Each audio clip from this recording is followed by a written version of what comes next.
share, and repost. Your support is much appreciated. Truth, audiobooks, for the people.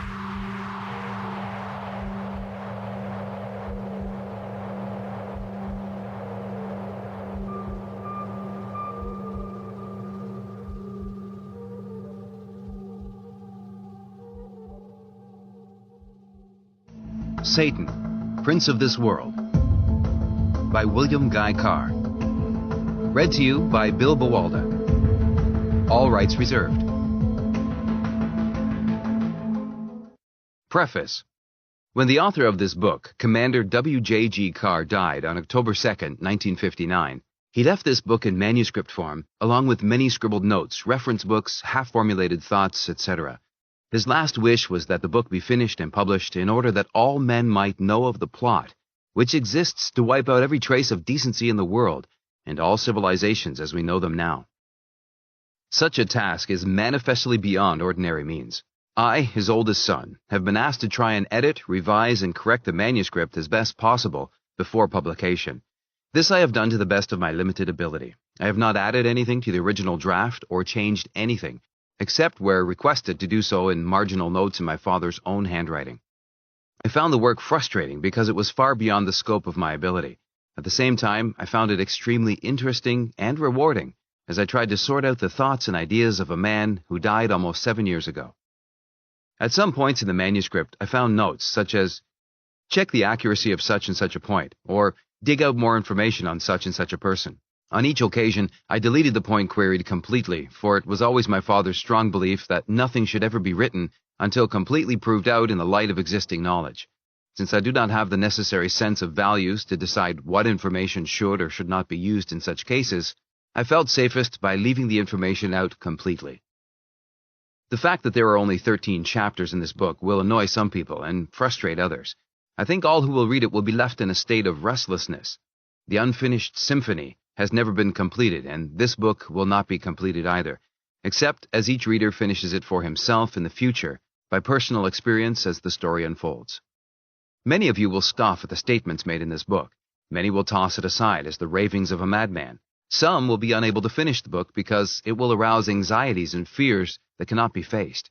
But many others, and I hope that they will be in the majority, will find in this work the answers to some of the most perplexing of the problems that have faced men since the beginning of time, and provide material for pondering possible solutions to the future.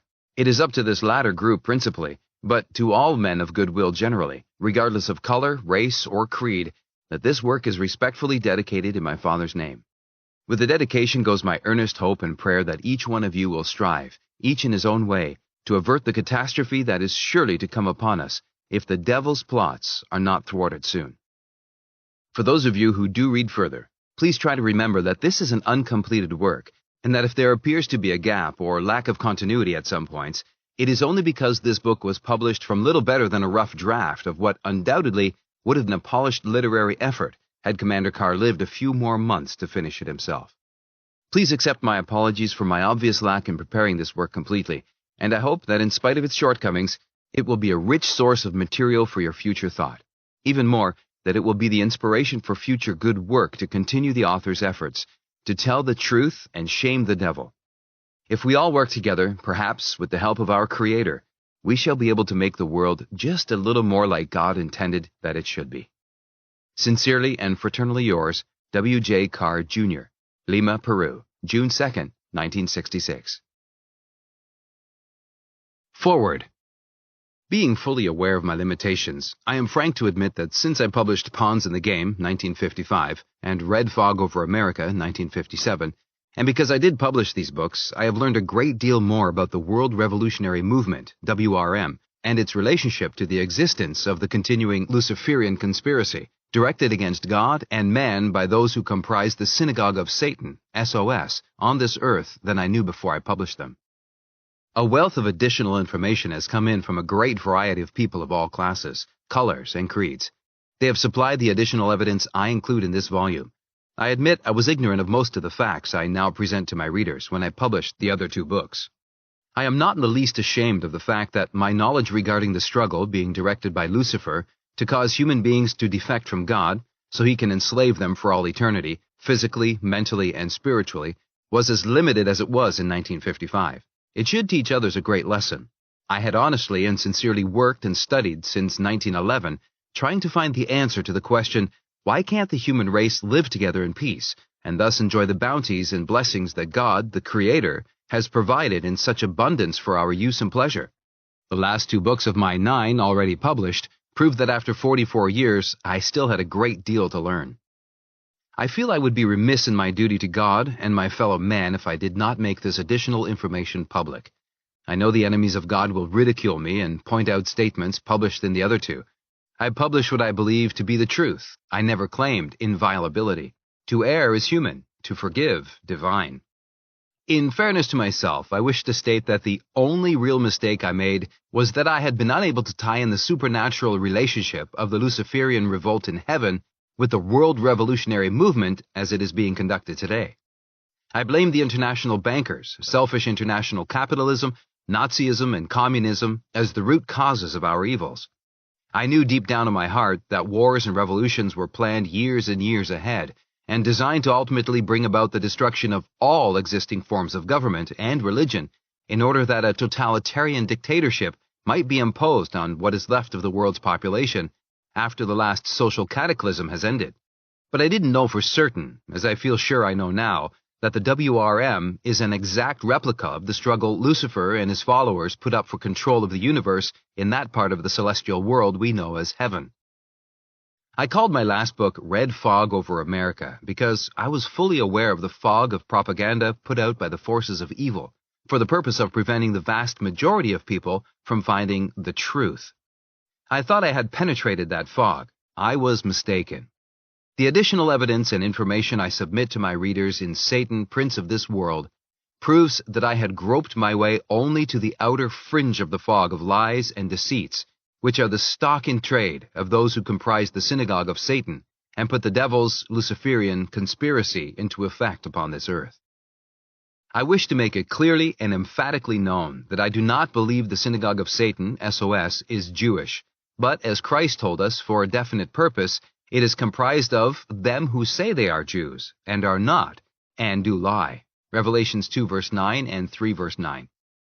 I hope I prove in this book that the protocols which contain the details of the diabolical plot Weishaupt, revised and modernized between 1770 and 1776, are not those of the learned elders of Zion, but those of the Synagogue of Satan, based on the Luciferian ideology designed to bring about a one-world government, the powers of which will be usurped by the high priests of the Luciferian creed, who have always secretly controlled the Synagogue of Satan at the top. This book is written for the information of the masses. In my limited way, I am trying to put the mandate Christ gave us into effect. I do not intend to clutter up the pages of this book with hundreds of footnotes giving title, chapter, and verse of so-called authorities. I find that far too many authors quote as authorities those who secretly serve the Luciferian cause. I shall ask my readers to accept what I publish as being what I believe to be the truth. As proof of my sincerity, I mentioned that I have previously had published 9 books and hundreds of articles of non-fiction so far, without being proven to be in serious error. I have fully and completely renounced all mercenary considerations. While studying, conducting investigations, and writing my books, I have never accepted financial aid. Neither have I any desire to benefit financially as the result of my work. I've used the income received from my labors and writings first to provide for my family, and then to continue further study and research. When my family was able to go on their own, I turned my work and records over to the Federation of Christian Laymen to be used entirely for educational purposes. My wife and I live on the pensions I receive for physical disabilities received during service in World Wars I and II. I fully realize that the devil's agents have it unpopular to believe in the Bible. I know it isn't the thing to believe in hell or a devil. I know I shall be ridiculed because of what I write. But I know that what I write is the truth. Nobody is going to enjoy reading the contents of this book, but those who do read will be able to see things in their true perspective. They will be able to understand what is happening in the world today and why. What I am about to say will sound strange, coming from a man with a war record such as mine, but because wars and revolutions forced upon the masses, Goyim, are the means by which the Synagogue of Satan intend to make those they plot to subjugate destroy their own forms of governments and religion, so they can be enslaved under a Luciferian dictatorship, obviously, the only way to prevent them carrying out this diabolical plan through to its logical conclusion is to refuse to become involved in any more wars and revolutions under any circumstances. This would require individuals to practice passive resistance to authorities who would force them into war. I once held all conscientious objectors in contempt. I considered them cowards, traitors to their country, people who failed to appreciate the benefits citizenship gave them. But I realize now, after studying the Luciferian conspiracy from all angles, what God really meant when he gave us the command, "Thou shalt not kill." He didn't qualify this command by saying killing on a mass scale, that is, wars and revolutions, can be justified. Weishaupt's revised version of the age-old conspiracy says that wars and revolutions shall be forced on the Goyim, so that those who direct the conspiracy to usurp world domination shall proceed towards their goal in peace. They make us fight while they sit back and cheer us on from the sidelines. Then again, Weishaupt said that those who direct the conspiracy shall arrange makers so that not even the nations who are victorious in a war shall benefit or annex additional territory. Can any informed person deny that this policy has not been followed to the letter in World Wars I and II? But on the other hand, communism has been built up in size and strength until it is equal in power to the rest of the world. It is true that in the revolutions fomented to put communism where it stands today, the masses, Goyim, were made to fight each other, but those to usurp power, like Lenin, never got involved in actual fighting, except by accident.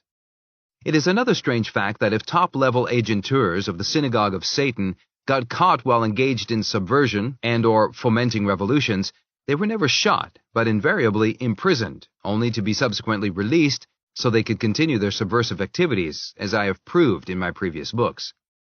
I now believe God intended man to protect his own life against an aggressor, to protect his wife and family and his home. But I believe extending this principle or natural law to national and international levels was undoubtedly part and parcel of the Luciferian conspiracy. Soldiers and police were in the first instance supposed to preserve law and order and protect the weak from criminal elements who refused to accept the moral code and natural laws as adopted by civilized society. This is the reason only the king and or ruler was supposed to exercise force to maintain law and order. If he abused his rights, the people could set things to right, as was done by the Magna Carta.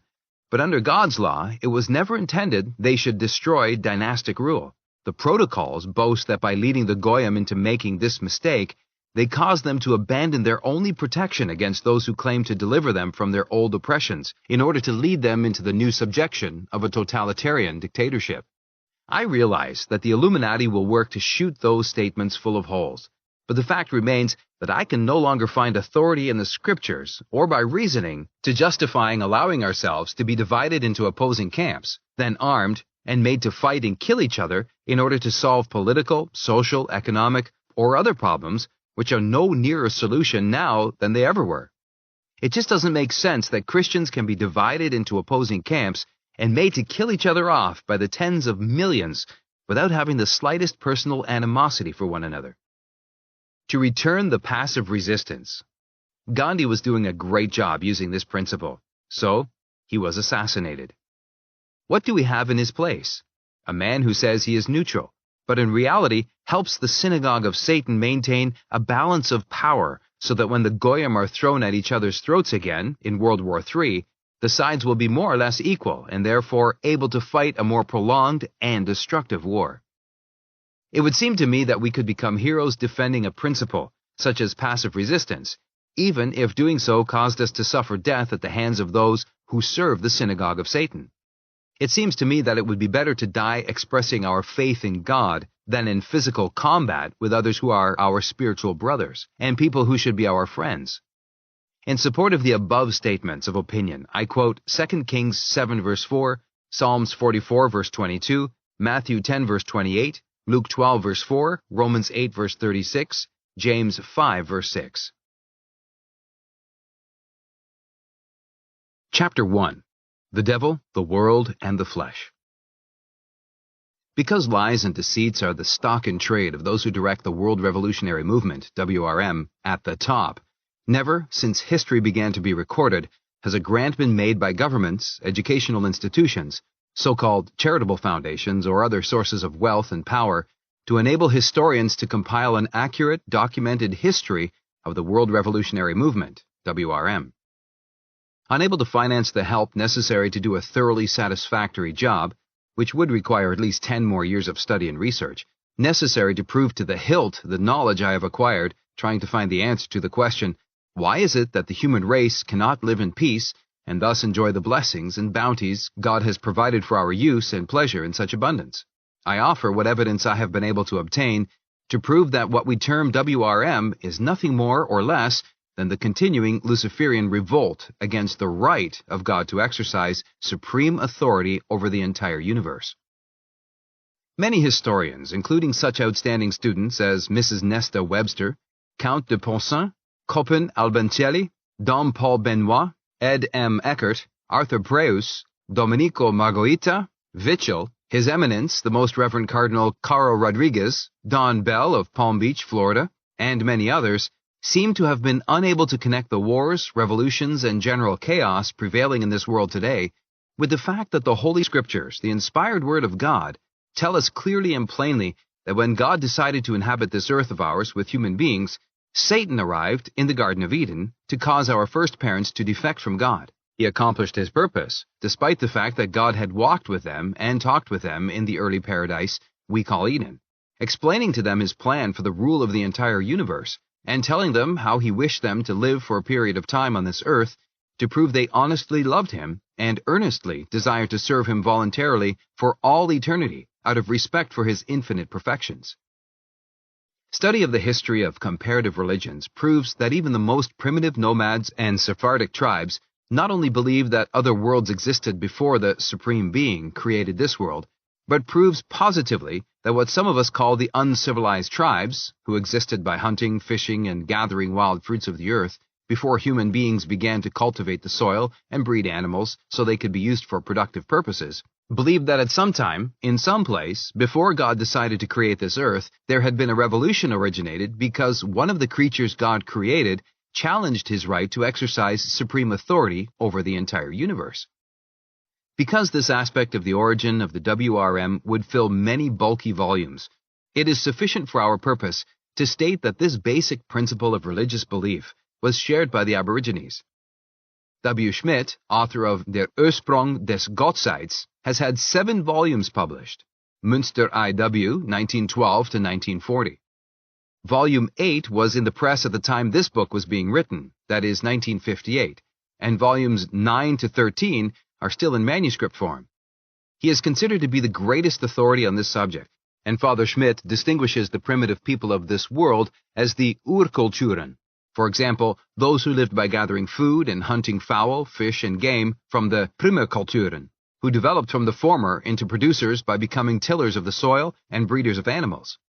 The people we call Aboriginals today are the remnants of human society which never developed beyond the Urkulturen stage. Father Schmidt does not intend that the word Urkulturen means the civilizations with which he deals are identical with the original civilization of the human race. He uses it to mean the most ancient type of civilization our means of investigation and research can reach. Father Schmidt divides what remains of the Urkulturen, that is, primitive civilizations, into 3 groups. 1. The southern, comprising several tribes, Aboriginals in southeastern Australia. 2. The central, comprising the Pygmies and Pygmoids in Africa and southeastern Asia, including Ceylon, the Andaman Islands, and the Philippines. And 3. The northern, or Arctic Americans, whose representatives are also found in northern Asia and disseminated among the Eskimo and American Indians. All of these so-called uncivilized human beings share the fundamental belief that 1. Before this world was created, other worlds existed.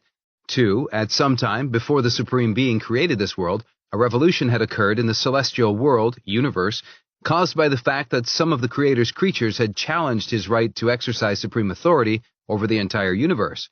3. That as a result of this revolt against the absolute supremacy of the Creator, God, the universe was divided into good and evil parts. 4. That the evil spirits tried to interfere with God's work while he was actually engaged in creating this world. 5. That ever since this world was finished, these evil forces have been at work trying to prevent human beings from doing the will of God. 6. that it was the representative of the leader of the heavenly revolt who brought death, sickness, and all other evils to the human race, because he deceived our first parents into defecting from God. Each group of descendants of the Urkulturen, who have survived without contact, until very recently, with so-called civilization, has its own particular belief regarding how the leader of the evil spirits, whom we term the devil, tried to interfere with God while in the act of creating this earth. Each group has had its own particular way of informing its children how and why the devil brought death, sickness, wars, and other tribulations to the human race. But all agree that the devil was, and still is, the adversary of God, the supreme being who created the heavens and the earth. According to the Algonquins of the north-central part of California, the devil comes on the scene when the supreme being has almost finished the work of creation. He tries to appropriate something of the work for himself. According to Algonquin mythology, the devil often appears in human form, and because he brought death to this world, God turned him into an animal, which they named the coyote. In News Behind the News, I published evidence which strongly indicates that Satan cursed our first parents to defect from God, causing Eve to indulge in perversions of sex, on the promise that if she accepted his advances and followed his advice, he would teach her the secrets of procreation, thus making her and Adam the equal of God in power. I pointed out that the Luciferian creed teaches that Satan initiated her into the pleasures of sexual intercourse. We use the word perversions in the sense that what the devil taught Eve in regard to sex and sexual behavior were practices contrary to sexual relationship as God intended should exist between a man and his wife. While reading the book Satan, we found that other people, accepted as authorities, quoted evidence and opinions which support the belief that perversions of sex did enter into bringing about the fall of man and subjecting him to death. Certain ministers and priests wrote me to say that the assumption that Satan had physical intercourse with Eve is utter nonsense because Satan is a pure spirit and therefore incapable of indulging in sexual intercourse with a human being. As to these arguments, I agree with the old woman who said, "Everyone to his own liking," as she kissed the cow. In the book Satan, while discussing the adversary of God in primitive religions, Joseph Henninger, SVD, says that the Wintum tribe of California referred to God, the Creator, as Ololbus, and to the devil as Sedit. According to the mythology of the Wintum tribe, Ololbus desired that the members of the human race should live together as brothers and sisters, that there should be no birth and no death, that life should be agreeable and easy, and the purpose of life should be to rejoining Ololbus in heaven and live with him for all eternity. To satisfy the hunger of the human body, Ololbus created a species of nut which has no shell and falls off the tree when it's ripe. This species of nut or fruit is still a staple item of the Wintum's diet. Ololbus ordered two brothers to build a paved road from earth to heaven to facilitate the tribe's reunion with their creator. But Sedit appeared on the scene and persuaded one of the brothers that it would be better to engage in sexual intercourse and procreate the human species. The one persuaded by Sedit argued the other into agreement, so both defected from Ololbus and joined together to destroy the road they were building to heaven. Sedit, horrified when he finds he has brought death to the human race and must die himself, tries to escape his fate. He makes himself a mechanism of boughs and leaves, a plane, by means of which he hopes to fly to heaven. But he crashes and is killed. Ololbus looks down from the heights of heaven and says, "See, the first death. From henceforth all men shall die." According to the mythology of the Yakuts, who live in the northeastern extremity of Siberia, in the beginning the earth was entirely covered with water. Toyon, the supreme being, saw a bubble from which issued a voice.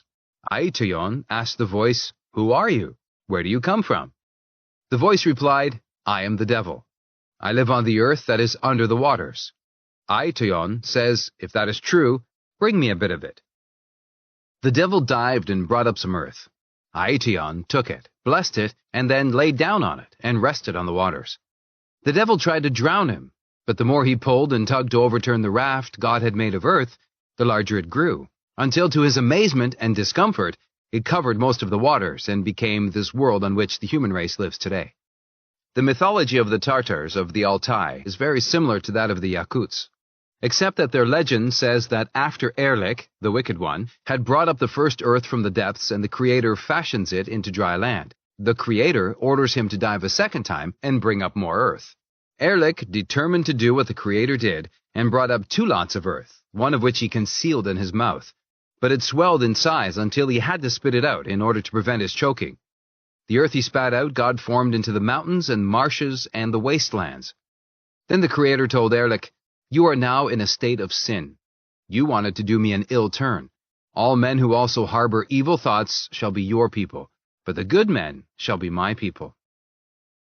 We hope to prove our point that the division between good and evil started before this world began, and was transferred here by the devil we Christians call Satan. When Lucifer, working through one of his princes of darkness, whom we have named Satan, caused our first parents, Adam and Eve, to defect from God, they and their progeny automatically belonged to Lucifer and remained children of the flesh until they, of their own will and accord, proved they desire to re-establish their friendship with God by being born again spiritually. The manner in which the Luciferian conspiracy, which challenged God's right to exercise supreme authority over the entire universe, was transferred to this earth in order that the king of hell might add it, and its human beings, to his domain, will be dealt with in detail further on. At this point, it is necessary to produce evidence to explain what really did happen in that part of the celestial world we call heaven at the time of the Luciferian revolution. This is necessary because the forces of evil, which have directed the continuing Luciferian conspiracy since it was transferred to this earth, have caused the truth to be hidden, and made the truth so difficult to obtain that the average man in the street can't be blamed for knowing little, if anything, about the truth, even though his eternal salvation may depend on knowing these truths.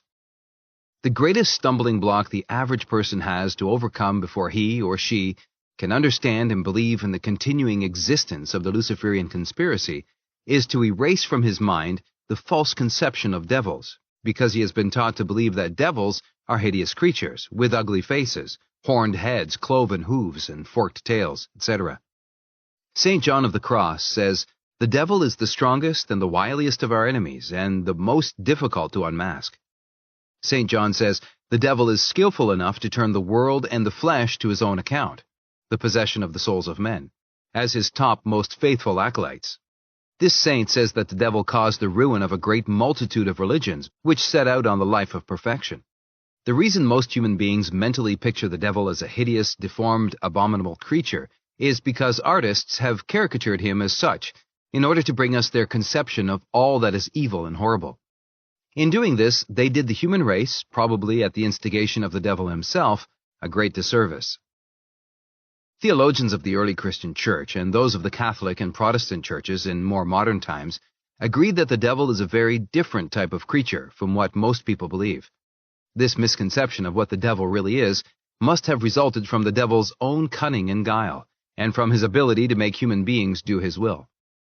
According to the Holy Scriptures, the creature who challenged the right of God the Creator to exercise supreme authority over the entire universe was Lucifer. Lucifer was so named because he was, and still is, the brightest and most intelligent of all God's creatures. His name is Prince of the Dawn, holder of the light. He is a pure spirit. As such, he is ageless and indestructible. He has abilities and capabilities beyond the understanding of the human brain. He uses these for selfish and evil purposes. The Holy Scriptures tell us that because of pride, that is, his inflated ego and false belief in his own perfections, he led the revolt against the supremacy of God, and because of his power and great influence, he caused 1/3 of the brightest and most intelligent of the heavenly host to join him in rebellion. If telling the truth shames and confounds the devil, Lucifer, it is my own opinion, as confirmed by St. John of the Cross, that, due to the devil's wiles, none of the numerous Christian denominations teach their congregations sufficient of the truth regarding devils and fallen angels, of which there are in existence multitudes who wander through the universe, including this planet, seeking the ruin of souls. Humanity has been brainwashed into accepting mental restrictions in this matter until today. Even the vast majority of those who profess to be Christians believe only in some sort of mythical supernatural evil spirit, whom we call Satan, and a personal good spirit we call our guardian angels. Millions outside the Christian religion refuse to believe there is a celestial world and devils and angels. Many modernists claim that belief in the supernatural is a sure symptom of insanity. But if we are to understand the WRM, we must know and believe that even the very lowest choir of angels consists of multitudes of pure spirits, each possessing more perfections than the next in that substantial way. To complete this first hierarchy, we must mount through the numerous multitudes of the archangels, and then go on to the even greater multitudes of the principalities. There is still the second hierarchy, consisting of the powers, virtues, and dominations, and the third hierarchy consisting of the thrones, the cherubim, and the seraphim. Of this whole galaxy of heavenly beings created by God, Lucifer is the greatest. He stood at the very peak of God's created perfection. There are many things God has not as yet permitted the human mind to understand. We are on this earth on trial. We have been given an intellect and free will to decide for ourselves whether we wish to love and voluntarily serve God for all eternity, or literally go to the devil. If we knew all that has happened since Lucifer led the revolt against the supremacy of God, there would be no test. By faith, the teachings of the Scriptures, the prophets, and Christ, we must believe and accept truth, which is beyond the comprehension of our human minds to understand. We must exercise humility instead of pride. Those who remain humble and believe will see God. Those who become proud and inflate their egos until they lose all sense of their own littleness and limitations will go to the devil.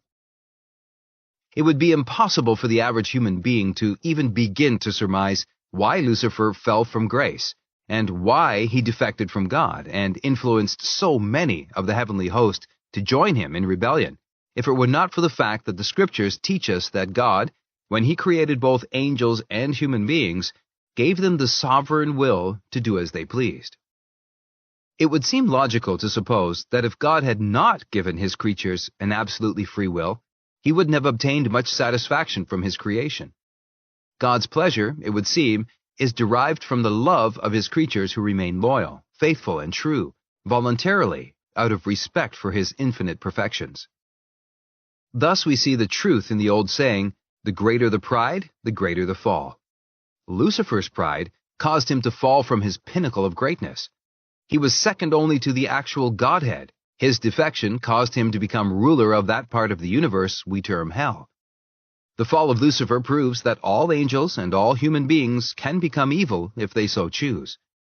The foregoing is intended to enable the average person to understand and believe that since the heavenly revolution was ended by Saint Michael, the archangel, the universe has been dominated by two supernatural powers. God rules over those of his creatures that remain loyal to him, while Lucifer is king of the regions of darkness, and rules the multitudes who voluntarily defect from God and join him in rebellion. The next big stumbling block which prevents the average person accepting the truth that the Luciferian conspiracy was transferred to earth in that Garden of Eden, and has continued here ever since, is the fact that the Scriptures don't explain clearly on what grounds Lucifer challenged the right of God to exercise supreme authority over the entire universe. None of the great theologians has ventured to declare a definite opinion on this matter.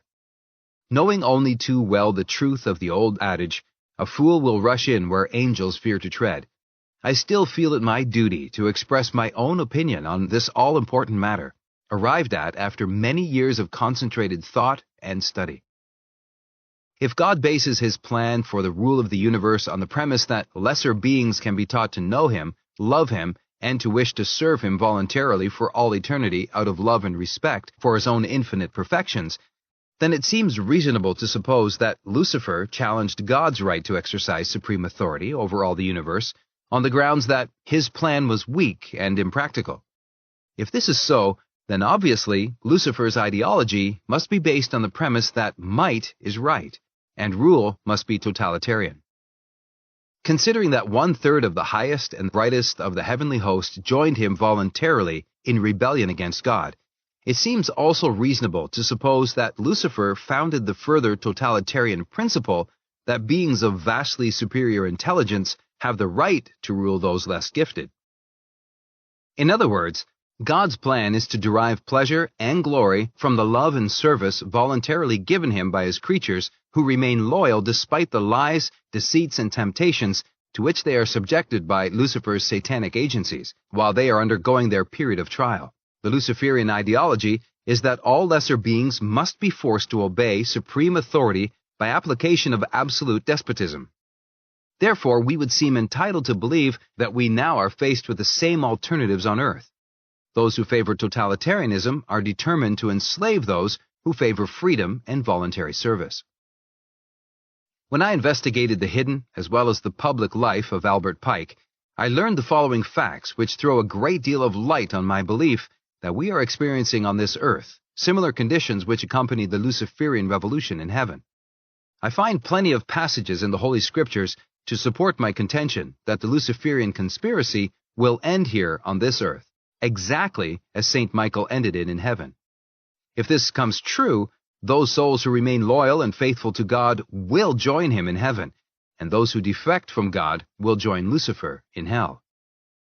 According to the Luciferian doctrine as expounded by Weishaupt and Pike, Lucifer, the greatest and most intelligent of the heavenly host, challenged God's right to exercise authority over the entire universe on the grounds that only a totalitarian dictatorship could ensure permanent peace and prosperity by forcing all lesser beings to obey the edicts of the Supreme Being by use of absolute, satanic despotism.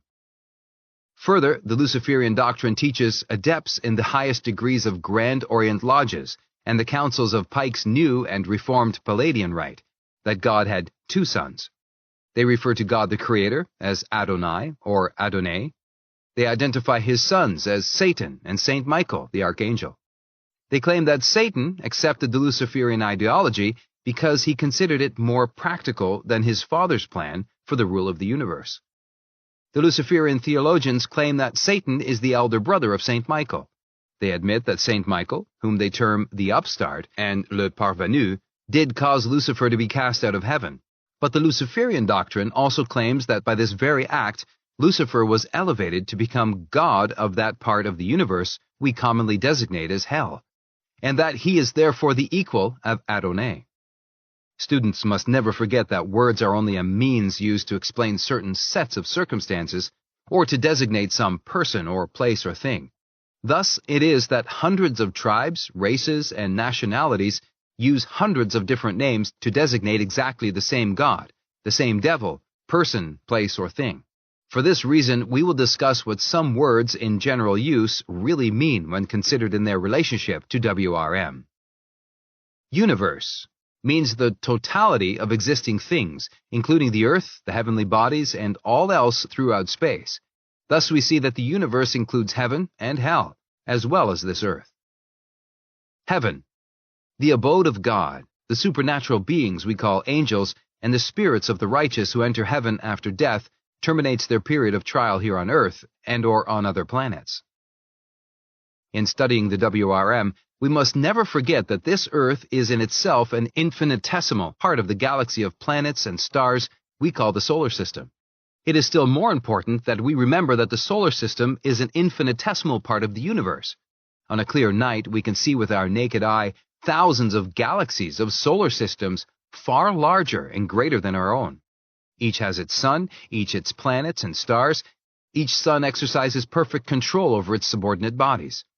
When we realize that far beyond reach of our eyes, there are millions of other solar systems, many of which scientists declare are bigger than anything we can see, then it becomes possible to begin to realize the greatness of the Creator of all these worlds, regardless of whether they be Earths similar to ours or what we term celestial worlds.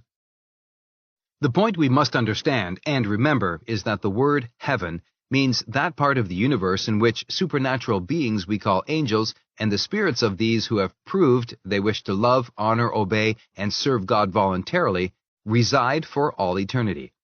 Heaven is a place of bliss, the pleasures and joys of which are beyond the capacity of the human mind to comprehend. Christ told us, "My Father's house, heaven, is a place of many mansions, worlds." He told us also that he went from our humble abode, earth, to prepare a home for us. The Scriptures devote a great deal of space to events connected with the heavens. It is sufficient for our purpose, therefore, to say that the Scriptures and Jesus Christ are our authority for saying here that there are 7 heavens, the dimensions of which are also beyond the comprehension of the human mind. That should be a comforting thought to people who think, even if they don't say, of their early associates, "If I thought Himmy Jones was going to heaven, I'd quit trying to get there." These people need not worry. God's creation and His plan for the rule of the heavens is perfect. You won't be crowded. You won't have to associate with those who are incompatible. Conditions will be happy, peaceful, joyous, and all sufficient for our heavenly natures. Hell is that part of the universe in which Lucifer and the angels who defected from God at the time of the heavenly revolution reside, together with those who defected from God during their period of trial served on this earth, and possibly in other parts of the universe. The Holy Scriptures tell us that Lucifer is a pure spirit, thus he is indestructible. He must live on for all eternity. The Scriptures also tell us that there is a judgment immediately after death, and a final judgment. According to Revelations, it is after the final judgment that all the creatures God has made will be separated into two camps. Those referred to as the sheep will go to heaven, while the goats will go to hell, where Lucifer will reign for all eternity. The Scriptures inform us that hell will be a place where the totalitarian rule of Lucifer will be one of utter chaos and confusion. We are told that everyone will hate everyone else, because all in hell will realize that they were deceived by Lucifer and his agents into defecting from God. The flames of hell, which burn but do not consume, consist of the knowledge that those who are damned have lost the love and benefits, the joys and companionship of God for all eternity. Limbo and Purgatory. Many who profess the Christian religion don't believe that there are any in-between places where souls may serve a further period of trial or purification after termination of the period of trial on this earth, in order to prove that they deserve the beatific vision. They are perfectly entitled to their own opinions on this matter. My personal opinion is that the Scriptures indicate that there are other worlds on which spirits undergo further periods of trial to decide their ultimate and final fate. The fact that absolute knowledge regarding this matter has not been revealed to human beings is a blessing. If we all knew that there were intermediary stopping-off places before we arrive in heaven or hell as our final destination, we might not try hard enough to earn our eternal reward while on this earth. It would seem logical to suppose that those who serve God as nearly perfectly as is humanly possible will go to heaven when they die. It is just as logical to suppose that those who serve Lucifer to the best of their ability while on earth will join him in hell when they die. The vast majority of people don't seem to be able to realize that upon this earth there are considerably more people who serve the Luciferian cause than there are trying to put God's plan for the rule of the universe into effect upon this earth. Lucifer. This greatest of all the angels, created by God, challenged his Creator's right to exercise supreme authority over the universe, and all on and in it, yet he is mentioned only once in the Holy Scriptures. Isaiah 14 verse 12, King James Version. There are two other places where it seems reasonable to suppose the words used refer to Lucifer. Those are Luke 10 verse 18 and Revelation 9 verses 1 through 11.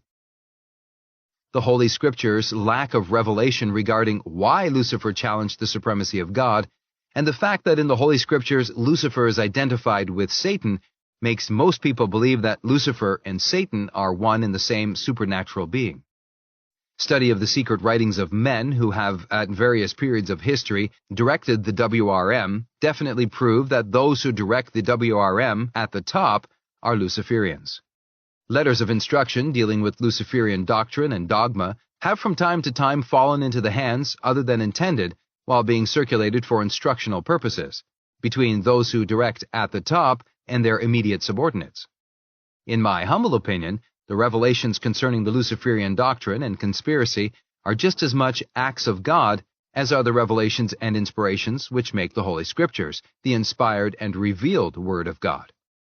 I believe that because God, Adonai, is just and merciful, He intended that all His creatures on this earth, whom He put here to work out their own eternal fate, should know every detail regarding both sides involved in obtaining possession of our souls for all eternity.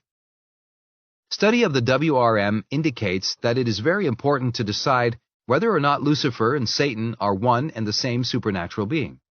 Search of the Holy Scriptures will not reveal a definite ruling.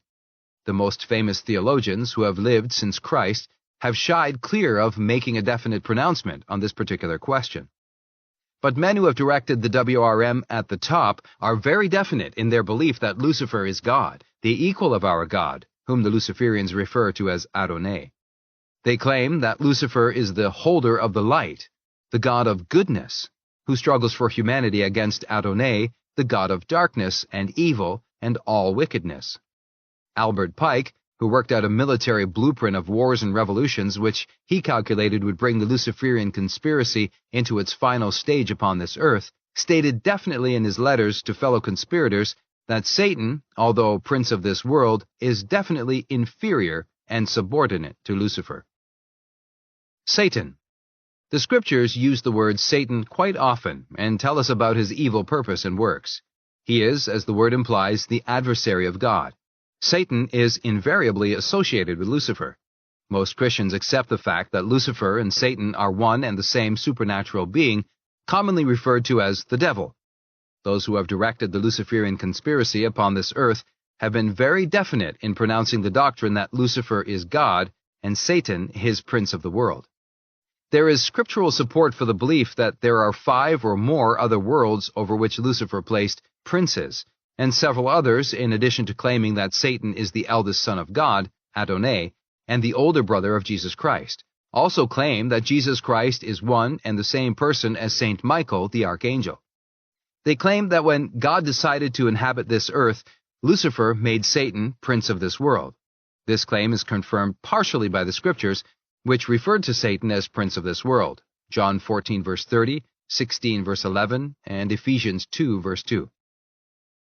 Luciferian doctrine teaches that Satan, using human agents, developed the Luciferian conspiracy so well that God, Adonai, decided to send Saint Michael to earth in the form of Jesus Christ to halt the conspiracy as he had done in heaven. Those who worship Satan as prince of the world and Lucifer as god of the celestial world claim that Christ failed in his earthly mission.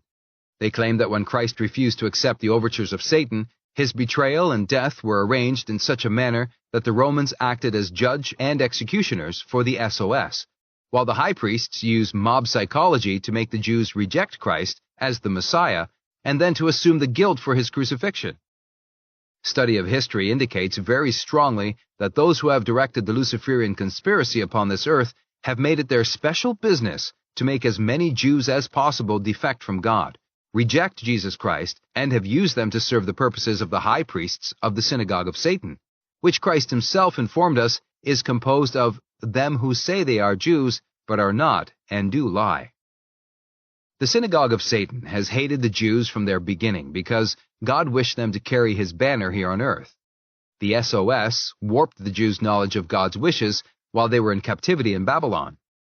They have since warped the Gentiles' knowledge of Christ's wishes in this regard also.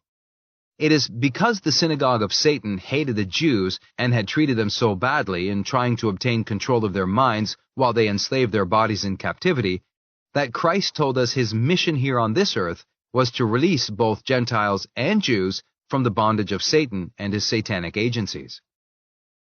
In my opinion, the agentur of the Illuminati who put out the Synagogue of Satan propaganda and lies have deliberately hidden from general knowledge many things which would prove that it was the members of the Synagogue of Satan who caused the prophecies regarding Christ's betrayal and death to come to pass.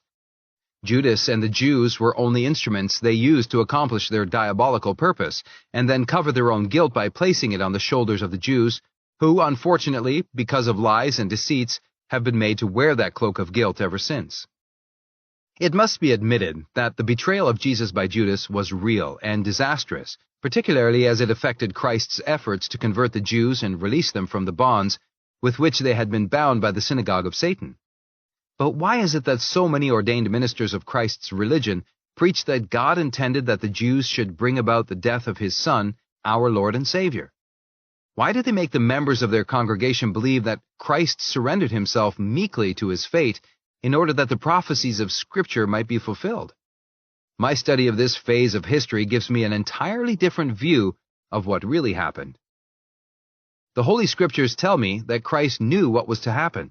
He went about his Father's business by day because he knew that because of his popularity with the masses, the authorities would not dare arrest him during the daylight or in public. The Scriptures say that Christ hid himself at night. This proves that, despite his prophetic knowledge of what was to come, he in no way acted to bring about fulfillment of the prophecies. The absolute contrary to general belief appears to be the truth. Christ exposed Judas's treacherous intentions, obviously in the hope that such denunciation would defer him from committing such an abominable crime which would lead him to suicide and eternal damnation. Christ condemned Judas precisely because his betrayal was to prove disastrous. His career was cut short at the very beginning of his mission. It is interesting to speculate on what might have happened regarding history since then if Christ had been allowed to live another 50 years. It is a strange thing that those who serve the Synagogue of Satan seem to live almost invariably into their 80s. Here we have the most outstanding example of those who direct the Luciferian conspiracy, making human beings serve their diabolical purpose. God knew what would happen, but he didn't want it to happen. Christ knew what would happen, but he didn't want it to happen. He even prayed to his heavenly Father in the Garden of Gethsemane and begged to be saved from his pending fate. But at the same time, Christ did as many of us have done since. He said, "Not my will, but thy will be done." I believe it was the Synagogue of Satan who plotted, financed, and directed the betrayal, trial, and crucifixion of Jesus Christ, and used Judas as their tool, and caused the Jewish mob to assume the guilt for their sin against God and crime against humanity, in order that they could retain the hold which Christ himself told us he had come to earth to break.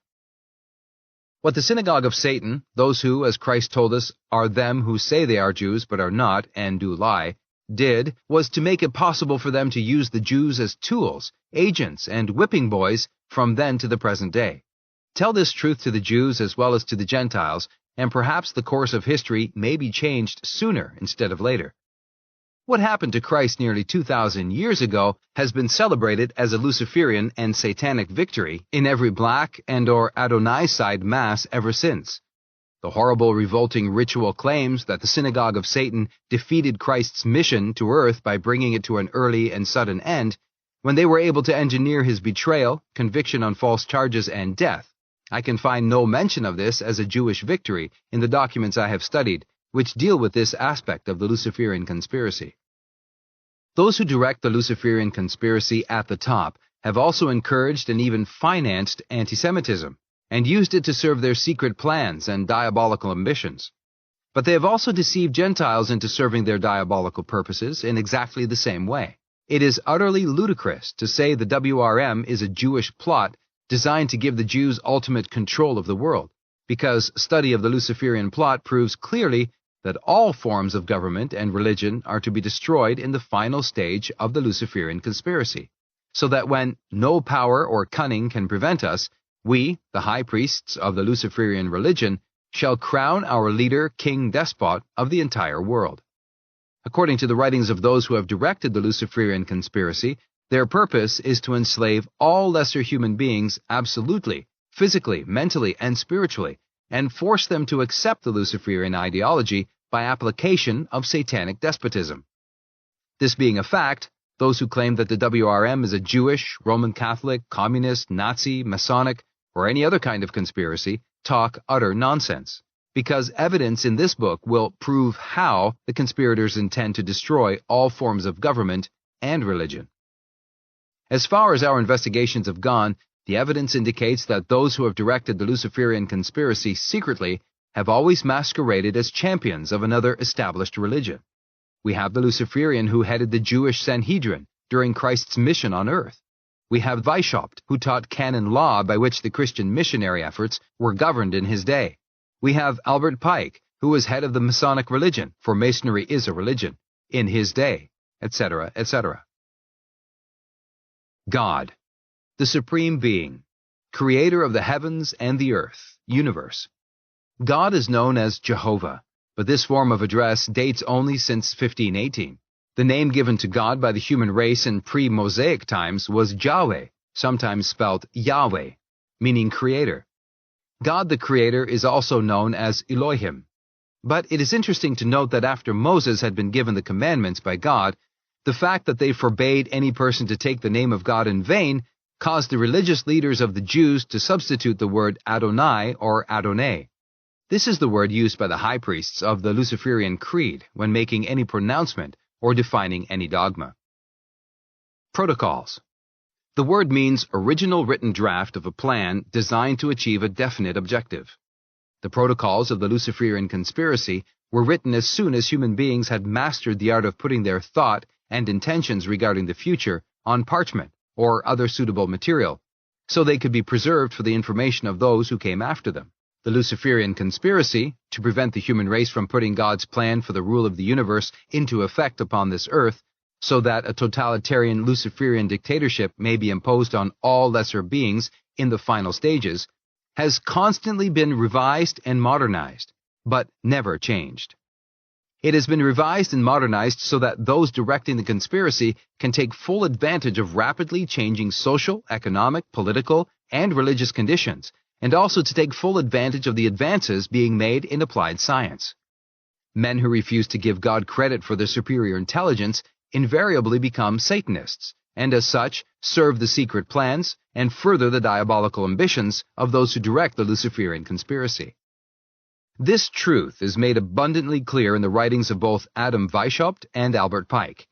They say that when the Luciferian conspiracy is finally imposed on what remains of the human race, the king despot will be served by a few millionaires, economists, and scientists who have been proven to be devoted to the Luciferian cause, assisted by sufficient soldiers and police, the United Nations International Police, to enforce the will of the dictator upon the masses, Goyim. All the Goyim, without exception, are to be reduced to the state of human cattle by a process of integration on an international scale. After the human race has been turned into a vast conglomeration of humanity, breeding will be limited to types and numbers considered sufficient to fill the requirements of the state, God.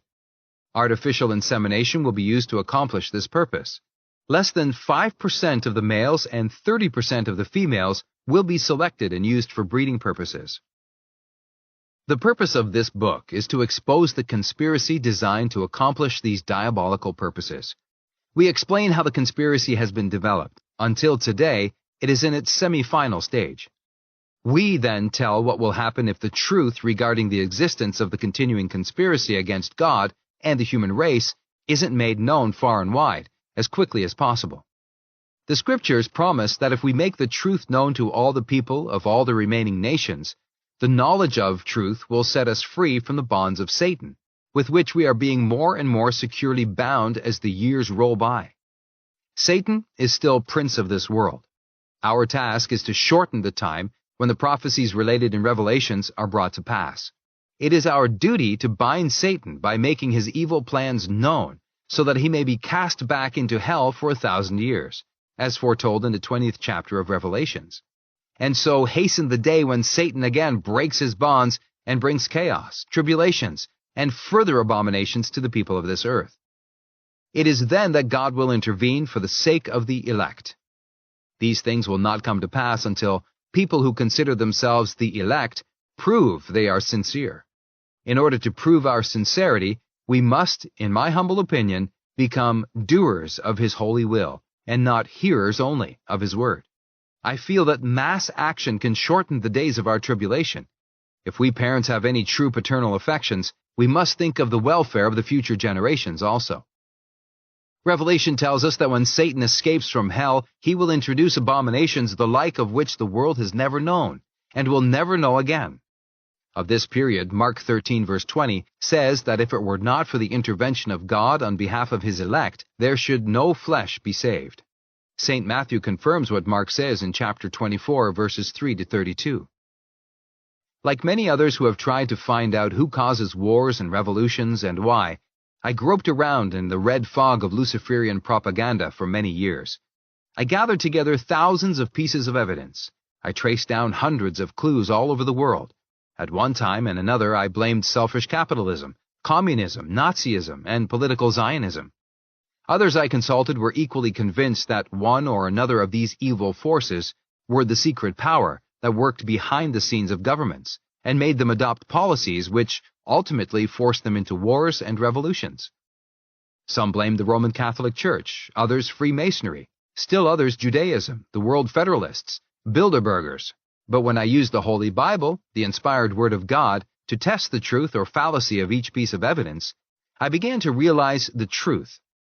That truth is that the Luciferian revolt against the right of God to exercise supreme authority over the entire universe was transferred to this earth in the Garden of Eden.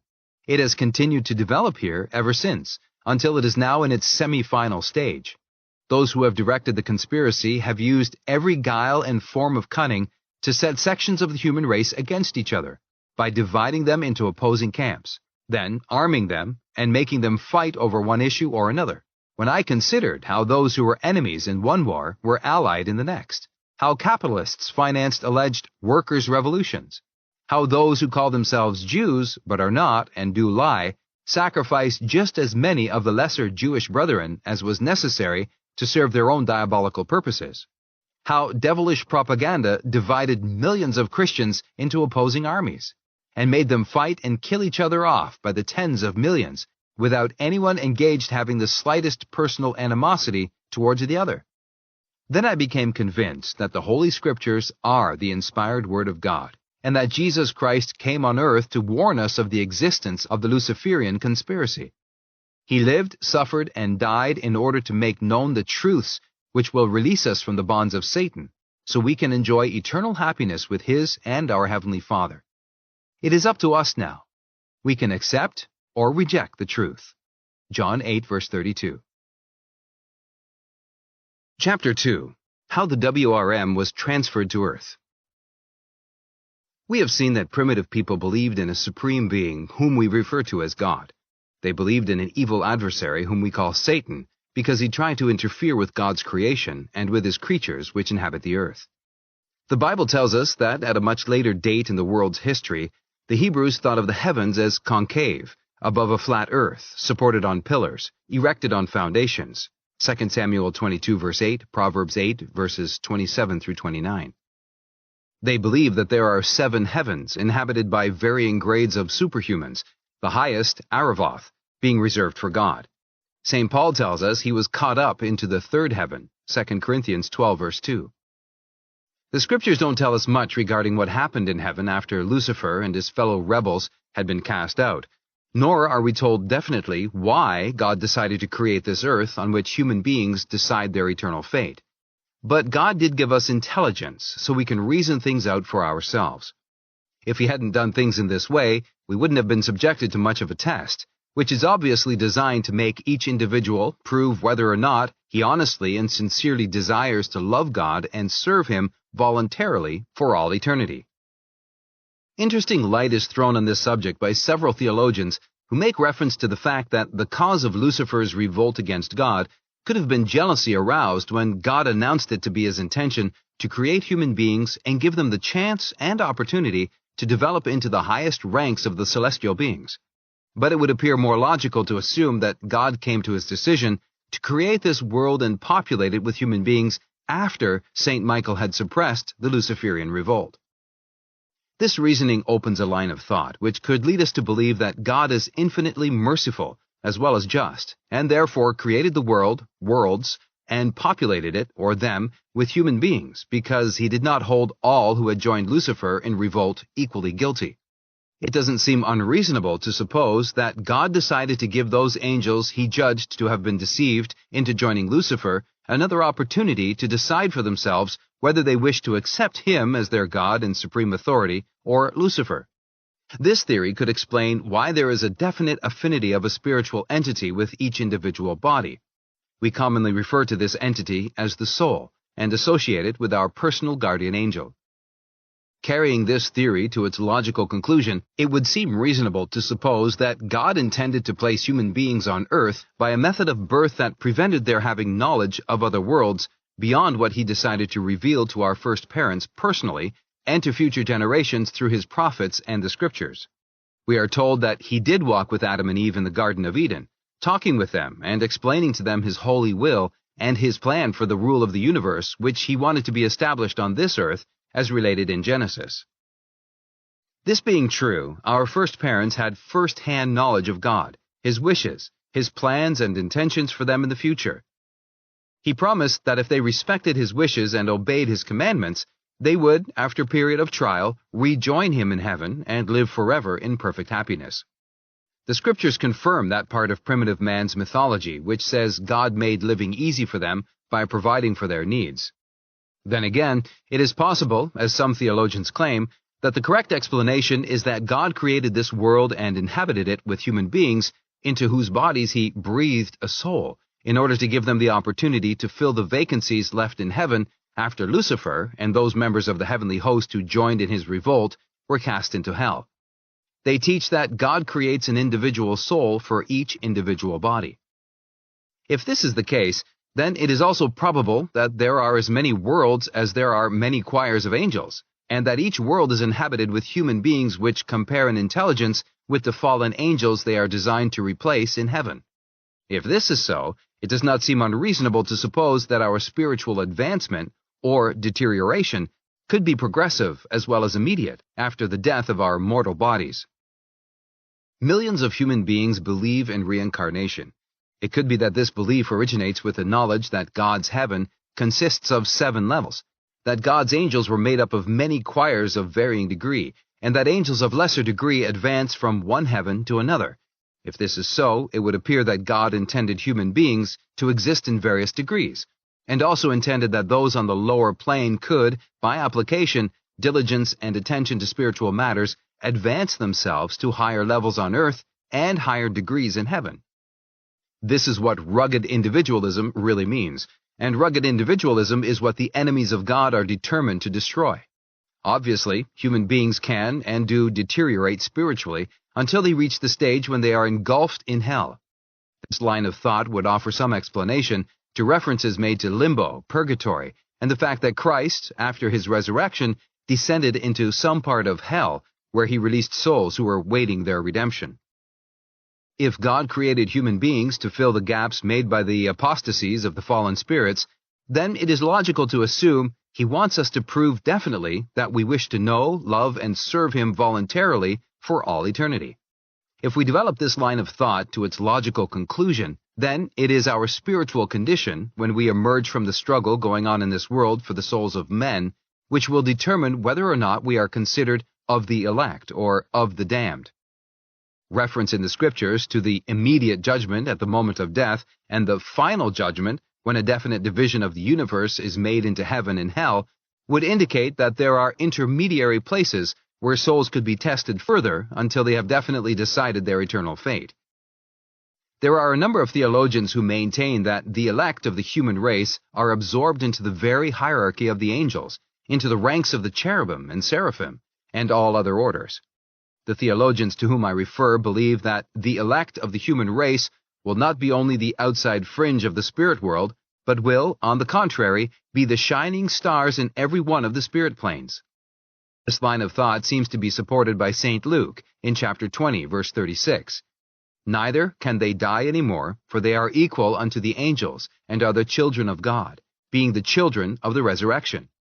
As Abbot Ansgar Vonnier, OSA, stated in his treatise on the angels, we are not concerned here directly with demonology. Our scope is a more consoling one. Whatever height a fallen angel may have occupied in the scale of being, it is possible, for the grace of God, to raise man to that height, so that even the throne vacated by Lucifer himself may become the congenital inheritance of some holy soul. The learned abbots say further, it is possible for the grace of God to raise man to that height. I feel it would be better to say, the grace of God, used as he intends it to be used, can enable man to raise himself to such a height of spiritual perfection that it is possible for a human soul to occupy the vacancies left by the highest of the fallen angels. Every living soul knows that God did give us an intellect and the unrestricted use of our wills. If God hadn't intended to put us to a test, there would have been no sense in his allowing an adversary to oppose his plans, ridicule his wishes, and try to wean us away from God so that we could be possessed by Lucifer, the king of the empire of darkness, whom we commonly term the devil. Study of the opinions expressed by early Christians, and later by both Catholic and non-Catholic theologians, provides evidence which supports the reasoning set forth above. We find that several make reference to the fact that Lucifer and his followers expressed the lustful desire to have sexual relations with and physical control over the bodies of human beings God planned to create. Quite obviously, they could have developed such desires only as the result of their rebellion against the supreme authority of God, the Creator, in order that they might foul up his plan to have human beings fill the gaps their rebellion had caused in the choirs of angels. Several early Christian theologians believed that the fallen angels lusted for the people of this world. St. Augustine claimed that the perverted and depraved interpretation of sexual relations adopted by the human race at the instigation of Satan are contrary to God's purpose and intention. He calls this concupiscence. It would therefore seem logical to suppose that if concupiscence is contrary to God's will, it was introduced by Satan to help further the Luciferian conspiracy upon this earth. The above opinions are based on the authority of the Book of Enoch, but these opinions have been ruled in error by the more modern theologians. St. Thomas and the decree of the Council of Trent claim that because all angels, those who remained loyal and those who defected from God, are pure spirits, it is impossible for them to lust or have sexual relations with human beings. Again, on the other hand, there is evidence in the records of exorcism practiced by ordained ministers of the Christian religion, which claim that victims released after having been possessed by devils claimed they had been physically possessed sexually. Be that as it may, we know that God did create this earth. He did inhabit it with human beings. We are told that we are made in His own image and likeness. Because there are so many degrees of bodily form and shape, a human being's likeness to God must of necessity relate to its spiritual entity, which we call the soul. The Scriptures support this conjecture. They tell us that until our first parents defected from God and chose to accept the advice of Satan, their bodies shone like the sun because they were illuminated with the light of sanctifying grace. This spiritual illumination departed with the committing of what we term original sin. But whatever happened in this regard, it is definitely established that our mortal bodies have their spiritual entities. To believe otherwise is to be atheistic. We now come to the point in the world's history where God's adversary is named Satan. He caused Eve to defect from God. She afterwards persuaded Adam to join her in rebellion. Without stressing the point of how Satan deceived Eve into defecting from God, it must be apparent to most thinking people that perversion of sex definitely entered into the deception. By perversion of sex, we mean that Satan taught Eve how to use sexual relations to gratify animal passion and carnal desires. Study of this phase of the Luciferian conspiracy would indicate that God intended sexual intercourse to be a holy union between a man and his wife, entered into for the purpose of creating another human being into whom God could infuse a soul because He desired to have an opportunity to fill one of the vacancies left in heaven as the result of the Luciferian rebellion. There must be some merit to this line of thought, otherwise there would not be such a clash of opinions regarding the use of contraceptives and so-called planned births. If there isn't merit in this point of view, why is it that those who work to prevent God's plan for the rule of creation being established on this earth are secretly determined to replace God's plan for the reproduction of the human race by artificial insemination practiced on an international scale? The teaching of Christ and many scriptural quotations tell us that God made human beings greater than the angels inasmuch as He gave them the power to reproduce their kind according to His will.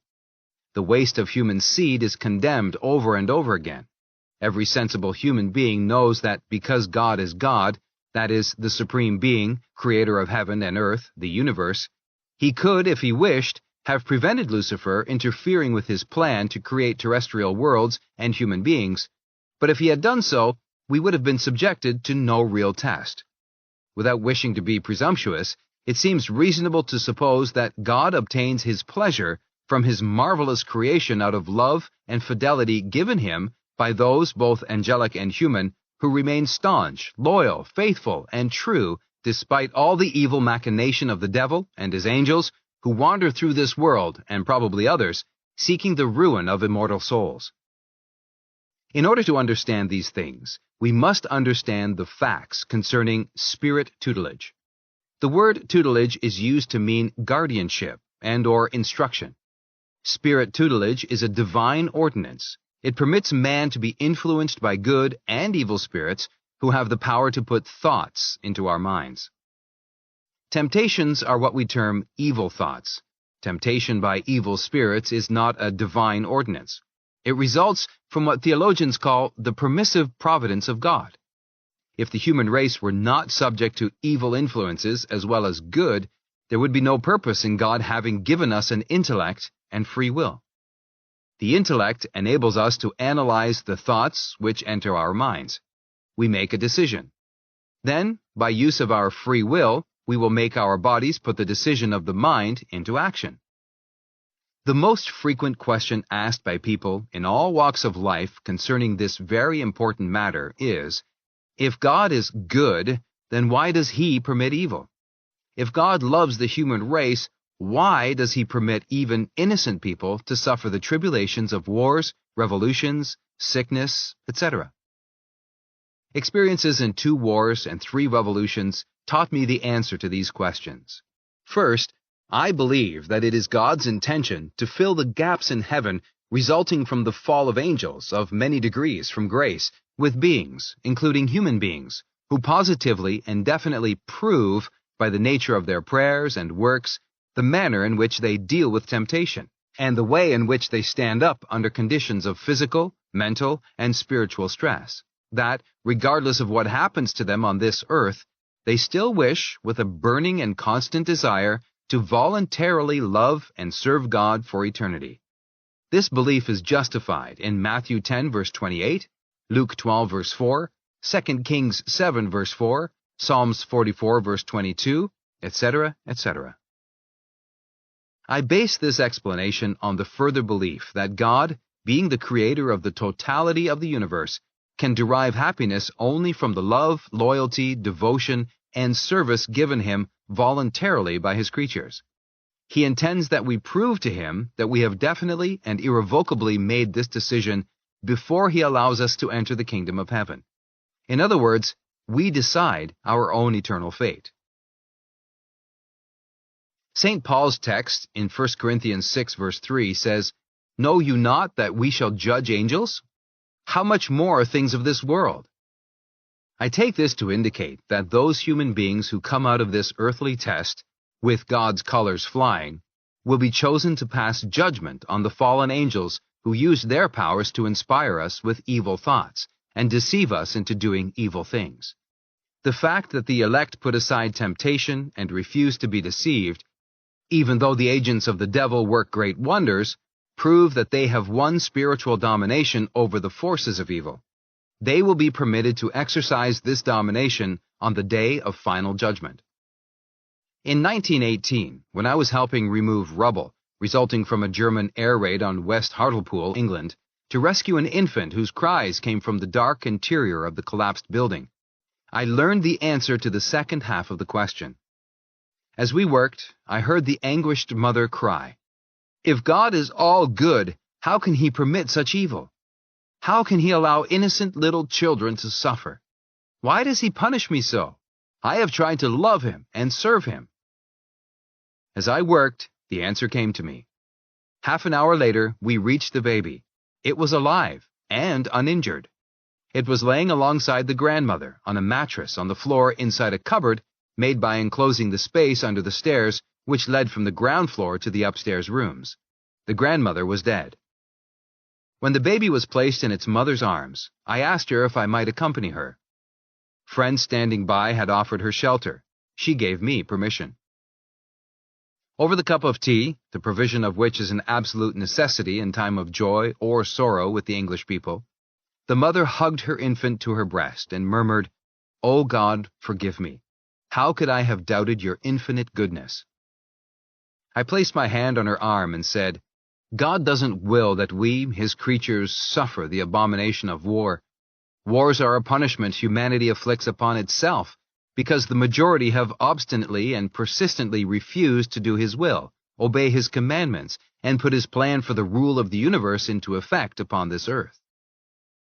We punish ourselves because we permit Satan to remain prince of this world." This line of reasoning I honestly believe to be the truth. The incident I record here happened in April 1918. Another world war and many revolutions have been fought since. The WRM is directed at the top by the Synagogue of Satan to further the secret plans of the high priests of the Luciferian creed. It is they, human beings, diabolically inspired by the spiritual forces of darkness, who foment wars and revolutions, and in doing so they confirm the words spoken by Christ himself, when he said of the SOS, "Ye are sons of the devil, whose lusts ye shall do. He was a murderer from the beginning," etc. Yes, the devil has been, and still is, a murderer. Wars and revolutions are his means of committing mass murder. In my opinion, we commit a terrible sin when we even think that God wills wars, revolutions, and other forms of abominations. God did not wish our first parents to defect from him. They did so of their own free will and accord. God did not will that human beings terminate this earth existence by the death of our mortal bodies. When Adam and Eve sinned, they suffered the loss of sanctifying grace. That automatically involved the death of their mortal bodies, contrary to God's will and his original intention. The same conclusions are correct if applied to physical and mental ailments. While human beings ate meats, fish, fowl, fruits, nuts, seeds, and vegetables as intended by God, they lived healthy lives, and they lived to a ripe old age. If they died naturally, they died of old age, the gradual wearing out of the body's vital organs. It was not until the human race departed from God's will in respect to diet and substituted the devil's brew, consisting of food, drinks, and drugs which satisfy gluttony, the carnal appetite, and arouse lustful thoughts and sensual desires, that ailments of the flesh shortened our lifespan and caused physical diseases and mental suffering. Don't take my word for this. In the scriptures, Romans 6 verse 23 tells us the wages of sin is death. Why do those who plot our subjugation force us to eat denatured foods in this day and age, if it isn't to weaken us mentally as well as physically? There is another fact that concerns the WRM being transferred to this earth in the Garden of Eden. The devil, Lucifer, Satan, or however you wish to designate the secret evil power on this earth, which constitutes the adversary to God's will, occupied this earth before God created Adam and Eve. Satan was here and ready to tempt Eve, and through her, Adam, when both were still in a state of innocence and enjoying the presence and friendship of God. Man's sin strengthened the hold the devil had on this world. It did not create it. Theologians, as a rule, accept this as an insoluble mystery. I would like to point out that this fact indicates that this world was, and still is, part of the section of the universe controlled by Lucifer, the part we term hell. There seems to be a lot of truth in some old saying, which dates back into antiquity, "This is hell upon earth." Human beings still have the opportunity to reunite with God if they so desire, but the vast majority don't seem to do very much about it. The next question is this: are Lucifer and Satan one and the same supernatural being? For reasons beyond my own comprehension, the accepted idea of most theologians is that Lucifer and Satan are one. Yet the same theologians agree that there is evidence for believing that there are several principalities in hell, each ruled by a supernatural being who is subordinate to Lucifer. Is it unreasonable to suppose that Satan is a different being who defected from God at the time of the heavenly revolt led by Lucifer? Is it unreasonable to suppose that there is a certain degree of truth in the teachings and doctrines of those who expound the Luciferian ideology on this earth? Even admitting that an angel, by reason of being a pure spirit, regardless of whether it is good or evil, isn't confined to any geographical limitations, and can use its influence for good or evil in a dozen different places, in less time than is used in the twinkling of an eye, it still seems reasonable to suppose that Lucifer is king of all that part of the universe we term hell, and Satan is one of his princes. Does not Christ himself designate Satan as prince of this world? The conditions existing upon this earth would seem to indicate it is part of hell, rather than a part of heaven.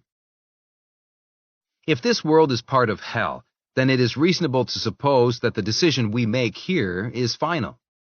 That may explain why he visited here as he did another part of hell before his resurrection.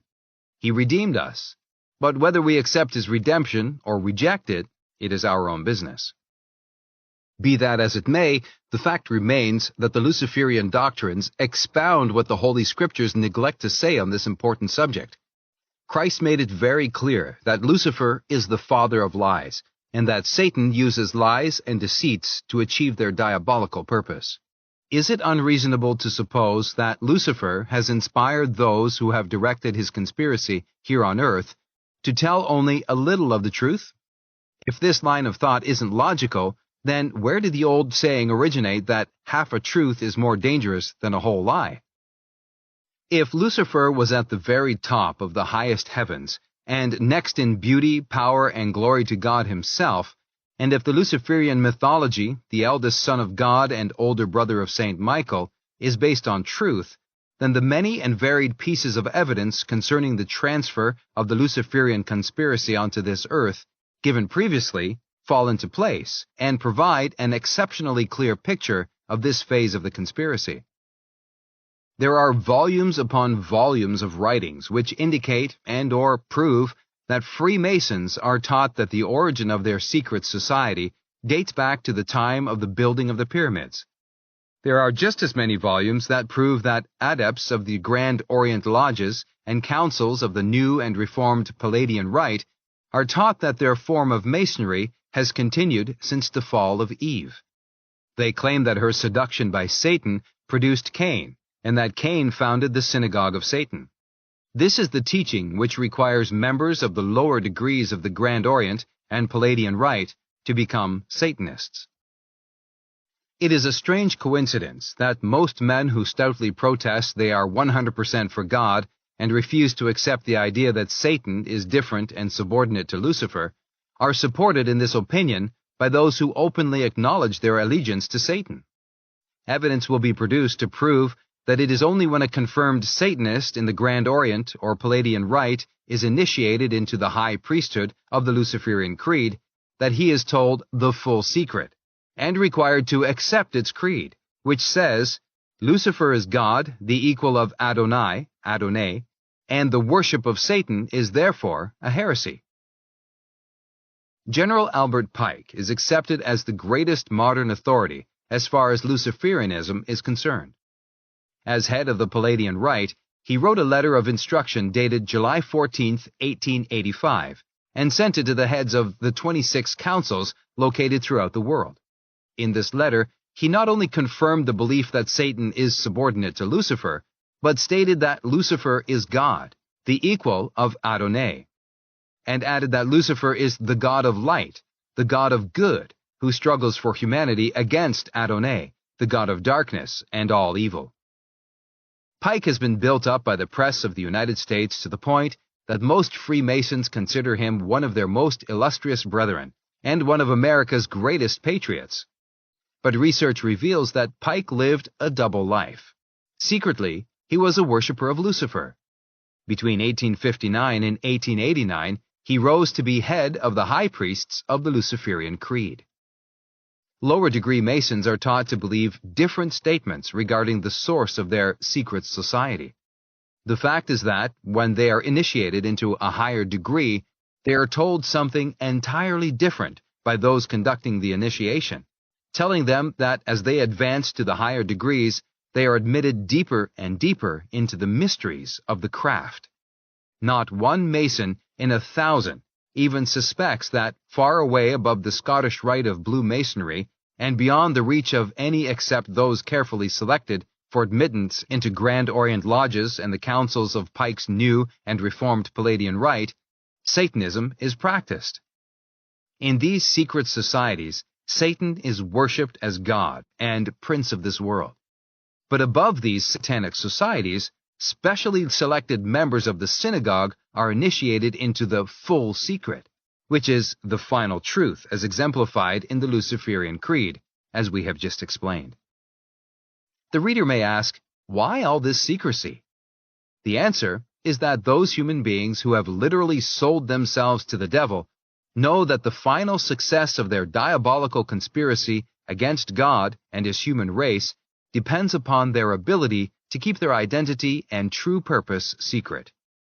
This book is published to expose their secret and to arouse public opinion so that an end may be put to this conspiracy, and thus bring about the prophecies contained in Revelations, which say Satan shall be chained and return to hell and remain there for 1,000 years.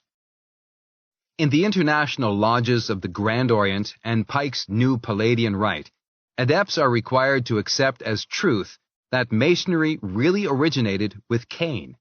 They are told that Satan, whom they name Eblis, conferred on the human race the greatest benefaction possible when he defeated God's Adonai's plot to keep the knowledge of sexual behavior and the secret of procreation from our first parents. The initiates are told that Eblis initiated Eve into the pleasures of sexual intercourse and taught her the secret of procreation, and thus made her and Adam equal in power to God. The initiate is also told that, as the result of the sexual relationship, Eve gave birth to Cain, who started the movement Masonry, and put the Luciferian ideology into effect here, as it is in that part of the celestial world over which Lucifer reigns. Thus, where the members of the lower degrees of the Scottish Rite are taught that Hirarn was the father of Masonry, those admitted to the highest degree are taught differently. Study of the Manichaean movement and doctrine informs us that in order to prevent God's plan to make Adam and Eve the first parents of his human race, Satan seduced Eve and possessed her, and was the father of Cain and Eve's first daughter also. The Manichaean doctrine teaches that Cain married his sister, and that the progeny of this union, incest, have perpetuated Satanism ever since. Without wishing to labor this point too heavily, it is of interest to point out that Scripture relates there was something very displeasing to God about Cain's marriage.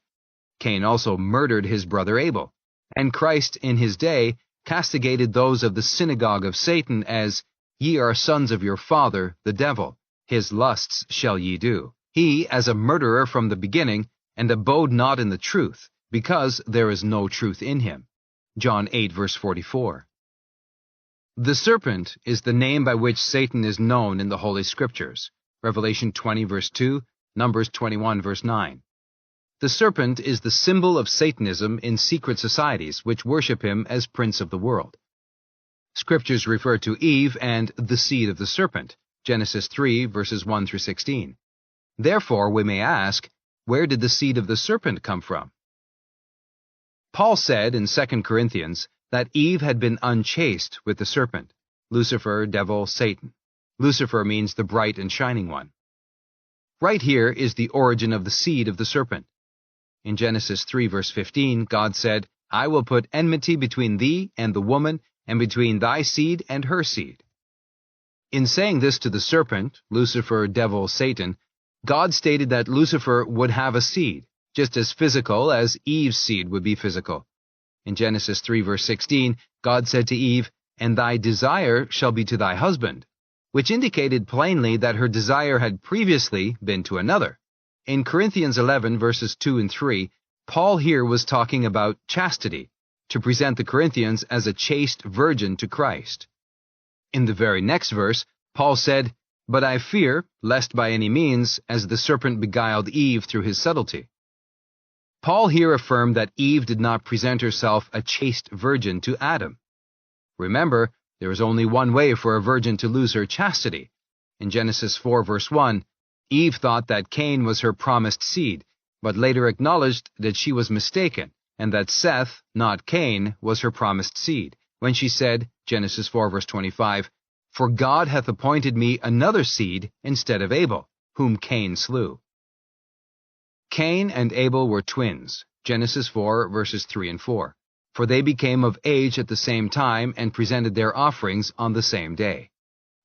Abel was the son of Adam, but Cain was the son of Lucifer. Lucifer and his seed have been killers down through the centuries, and Christ accused them of having slain all the prophets from Abel to his time, Matthew 23, verse 35. Lucifer begat a seed, as God said he would, 1 John 3, verse 12, not as Cain, who was of that wicked one. Lust is sexual desire outside the natural law of God. Therefore, Christ himself seems to have confirmed that Satan was lustful and his father of the Synagogue of Satan, as those who are Satanists teach and believe. Satanists have always used sex bribery and the depravities and perversions of sex to obtain control of men and women they wish to use to further the secret plans of their diabolical conspiracy. Satanism makes a god of sex. They worship the human body because of its sexual abilities. When men and women prove they are unyielding to all other forms of devilish temptation, they often fall as the result of becoming involved in illicit relationships and perversions. Did not David commit abominable sexual crimes, including incest? Then, Christ also told us that the father of the Synagogue of Satan was a murderer from the beginning. Who else could that person have been but Satan? Did he not inspire Cain, his son, to kill his own brother, Abel? Has murder not been the stock in trade of those who have comprised the Synagogue of Satan ever since? What is revolution and war if not murder practiced on a mass scale? Another important fact concerning incest being used to start the Synagogue of Satan on this earth is the practice of pagan kings, who worship the devil. In order to perpetuate their line of succession, they insisted that their sons marry their own sisters. But regardless of what is right or what is wrong, the fact remains that when Christ did start his mission, he told us that the Luciferian conspiracy had reached the stage where Satan, as prince of this world, had obtained control over all those in high places. The words in Genesis 4 verse 15 seem to indicate that after Adam and Eve defected from God, he willed that what has happened since should take place. He said, "Whosoever should slay Cain, vengeance shall be taken on him sevenfold." It would seem that after our first parents defected, God insisted that those who truly wished to love him and serve him voluntarily for all eternity, out of respect for his infinite perfections, should prove their sincerity. Without the adversary and the Synagogue of Satan, there would be no real test. The Holy Scriptures give us enough information to enable us to decide for ourselves which way we want to go. Satanism teaches that Jesus Christ is one and the same as Saint Michael, and is the younger brother of Satan. Satanism also claims that God sent Saint Michael to earth in the form of Jesus Christ in order that he might end the Luciferian conspiracy here as he had previously done in heaven. Both Satanists and Luciferian adepts boast that Christ failed in his mission. They make the reacting of his defeat the major part in the celebration of the Black Mass. Pike revised and modernized the Black Mass and named his brainchild the Adonaiocide Mass. The word Adonaiocide means the death or end of God. The death of God was the primary purpose of Nietzscheism. It would seem that because the enmity between Satan and Saint Michael started in heaven, and because Christ, while on earth, rejected the overtures of Satan to join him in rebellion against the absolute supremacy of God, the enmity has been carried out so that Christianity has been, and still is, honeycombed with Luciferian and or satanic cells. Since Christ first picked his apostles, these agentures always hide their true identity while they bore industriously from within. Today they are to be found disguised as modernists, weakening the various denominations so that they will be ready to collapse when those who direct the conspiracy at the top decide it is time to provoke the final social cataclysm. Pike explained what is intended to happen in the letter he wrote to his director, Mazzini, of the WRM, August 15, 1871. This letter is quoted elsewhere. It is catalogued in the library of the British Museum, London, England, and has been quoted from and referred to by dozens of authorities and students of the WRM, including Cardinal Rodriguez of Chile. See page 118 of The Mysteries of Freemasonry Unveiled, 1925, English translation, 1957.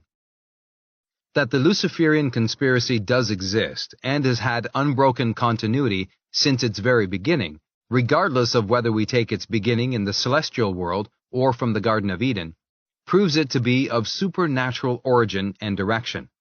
Nothing conceived in a human mind could be so perfect, so diabolical, so titanic in dimensions, or so utterly destructive as the Luciferian conspiracy, which today we call the World Revolutionary Movement, WRM. Every time an attempt has been made by ecclesiastical and or civic officials to expose Satanism as the inversion of God's plans and laws, and the antithesis of the Christian religion, the agentur of the high priests of the Luciferian creed, who are located behind the scenes of all governments, both secular and ecclesiastical, have so far succeeded in turning the intended exposure into an actual and factual witch hunt. To prevent real Satanists and dedicated Luciferians from being exposed and punished, the Synagogue of Satan and the high priests of the Luciferian creed, who control the SOS, have always succeeded in throwing an ample number of substitutes into the hands of the investigators, who provided the executioners with enough victims to satisfy the outraged feelings of the princes, both religious and secular, and the bloodlust of the angry mobs. Until recently, these substitutes were accused of being witches and or sorcerers who worship the devil. Believers in God will be next.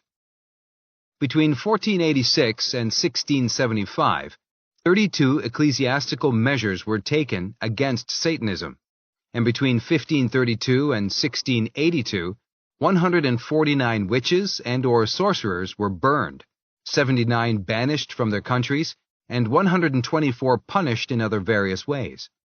These measures and punishments affected Americans. They were accused of being Satanists and furthering the Luciferian conspiracy against Christianity. Public attention was thus kept centered upon unimportant victims, most of whom had been charged or betrayed by the high officials, who kept their own identity with the Luciferian conspiracy secret. The scriptures and writings of inspired men since the advent of Christ are full of incidents of demonic possession of individuals, but except in the collect, read by priests celebrating the Mass on the 17th Sunday after Pentecost, one is unable to find anything very definite on the diabolical contagion, or the devil's influence on the human masses. This is rather extraordinary, because if wars and revolutions are, as I maintain, the destructive force being used by those who direct the WRM to eliminate all other forms of government and religion, then the devil's influence on the Goyim, human masses, is far more powerful, seductive, and deceptive than is the possession of an individual. There can be no logical denial that the devil, through his earthly agentur, can and does influence the thinking of the masses in order to produce evil mass results, including wars and revolutions. We refer to the manner the secret powers of evil have of using propaganda and mass psychology to serve their diabolical purposes. Chapter 3. Luciferianism. In order to be able to realize that the WRM is a continuation of the heavenly revolution, we must understand Lucifer, what Lucifer did in heaven, and why before he and or Satan caused our first parents to defect from God. Being the highest, brightest, and most intelligent of God's creatures, he also had a free will. He could will to remain loyal, faithful, and obedient to God, and accept God, Adonai, as the supreme authority over the entire universe, or he could challenge that right. Lucifer, in heaven, was next to God. He was intelligent, therefore it is obvious that he could not have envied him. St. Thomas said, "Only a fool can be envious of what is so far above him as to be impossible of attainment. Lucifer is no fool." Lucifer's pride in his angelic attributes, that is, office, character, and personality, could have caused him to desire to be in his own order as God is in the divine order. In other words, Lucifer's pride in his own perfections could have made him wish to become the ruler of his own order rather than remain subject to God, regardless of the exalted state to which he had been elevated by God. This line of reasoning does not infer that Lucifer was fool enough to wish to dethrone God. He simply wished to rule a section of the universe in his own right. Today, many human beings suffer from the same kind of inflated ego. It could be termed an overwhelming desire for absolute independence or self-sufficiency. St. Thomas, Scotus, and Suarez agree that the sin Lucifer committed was the sin of pride, but they disagree with each other on exactly what constituted his sin of pride. My studies have convinced me that Lucifer's sin of pride consisted of his determination to break from God and set up his own dynasty. I am supported in my conviction by biblical authority and history. Lucifer got what he wanted by leading the heavenly revolt. He persuaded vast multitudes of various levels of angels to join him. Among these were 1/3 of the highest, the brightest, and the most intelligent of the heavenly host. Lucifer got himself expelled from heaven and cast into hell, and this was exactly what he wanted to have happen. Since then, he has struggled to wean as many others away from God as possible, so that they may come under his dominion. We know of his activities only on this earth, and we call this the World Revolutionary Movement. My purpose in writing my last 3 books, I doubt if I shall be granted time to write others, has been to shed light on the WRM and the SOS, a subject of such great importance that it affects the life of every human being and his or her immortal soul. Many priests and ministers have told me of their appreciation of my motives. On the other hand, there are priests and ministers who, when asked by their parishioners to express an opinion on the hidden chapters of biblical and secular history, as exposed and explained in Pawns in the Game and Red Fog Over America, have said, "What he writes borders on heresy." What they don't mention is the great truth expounded by the greatest theologians and philosophers of the Church of Christ, that is, all truth borders on heresy. What really matters is that when expounding the truth, we don't step over the borderline as defined in the Scriptures. When ministers and/or priests close the door to a mind seeking further knowledge of the truth, they serve the devil's purpose. Isaiah 28 verse 7, Micah 3 verse 11, and Malachi 2 verse 7. A Presbyterian minister in Ottawa said my writings were unmitigated nonsense. A minister in Owen Sound published a pamphlet stating that I was anti-Semitic and spreading modern heresy. These men and several others, both Gentiles and Jews, have done their best to involve me in arguments and litigation. They probably intended, by so doing, to use up my time to such an extent that they would seriously interfere with my determination to throw as much light as I can on this subject before my own light has gone out. In case readers run into this kind of criticism, I wish to remind them that the knowledge of ministers and priests is subject to the restrictions placed on them by the curricula laid down by those who control the seminaries of a particular faith. My studies over a period of 40 years have never ceased. I have never allowed my mind to be subjected to limitations. This is the way I believe that God intended it should be. What I write, I believe to be the truth. Readers should consider the hidden facts of history as detailed in my writings to form their own opinions and reach their own decisions. The curricula in many seminaries are seriously restricted for the simple reason that even theologians of the same faiths have been, and still are, openly divided in opinion on many matters dealing with the fall of angels. However, both Scotus and Suarez agree that none of the angels, including Lucifer, ever repented their defection from God. Both agree that repentance was a possibility to them, and that God gave them the time and opportunity for repentance. But during the interval of time, Lucifer and his followers committed other sins. With these opinions, St. Thomas disagrees.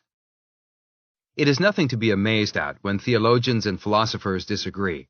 Only God and the devil know on whose side they are. Matthew 7 verse 15 warns us of false prophets in sheep's clothing. Even as far back as Jeremiah's day, priests were being denounced because of their unfaithfulness. Jeremiah 1 verse 18. Many priests and ministers today teach because they are hired. They teach what those who hired them say they must teach. Malachi 2 verse 8. The word hire used in this regard can mean more than to obtain pay for services. It can mean to render service and give unlimited obedience to an earthly power in the hope of obtaining earthly and supernatural rewards. When, as staff training officer for the Canadian Naval Reserve Division 1943 to 1944, I lectured to the officers and men on the subject of discipline and obedience. I shocked some of the divisional commanding officers by telling their subordinates that no officer or man was required to obey an order that is contrary to the commandments of God, that is, natural law or the dignity of man. Many of the most horrible atrocities committed in the name of God against the human race by Satanists were committed by innocent men carrying out orders. How very convenient. If subordinates are required to obey all orders, then all the SOS, who control all those in high places, need do is see that orders are given to do things that serve the devil's purpose. Christians in holy orders should never forget that regardless of any consideration, including the oath of obedience they give to superior authority, their first allegiance, like that of a soldier or sailor, is to God. No oath can bind them to commit sin. Keeping silence, or failure to tell the whole truth regarding the WRM, is a sin against God, and a crime against God's creatures. Tell the truth, and shame, confound the devil, should be the motto of every militant Christian. This truth was repeatedly emphasized by the late Pope Pius XII, when he told parish priests they are responsible for the secular as well as the spiritual welfare of their congregations, and should guide the members of their flocks on social, economic, and political matters. He showed his will in this regard when, in 1957, he asked all faithful Catholics to pray for the silent church. The word church, as he used it, means the whole body of Christian believers, the ecclesiastical organization or power as distinguished from the state. Don't let anyone tell you differently. If they do, they lie. If they lie, they serve the devil's cause. The Luciferian conspiracy could not have developed since our Lord died to its semi-final stage if those who have pretended to be Christian clergy dedicated to God had not sinned against him by maintaining silence on this all-important subject. Let me remind my readers that no ecclesiastical authority, Catholic or non-Catholic, has challenged the truth of what I say on this subject. Hundreds of ordained priests and ministers have admitted that I have convinced them of the truth. The majority of them excuse themselves from helping me openly by saying, I am under discipline. I am afraid God does not accept that as a valid excuse. God dispensed with all forms of compulsory discipline. Under God's plan for the rule of the universe, we are free to love and serve Him of our own will, or go to hell in our own way. It is time we stopped making excuses and proceeded to prove to God that we wish to love and serve Him for eternity. My slanderers have never had to worry about where their next meal came from. They have been babied along and encouraged to develop an inflated ego regarding their knowledge and importance. They may have suffered a few hardships, but they always knew they would be looked after provided they remained obedient to those their benefactors placed over them. My life has been entirely different. Due to a serious accident, my father died in his 40s. At the age of 13, I was left to shift for myself. When 15, I was at sea, working an average of 12 hours a day. I rose to be a master mariner and a commander in the Canadian Navy. I have written enough since to have had 10 books of non-fiction published and incorporated in reference libraries throughout the world. I did all this by the grace of God and my application to a dedicated cause. I was determined to find out, if possible, why human beings can't live in peace. It is only fair to mention that I rejected offers of fame and fortune because such offers always had strings attached, which would have prevented me continuing to see after and publish the truth. The only thing I ask from God is that He permit me to live long enough to pass on what I have learned about the WRM to others.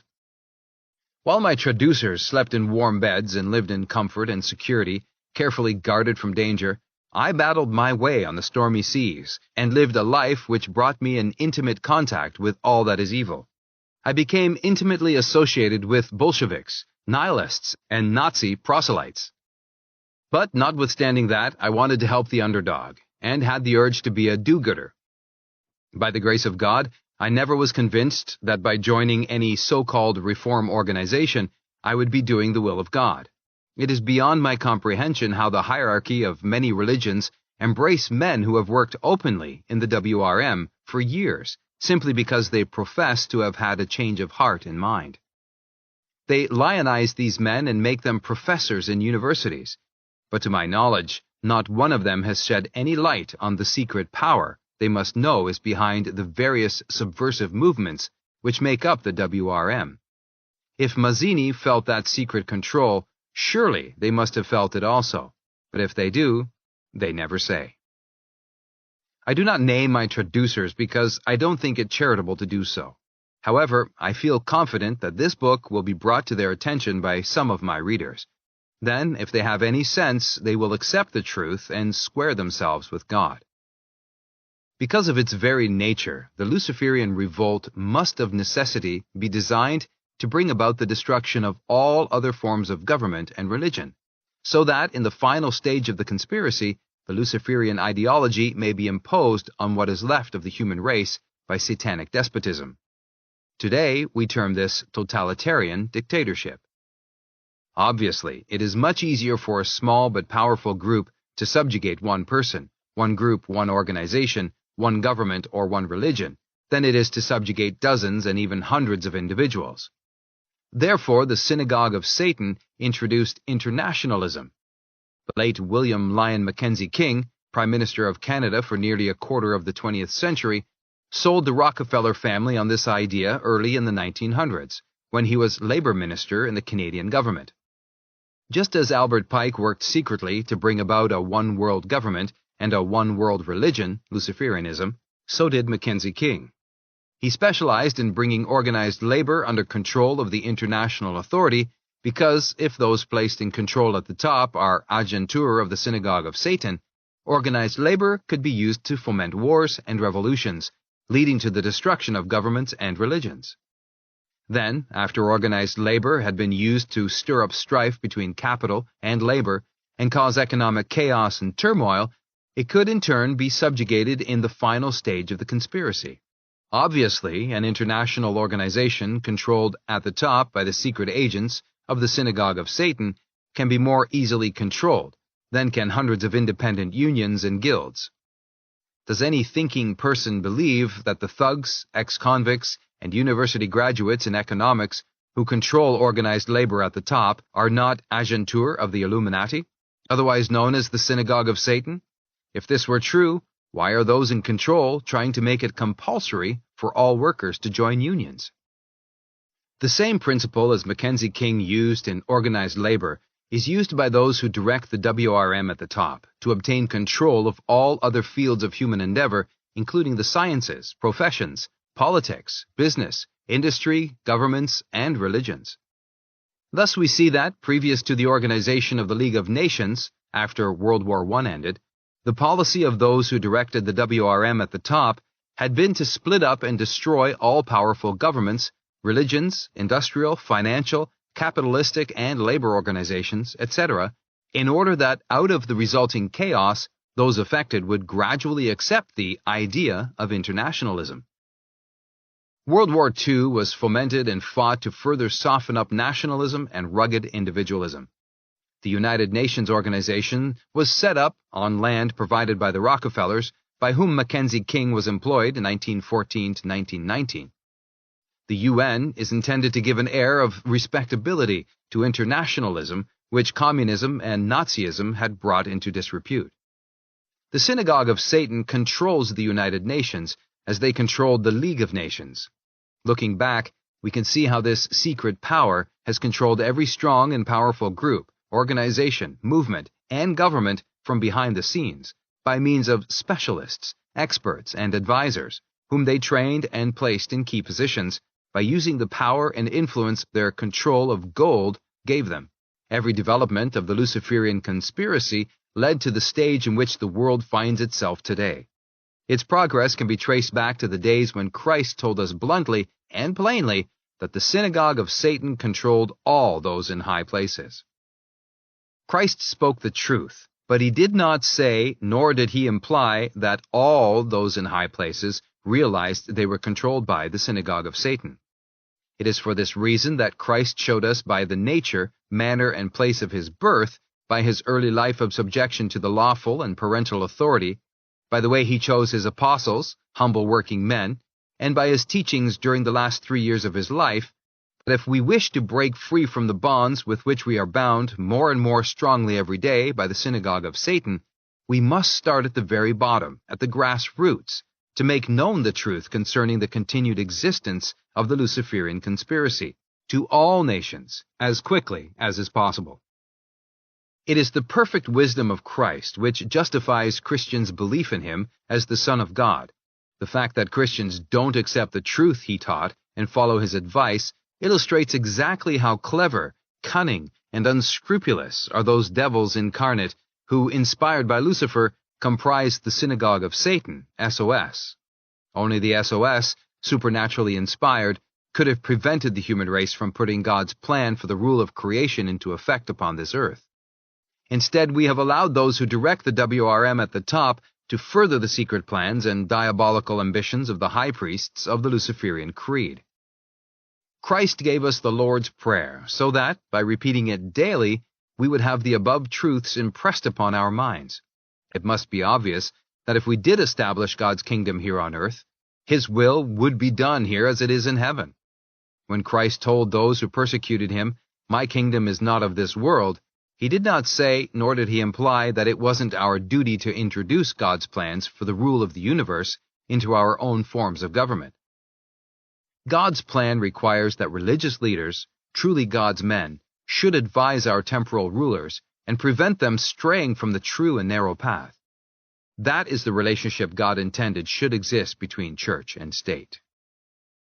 Instead of holy men, we have allowed the SOS to place evil men in control of all those in high places. Our earth is a very, very small potato when compared with the galaxies of heavenly bodies, the suns, stars, and planets which make up the universe. The Holy Scriptures tell us that the universe is now split into two parts. One part is heaven, reserved for those who prove they wish to love and serve God voluntarily for all eternity. The other part is hell, reserved for those who defect from God. Revelations tell us exactly how and when this division will be made definite and final. Then there will be only heaven and hell, and they will last for all eternity. It must be obvious to all thinking people that the reason Christ told us we must start at the bottom and work up, using men and women whose minds have not been brought under control of the Synagogue of Satan, by propaganda introduced into our seats of learning and all other channels of public information, is because He knew that all those in high places don't realize they are being controlled by the agentur of the Synagogue of Satan.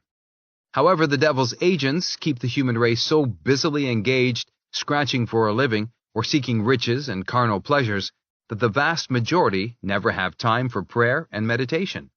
Our leaders, secular and religious, never seem to have time to consider anything other than worldly problems, and the devil's agents see they are busy with problems which concern the world and the flesh, to the exclusion of all spiritual interest and values. But because the vast majority of those who occupy the high places are elected by the people, it is logical to say that until the people are subjugated, it is possible for an enlightened and fully informed public to create such a force of public opinion, that such force could seriously affect even those who occupy the very highest places in politics, government, economics, industry, the sciences, and religion. In my humble opinion, that is what Christ meant when He told us to go and teach the truth to all people of all nations. Christ made us the promise that if we did so, the truth would set us free. These are the reasons that those who direct the Luciferian conspiracy at the top keep their true intentions, to enslave the people physically, mentally, and spiritually secret. They deliberately surround the truth with a thick fog of lies, which we term propaganda. While dealing with this phase of the WRM, it is essential to prove that the Synagogue of Satan does not permit even those they select to direct the WRM to suspect they are being used as tools to bring the Luciferian conspiracy nearer to its final goal. Giuseppe, sometimes referred to as Giuseppe of Joseph, Mazzini, has been represented to the people by the controlled press as a great Italian patriot, as were Mackenzie King of Canada and General Albert Pike of the USA, and many others since proved to be hypocrites. These men pretended to serve God, their country, and humanity, while in reality they knowingly furthered the secret Luciferian plans. Documentary evidence definitely proves that from 1834 until he died in 1872, Mazzini directed the WRM throughout the world. He used as revolutionary headquarters the lodges of the Grand Orient, established towards the end of the 18th century by Weishaupt, and the councils of Pike's new and reformed Palladian Rite, established the second half of the 19th century in all countries throughout the world. Mazzini was closely associated with one Dr. Bridenstine. After Mazzini's death in 1872, a letter he had written to Bridenstine came to light. The contents fully illustrate what I mean when I say that not even the directors of the WRM are permitted to know they further the secret plans of the Luciferian conspiracy, unless they have convinced those who constitute the Synagogue of Satan that they have finally and completely defected from God and are suitable and ready for initiation into the full or final secret. Study of Mazzini's secret life proves that he actually accepted Satan as prince of the world. He worshipped him as such. As director of the WRM, he was admitted into the Synagogue of Satan, and yet, even as a member of that group, his letter to Bridenstine shows that he had not been initiated into the full secret, which is that Lucifer is God, the equal of Adonai, our God, and that the ultimate purpose of the WRM is to bring about one form or another of a one-world government, the powers of which the high priests of the Luciferian creed intend to usurp so they can then impose a Luciferian totalitarian dictatorship upon the people of this world. In the letter referred to, Mazzini wrote, "We form an association of brothers in all parts of the globe. We wish to break every yoke, yet there is one that is unseen, that can hardly be felt, yet that weighs on us. Whence comes it? Where is it? No one knows, or at least no one tells. This association is secret, even to us, the veterans of secret societies." The fact that the full secret is known only to a very few people is of the greatest importance. It means that as long as there is still time to make the truth known.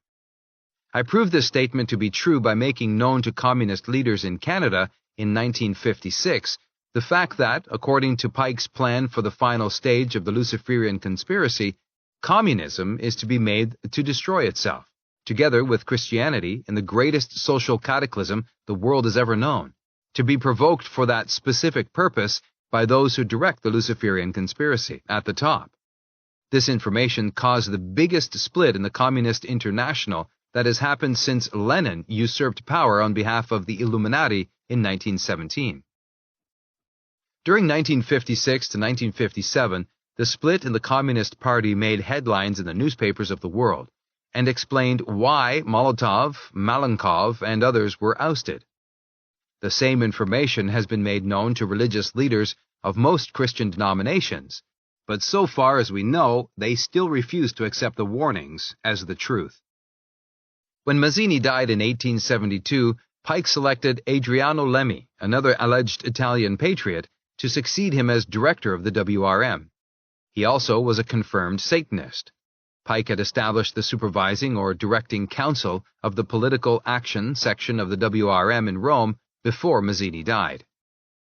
When Pike made his selection, a strange situation developed. Lemmi was such a confirmed Satanist that he insisted that all members of Pike's new and reformed Palladian Rite worship Satan as prince of this world and as their god.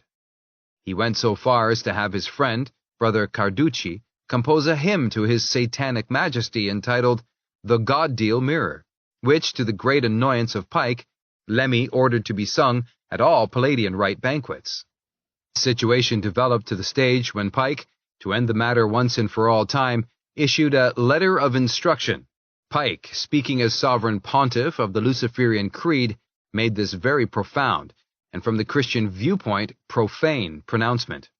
He addressed it to the heads of the 26 councils of his, Pike's, new and reformed Palladian Rite, established all over the 5 continents as the secret headquarters of those he had selected to direct all aspects and phases of the WRM, so that communism, Nazism, nihilism, and every other enemy of God and of his creatures could be used to further the secret plans of those who directed the Luciferian conspiracy at the top. Pike's letter reads in part, we quote a translation of it taken from page 587 of A.C. Derive's book dealing with this subject, La femme et l'enfant dans la France maçonnerie universelle. That which we must say to the crowd is, we worship God, but it is the God that one worships without superstition. The Masonic religion should be, by all of us initiates of the high degrees, maintained in the purity of the Luciferian doctrine. If Lucifer were not God, would Adonai, whose deeds prove his cruelty, perfidy and hatred of men, barbarism and repulsion for science, would Adonai and his priests calumniate him? Yes, Lucifer is God, and unfortunately Adonai is also God.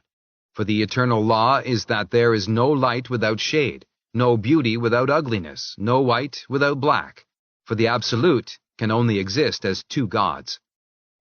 Thus, the doctrine of Satanism is a heresy, and the true and pure philosophical religion is the belief in Lucifer, the equal of Adonai. But Lucifer, God of light and God of good, is struggling for humanity against Adonai, the God of darkness and evil.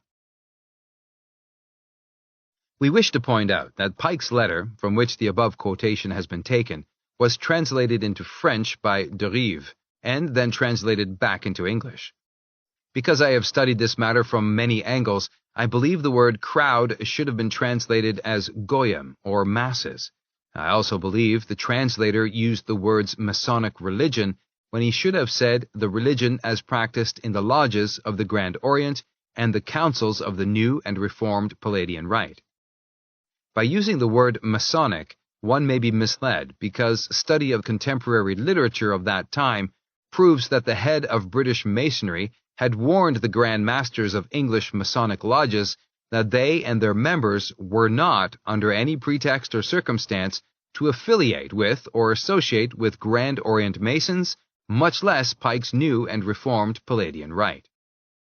Dom Paul Benoit, recognized as an authority on this subject and author of La Cité Antichristienne, 2 parts, and La France Maçonnerie, 2 volumes, says on page 449 of Volume 1 of La France Maçonnerie, the Reformed Palladian Rite has a fundamental practice and purpose, the adoration of Lucifer. It is full of all the impieties and all the infamies of black magic. Having been established in the United States, by Pike, it has invaded Europe, and each year it is making terrifying progress. All its ceremonial is full of blasphemies against God and against our Lord Jesus Christ. Such is the guile, the cunning, and deceit of those who direct the Luciferian conspiracy, that they not only tolerate, but encourage Satanism in all but the highest degrees. They direct their agentur to place the idea in the public's mind that Freemasonry, Judaism, Roman Catholicism, Communism, Nazism, and any or all other organizations with international objectives are secretly directing the WRM, while all the time documentary evidence and the events of history prove that the Synagogue of Satan, controlled at the top by the high priests of the Luciferian creed, use any and all of the movements whenever it is possible to further their own diabolical secret plans and ambitions. Lemmy, when head of Grand Orient Masonry in Italy and France, also belonged to Pike's New and Reformed Palladian Rite. Before he was initiated into the full secret by Pike, Lemmy tried to bring about the destruction of the Vatican by his anti-clerical campaigns. After his initiation, which is said to have been conducted personally by Pike, his attitude and activities suddenly changed. While he outwardly remained anti-clerical and anti-Vatican, he no longer advocated the violent overthrow of the Vatican by force. Pike did with Lemmy what Carl Rothschild had had to do little more than a decade earlier with other Satanists when they stirred up so much anti-Vatican hatred that the governments of France and Italy were on the verge of destroying it. Carl Rothschild, an initiate of the full secret, stepped in to act as peacemaker between the Vatican and her enemies. History relates how his intervention saved the Vatican and made Carl Rothschild the friend and trusted advisor of the Pope. He reorganized the affairs of the Treasury and State Departments. But history has proved that Carl Rothschild was no true friend of the Vatican.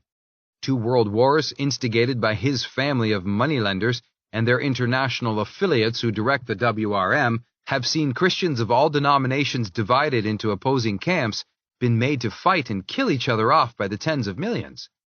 This has been done to bring Pike's plan for the final social cataclysm nearer to fruition. Communism grew stronger as Christianity was weakened, until today, as Pike's plan required, communism has darkened the entire earth. While it would be inaccurate to deny that there have been bad popes, as there have been bad kings, it is only proper to point out that the bad popes and kings were no worse than some of the other leaders of Christianity when they became presidents of republics. Luciferianism demands that all temporal and spiritual authority be destroyed because of their alleged badness. Because the struggle in which we are involved is against the spiritual forces of darkness, it stands to reason that there must be good and bad people in all walks of life, in all levels of government, and in all religions. It is typical of all who serve the devil's cause that they always use destructive criticism aimed at those in authority to undermine the confidence and loyalty of the individual in the remaining governmental and religious institutions. This policy helps those who direct the WRM to at first weaken and then destroy all remaining governments and religions. Let us never forget that there is nothing wrong with Christianity. Many things done in the name of Christianity were done by men who, knowingly or unknowingly, furthered the secret plans of the Luciferian conspiracy. What we need to do is lean upon and strengthen Christianity as God would wish. The above remarks are published to explain how it is that Satanists have always attacked the popes and the Vatican and advocated their destruction, while the high priests of the Luciferian creed have, to date, always stepped in and prevented their doing so. The intervention of those who control the Synagogue of Satan at the top was not out of love or respect for the Pope of the Vatican. They intervened because, being initiated into the full secret, they knew that when their conspiracy reaches its final stage, after all temporal powers have been reduced in strength until they no longer remain world powers, when a tired and weary people have been reduced to such a physical and mental condition that they became convinced that only a one-world government can put an end to revolutions and wars and give them peace, they must use the clash between communism and Christianity to destroy all remaining religious institutions also. General Albert Pike revealed how this was to be done in the letter he wrote to Mazzini, August 15, 1871. That part which deals with this particular phase of the conspiracy reads as follows: "We shall unleash the nihilists and atheists, and we shall provoke a formidable social cataclysm which, in all its horror, will show clearly to the nations, people of different nationalities, the effects of absolute atheism, origin of savagery, and the most bloody turmoil. Then, everywhere, the citizens obliged to defend themselves against the world minority or revolutionaries will exterminate those destroyers of civilization, and the multitude, disillusioned with Christianity, whose deistic spirits will be from that moment without compass, direction, anxious for an ideal, but without knowing where to render its adoration, will receive the true light, through the universal manifestation of the pure doctrine of Lucifer, brought finally out in the public view, a manifestation which will result from the general reactionary movement which will follow the destruction of Christianity and atheism, both conquered and exterminated at the same time." We ask the reader to study every word of this diabolically inspired document. According to Pike's military blueprint, drawn up between 1859 and 1871, 3 global wars and 3 major revolutions were to place the high priests of the Luciferian creed in position to usurp world powers. 2 world wars have been fought according to schedule. The Russian and Chinese revolutions have achieved success. Communism has been built up in strength and Christendom weakened. World War III is now in the making. If it is allowed to break out, all remaining nations will be further weakened, and Islam and political Zionism will be destroyed as world powers. The reader must not forget that the Arab world is made up of millions of people, many of whom are Christians, many are of the Jewish faith, many are Mohammedans, but all subscribe to belief in the same God Christians worship as the creator of the universe. The Quran of the Mohammedan faith is practically identical with the Bible, excepting only that the Mohammedan religion, while accepting Jesus Christ as the greatest of God's prophets before Muhammad, does not permit its members to believe in the divinity of Christ. The point we wish to make is this: those who direct the Luciferian conspiracy at the top realize only too well that before they can provoke the final social cataclysm, they must first of all bring about the destruction of Islam as a world power, because if Islam were not destroyed, it would undoubtedly line up with Christianity in the event of an all-out war with communism. If that were allowed to happen, the balance of power would be held by Christianity, allied to Mohammedanism, and it would be very unlikely that both sides would conquer and exterminate each other. It is of the greatest of importance that these facts, which explain the political intrigue and chicanery now going on in the Near, Middle, and Far East, be brought to the attention of all political and religious leaders, so that they may take action to prevent the last phases of the Luciferian conspiracy from being put into effect, and bring to fruition the prediction made in chapter 20 of Revelations, that is, that Satan shall be bound for 1,000 years. The events of the past half-century would indicate that we are rapidly approaching that period of the world's history, when, if it were not for the intervention of God, no flesh would survive. Matthew 24, verse 22, Mark 13, verse 20. It is important that the general public know the diabolical fate being prepared for the whole of the human race. I cannot agree with some of the clergy of several denominations with whom I have discussed this matter at considerable length, who say it is better that the public be left in ignorance of their pending fate. To tell them the truth will only alarm them and cause them to panic. Even some bishops, who are supposed to be the shepherds of their flocks, hold such views. This is beyond my comprehension. They are like physicians who advocate drugging a person they suppose to be dying at the first indication of pain. If the general public is told the whole truth, knowledge of the truth will certainly make the vast majority of people busy themselves about saving their immortal souls. Knowledge of the truth regarding the diabolically inspired conspiracy will wake them up. It will put an end to lethargy and indifference. As Christ told us, the truth will set us free, spiritually, from the bonds with which we are being ever tighter bound by the spiritual forces of darkness every day.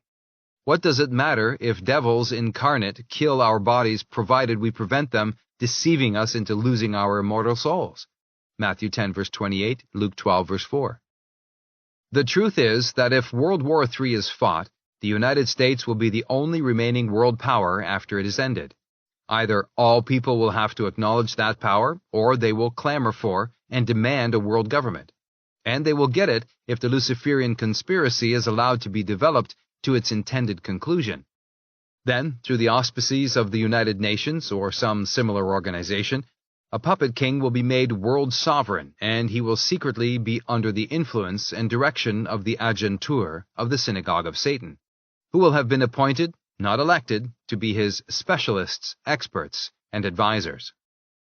The high priests of the Luciferian creed know they cannot usurp world power before the United States is ruined as the last remaining world power, so those who direct the WRM at the very top are arranging matters so the United States will, as Lenin stated, fall into our hands like an overripe fruit. This is how events taking place today indicate the subjugation of the USA is planned.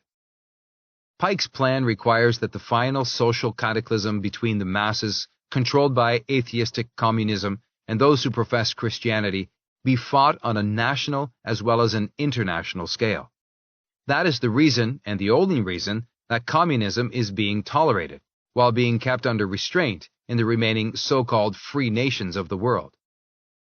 I have served in the higher levels of government and in the naval forces, in positions that enabled me to realize that communism in Canada and in the United States is tolerated, and is being controlled and contained, so its evil destructive force can be used on the national level, as well as the international level, when the final social cataclysm is provoked by those who direct the WRM at the top.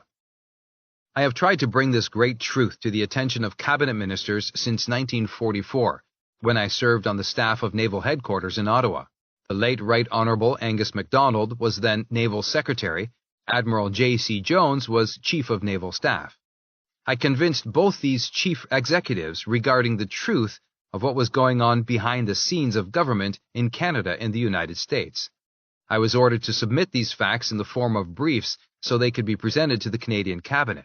I know these matters were presented to said Cabinet, but Mackenzie King brushed them aside. Colonel Ralston, Minister for the Army, and Major Chubby Power, Minister for the Air Force, were so disgusted with Mackenzie King because of the manner in which he wielded autocratic power that they both resigned from his government, even though it was wartime. The naval minister told me personally, "Carr, the cabinet is full of the people you wish to expose. I intend to stick with the ship, Navy, until we win the war. Then I'm going to resign from federal politics. What is going on is more than I can take." When I requested to be demobilized in May 1945 after Germany collapsed, in order that I might start writing Pawns in the Game and Red Fog Over America, Admiral Jones shook my hand as we said goodbye and said, "I wish you luck with your new books. Publication of the truth, as you have explained it to the minister and myself, could do more to prevent World War III than any defensive plan based on armaments." Both of these men died suddenly, shortly afterwards. In 1955, it required 6 times as many members of the RCMP and the FBI to contain communism in Canada and the United States, as it did in 1945. In 1956, the Canadian Minister of Justice asked Parliament to increase his budget by millions of dollars on the grounds that 6 RCMP officers were now required to keep check on communists, where only 1 was required 10 years before. This was a superlative illustration of the double talk used by men who are involved in the WRM. The minister said, to keep check on communists. What he should have said was, to keep communism in check until the time is ripe to use it. I personally knew Inspector John Leopold, who for many years headed the anti-subversive department of the RCMP. We discussed these matters on many occasions. The RCMP and the FBI could arrest every communist in Canada and the United States within 24 hours of the order being given by the heads of the respective departments of justice, provided the communists were not tipped off previously. It isn't much of an exaggeration to say that John Leopold had one of his agents sleep with the communist leaders every night. But the order to destroy the most destructive weapon the leaders of the Luciferian conspiracy possess by legal means was not given, and John Leopold retired from the RCMP a broken man, worn out bodily, mentally, and I'm sorry to say, spiritually, because of sheer frustration. The power of the United States can be destroyed only from within. The internal unrest now being fomented between citizens of different races, colors, and creeds is not so much the result of aggressive action taken by different groups as it is the result of rulings which have been passed by the Supreme Court. Their purpose was the creation of issues and troubles where previously no real issue or problem existed. I say with all gravity, fully realizing the seriousness of what I say, that if the day is allowed to come when those controlled by atheistic communism are thrown at the throats of those who profess Christianity on an international scale over some real or cooked-up issue, the communists in every one of the remaining so-called free nations will be released from the check reins with which they are now being contained, and as Pike boasted to Mazzini, the people will experience the worst social cataclysm the world has ever known. What I say is based on documentary evidence supported by historical facts, events which have taken place since the plans were laid. Everything Weishaupt planned between 1770 and 1776 to further the Luciferian conspiracy has developed exactly as he intended. Everything Pike planned between 1859 and 1871 has occurred exactly as he intended.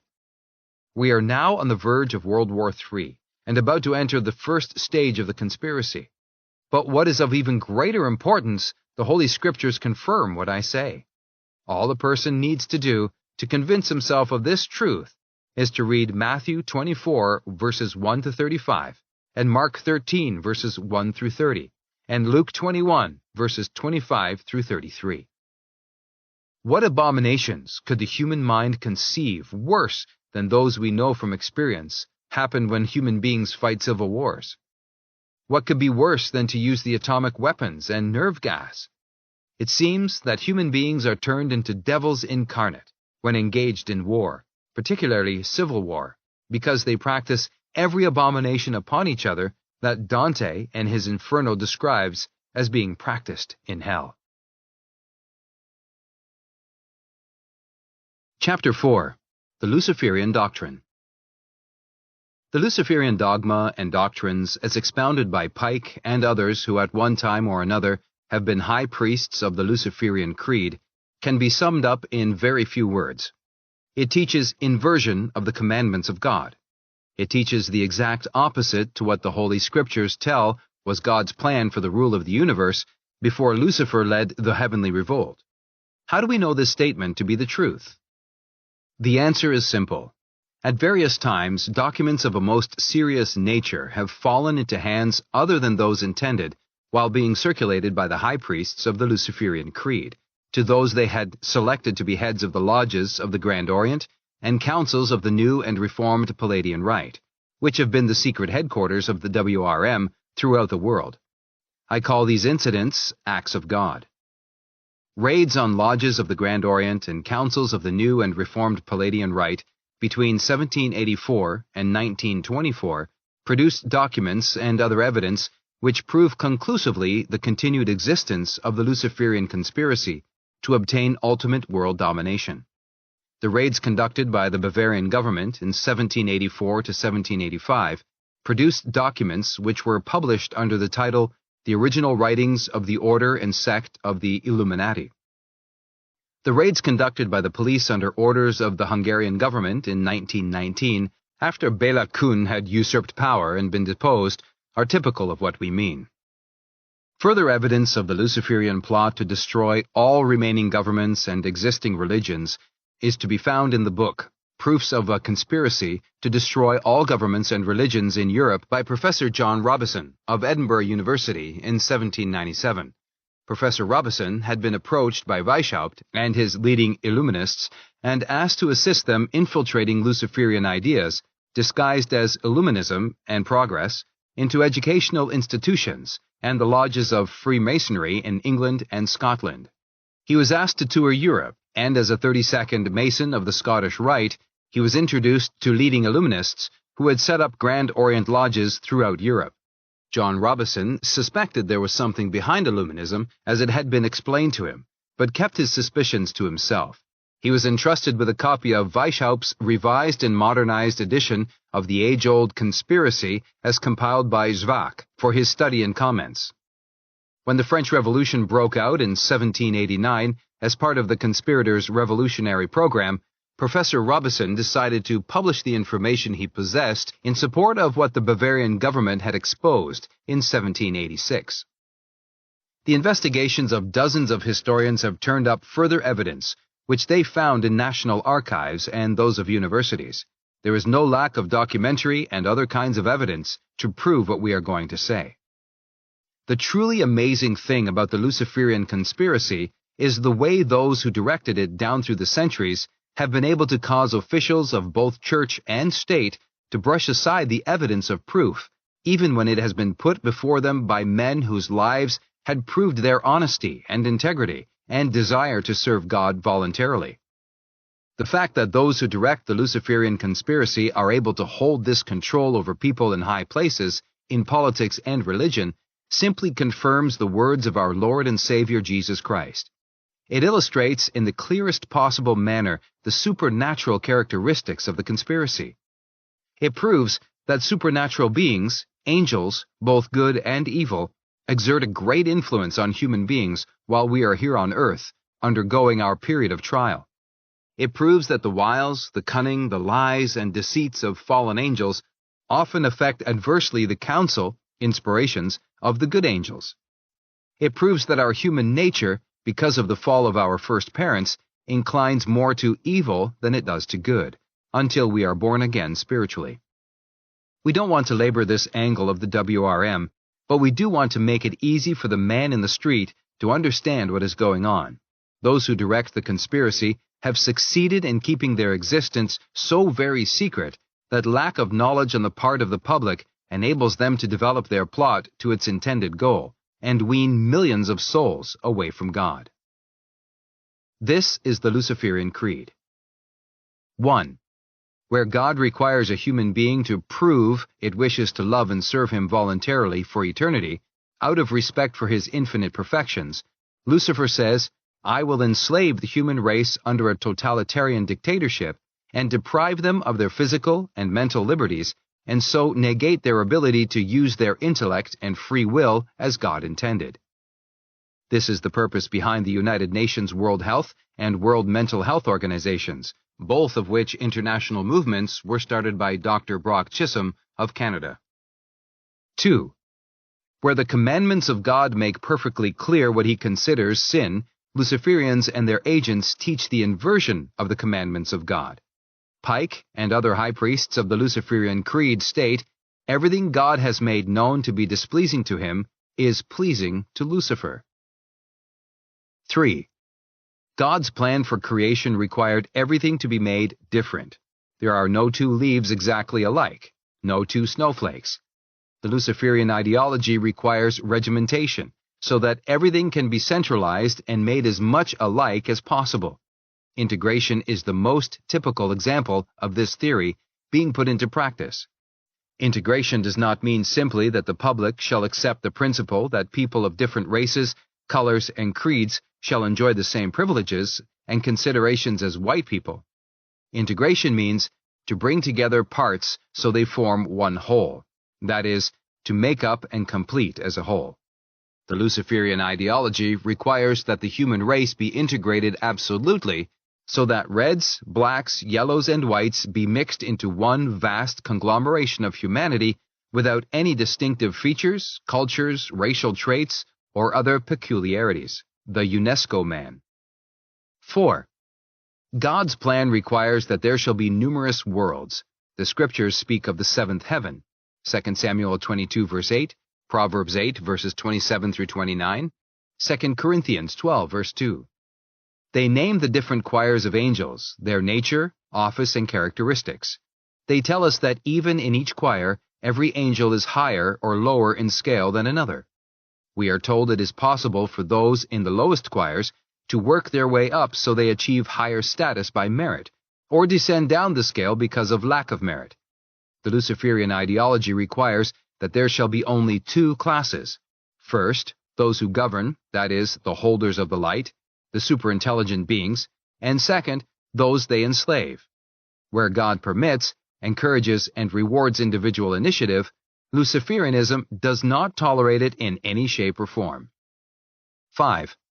God insists that in order to ensure perfect peace and happiness in heaven, every soul he selects as one of his elect must have proved that it honestly and sincerely, without qualification or revocation, desires to love and serve God voluntarily out of respect for his infinite perfections for all eternity. It is to produce proof of this desire that we human beings are being tested so thoroughly. God doesn't intend that there shall be a second revolt in heaven. Luciferianism, on the other hand, says that permanent peace shall be assured by the king-despot, exercising absolute despotism over his subjects. The Luciferian protocols say, the Luciferian totalitarian dictatorship, when established on this earth, will have at its head a king-despot, whose will is to be enforced by satanic despotism. 6. Where God's plan required love to be the creative and charity the governing force in nature, the Luciferian creed says lust shall be the creative force and right or might the governing force. 7. Where God ordered that each class of his creatures on this earth shall increase and multiply, each according to his kind, the Luciferian ideology requires that in the final stage of the conspiracy, only the governing body shall have the liberty to enjoy the pleasures, lusts of the flesh, and the right to gratify their carnal desires. All others are to be made into human cattle and enslaved physically, mentally, and spiritually in order to ensure permanent peace and social security. Procreation will be strictly limited to types and numbers determined scientifically as sufficient to fill the requirements to the state, God. According to Bertrand Russell, on pages 49 to 51 of his book, The Impact of Science on Society, less than 5% of males and 30% of females will be selected from the Goyim to be used for breeding purposes, and reproduction will be achieved by artificial insemination practiced on an international scale. Investigation has proved that experiments are now being conducted in both Canada and the United States to determine if the semen of human males cannot be preserved and kept fertile indefinitely, the same as the semen taken from prize bulls. Recent discoveries have made it possible to keep semen taken from bulls indefinitely by freezing quickly to a temperature of approximately 130 degrees below zero. Already huge banks have been established in which several million samples of graded semen are stored. Orders received for a particular type or strain can be flown to any part of the world. Smaller banks are now being established in suitable locations to serve the needs of cattle-raising states. This statement is fact, not fiction. 8. Under God's plan, reproduction of the human species was and is intended to be the most holy and sacred function performed by a male and female, joined together in one flesh for the duration of their mortal lives. According to God's plan, the primary motive to indulge in sexual intercourse is to procreate another human body into which God can infuse a soul, which he wishes to give the opportunity of learning to know him and love him, and to will to serve him voluntarily for all eternity.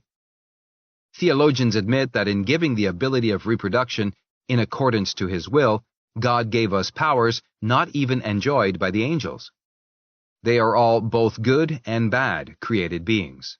The powers God gave to human beings caused those angels who had joined Lucifer to become jealous.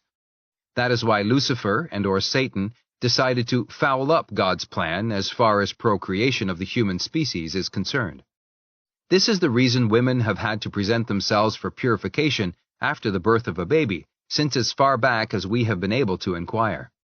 This is why baptism was instituted as a sacrament. This explains why women are required to cover their heads in church. Because Satan fouled up God's plan, human beings who descended from Adam and Eve are children of the flesh until they are born again spiritually. 9.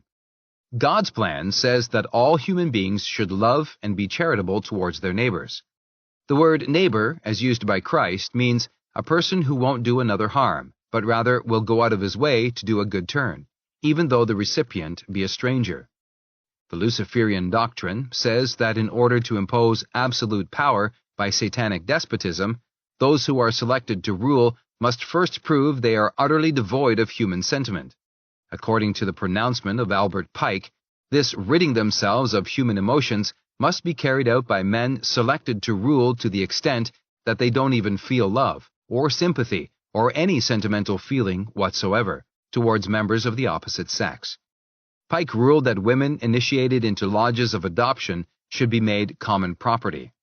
He said members of the Palladian rite should use them frequently and without passion, but solely to gratify their sexual urges, without allowing love or sentiment, which lead so many human hearts astray, entering into their sexual relationships. Thus, he says, men shall enchain women while obtaining absolute control of their own human weaknesses. So we see that everything God considers good, Lucifer says is evil. Everything God considers strength of character, Luciferians consider weakness of character. 10. God's plan requires that human beings care for the sick, the disabled, the imprisoned, and the aged. The Luciferian ideology insists that all goyim who become unable or unfit to serve the state efficiently shall be destroyed. This diabolical principle is being made acceptable in the minds of innocent human beings by being presented as mercy-killing, the scientific name for which is euthanasia. 11. God's plan for civilized society is based on the principle that two human beings of opposite sex shall establish a home and raise a family. Luciferians say that the destruction of the family and home is absolutely essential to the success of their conspiracy. 12. God's plan required the parents to provide for their offspring and to educate them in God's holy will and the facts of life. Luciferians say the state shall regulate births and raise the children born as the result of planned selective breeding. They insist that only the state has the right to educate, forgive the use of the word by such devils in human form. Those they intend shall serve the state. 13. God's plan intends to elevate the dignity of man until he achieves a high degree of spiritual perfection. The scriptures tell us that we can qualify for the highest vacant seats in heaven. Luciferianism is insistent that every human being be reduced to its lowest possible level. It was to further this diabolical theory that Cromwell's levelers drove in the thin edge of the wedge. Today, it has advanced to the stage where women have demanded the right to adopt the same immoral codes as men, the right to smoke, to do everything that does not elevate them above the filth, the dirt, and slime of decadent human nature. God sets up chastity as a virtue. Lucifer says we must be promiscuous to demonstrate our godship. Christ proved by his devotion and love and respect for his earthly mother Mary that God intended motherhood to be the greatest of all vocations. Christ's relationship to his earthly mother and Mary's love and devotion to her son should tell us that, despite the fall of Eve, he still wants woman to be a being of beauty, charm, and grace, full of love, charity, and affection. He wants women to be real mothers, not just human incubators who accidentally conceive due to human error. Luciferianism is determined to drag womanhood down into the gutter and to the level of the natural state of the lower beasts of creation. 14. God provided everything we require for our use and benefit, he ordered that we use all things in moderation. The Luciferian ideology says, but doesn't intend that man shall be a law unto himself and do as he pleases. 15. God's plan of creation placed everything he created in perfect balance. Those who are developing the Luciferian conspiracy to its ultimate objective are doing their level best to put God's creation out of balance, and the human race pays the penalty for the sins of presumption committed by Luciferians. We could go on and on, proving that Luciferianism is diametrically opposed to God's plan for the rule of creation. The point we hope to have made is this: the Luciferian ideology has been drawn up to appeal to men who consider themselves intellectual giants. Lucifer knows that his totalitarian ideology is wrong. When he occupied the highest throne in heaven and was subordinate to God alone, his pride convinced him that if he set up his own kingdom and ruled it with absolute despotism, every aspect and phase of his dominion would have to work peacefully, efficiently, and economically. He used his supernatural powers to force the hand of Almighty God, because God derives pleasure only from those of his creatures who love to serve him voluntarily, because of their respect for his infinite perfections. He had to let Lucifer go to his eternal damnation or change the principle on which he had established his rule. That Lucifer has realized his enormous mistake cannot be doubted, but his pride wouldn't allow him to admit it. How many human beings act like Lucifer in that respect today?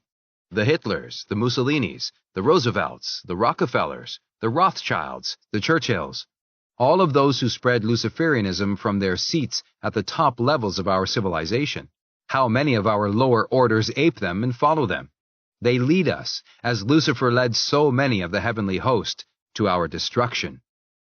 Now that I have studied this subject for so long and from so many angles, I don't find it difficult to understand how Lucifer's supernatural capacity to love God, his creator, turned into an equal capacity to hate God, all of God's creatures, and all his wonderful creation. I don't find it hard to understand that after Lucifer put his totalitarian ideology into practice in his kingdom of darkness, which we term hell, and found out that what he considered perfect in theory didn't work out as he expected in actual practice. His disappointment caused his hatred to mount until it has reached astronomical dimensions, beyond the understanding of the human mind. I no longer find it difficult to accept the definition of hell as given to us in Revelations. In fact, I find it easy to understand that after the final judgment, every one of the fallen angels and every human soul who has been deceived by Lucifer and his other princes of darkness into defecting from God must of necessity hate not only Lucifer along with his ruling princes, but also themselves and their neighbors. If it is true that selfish, foolish pride has led the vast majority of those in hell to their own damnation, it is not difficult to understand why the conditions in hell are conditions of utter hate, chaos, and confusion. If it is true that the inhabitants of hell are there because they accepted and practiced the inversion of the commandments of God, then it should not be difficult for the person of average intelligence to understand that all abominations, those who directed the Luciferian conspiracy introduced to this earth of ours, are being practiced in hell and will continue for all eternity. There can be no doubt that this world of ours has been turned by demonic forces into a little hell, due to the fact that we refuse with blind obstinacy to accept God's law and put his plan into effect on this earth. Conditions have been bad enough, and there can be no doubt that if we remain blind to the truth and obstinate in our refusal to prove our desire to love and serve God voluntarily for all eternity, then conditions must of necessity deteriorate until, as the Bible states, they will reach the point that if it were not for the intervention of God, no flesh would survive. Matthew 24, verse 22, Mark 13, verse 20. That conditions here and in hell are what they are is not the will or intention of God. They exist because of Lucifer's selfish, foolish pride and his determination to be self-sufficient. He defected from God. He took multitudes of others with him. It is only logical to suppose that after he realized his mistake, his hate reached the proportions that he was determined to continue to be revenged on God by deceiving his creatures. God wished to fill the vacancies left by Lucifer and his angels. Lucifer cares not what befalls those he deceives, or even what is in store for himself. This utter lack of further interest in anything is real despair. Artists, preachers, authors, and others have depicted hell and its inhabitants in such an exaggerated way that instead of making people believe in it, they have caused untold millions, particularly in the last 2 centuries, to discredit its very existence. These so-called intellectuals have served the Luciferian cause well indeed, because when one rejects God, he automatically rejects the idea of heaven and hell. Chapter 5. Satanism before and after the advent of Christ. My personal experience proved I was unable to piece together the many thousands of pieces of information and evidence I had gathered since 1918 concerning the World Revolutionary Movement, WRM, until quite by accident I picked up a Bible in 1943 and started to glance through it, because I am now ashamed to confess I was bored stiff lying on a hospital bed with no other literature within reach which I hadn't already read. Ever since that day, I have been convinced that what the vast majority of people call accidents or mere coincidence are in reality acts of God. I don't go so far as to say that the creator of this universe personally does things to us which will, if we heed what happens, seriously affect our lives, but I do believe that he wills such things to happen, and his angels, who are associated with this world of ours, put his divine will into effect, be that as it may. As I glanced through the Bible, I could not help but see that many statements seem to have a direct connection with events of history and events which were happening in the 20th century. This aroused my interest. Further study convinced me that in the Bible was to be found the key which would unlock the mystery which surrounds what so many authors have referred to in the past as the secret power which rules from behind the scenes of all governments and causes them to adopt policies which ultimately lead to their own destruction. I therefore began to seek in the Bible the explanation of human events with which I had become familiar, but couldn't fathom the cause or reason for their happening. With this explanation, I will proceed to explain Satanism as I understand it. Satanism is the manual action which puts the Luciferian conspiracy into effect on this earth. The Old Testament, trimmed down to its greatest simplicity, is nothing more or less than the history of Satanism. It tells us how it has been directed since the fall of our first parents to the advent of Christ, who came to set us free from the bonds of Satanism, with which the human race was being more securely tied generation after generation. The Holy Scriptures refer to Satan 67 times, and to Christ only 63. But what concerns us most is the fact that the Holy Scriptures tell us and prove that Satan is the prince of this world. John 12 verse 31, 14 verse 30, and 16 verse 2. Because Satan is the adversary of God and his human creatures, he must, as prince of this world, be related to the WRM. The word world has admittedly different connotations. We can define the word in a favorable or neutral sense and use it to mean the earth where men dwell, or by metonymy, men themselves. John 1 verses 9 and 10, 3 verses 16, 17, 19, and Genesis 27, etc. The word world can also be used in the unfavorable sense to mean the reign of evil on earth. Those who constitute the reign of evil are the Synagogue of Satan. What they inspire and do and have done is diametrically opposed to the will of God. They set up a barrier between this world and Christ and his followers. To illustrate this, Christ is recorded by John as saying, "I am not of this world. I pray not for this world. Me it hateth." And to his disciples, "You are not for the world hateth you," and so on. Thus we can understand that, ever since the advent of Jesus Christ, Satanism has waged a perpetual war to prevent God's children on this earth from putting God's plan for the rule of the entire universe into operation upon this earth. By preventing us putting God's plan into effect, and by preventing us living the way of life as taught to us by Christ, and summarized in the words of the Lord's Prayer, Satanism prevents the masses from doing God's will on earth as it is done in heaven. This brings us to the interpretation of the Lord's Prayer. The preamble and middle require no explanation, but the words, and lead us not into temptation, but deliver us from evil, most certainly do. How can we conceive that God would lead the members of the human race into temptation? He may, and undoubtedly does, permit us to be tempted by those who direct or serve Satanism. The Scriptures tell us God will not permit us to be tempted beyond our powers of resistance. Thus, temptation enables us to prove whether we are for or against God. I have, as the vast majority of Christians have also done, repeated the Lord's Prayer daily since I could talk, but I never studied the words until I was on the flat of my back with a fractured spine in 1943. As the result of studying the words in their relation to Satanism and the WRM, I reached the conclusion that the words would have had a better relationship had the interpretation into English been, "And let us not be led into temptation, but deliver us from the evil one, Satan." I was pleased to discover, long afterwards, that the Greek fathers of early Christianity, the ancient Roman fathers, and several liturgies were strongly in favor of the masculine rather than the neutral sense of the words, a malo. The importance of this question is to be found in the fact that if we should be saying, "But deliver us from the evil one, Satan," it would automatically mean that Christ considered Satanism the author of all temptation, and all the evil, sin we can commit, and, at the same time, be the director of all the evils we can be made to suffer, as a means of weaning us away from faith in God. These thoughts caused me to do further research, and I found in the New Testament and in texts of the Desert Fathers that Satan and those of the Synagogue of Satan exercise a general direction or superintendence over all the evil, temporal and spiritual, which is committed or experienced in this world.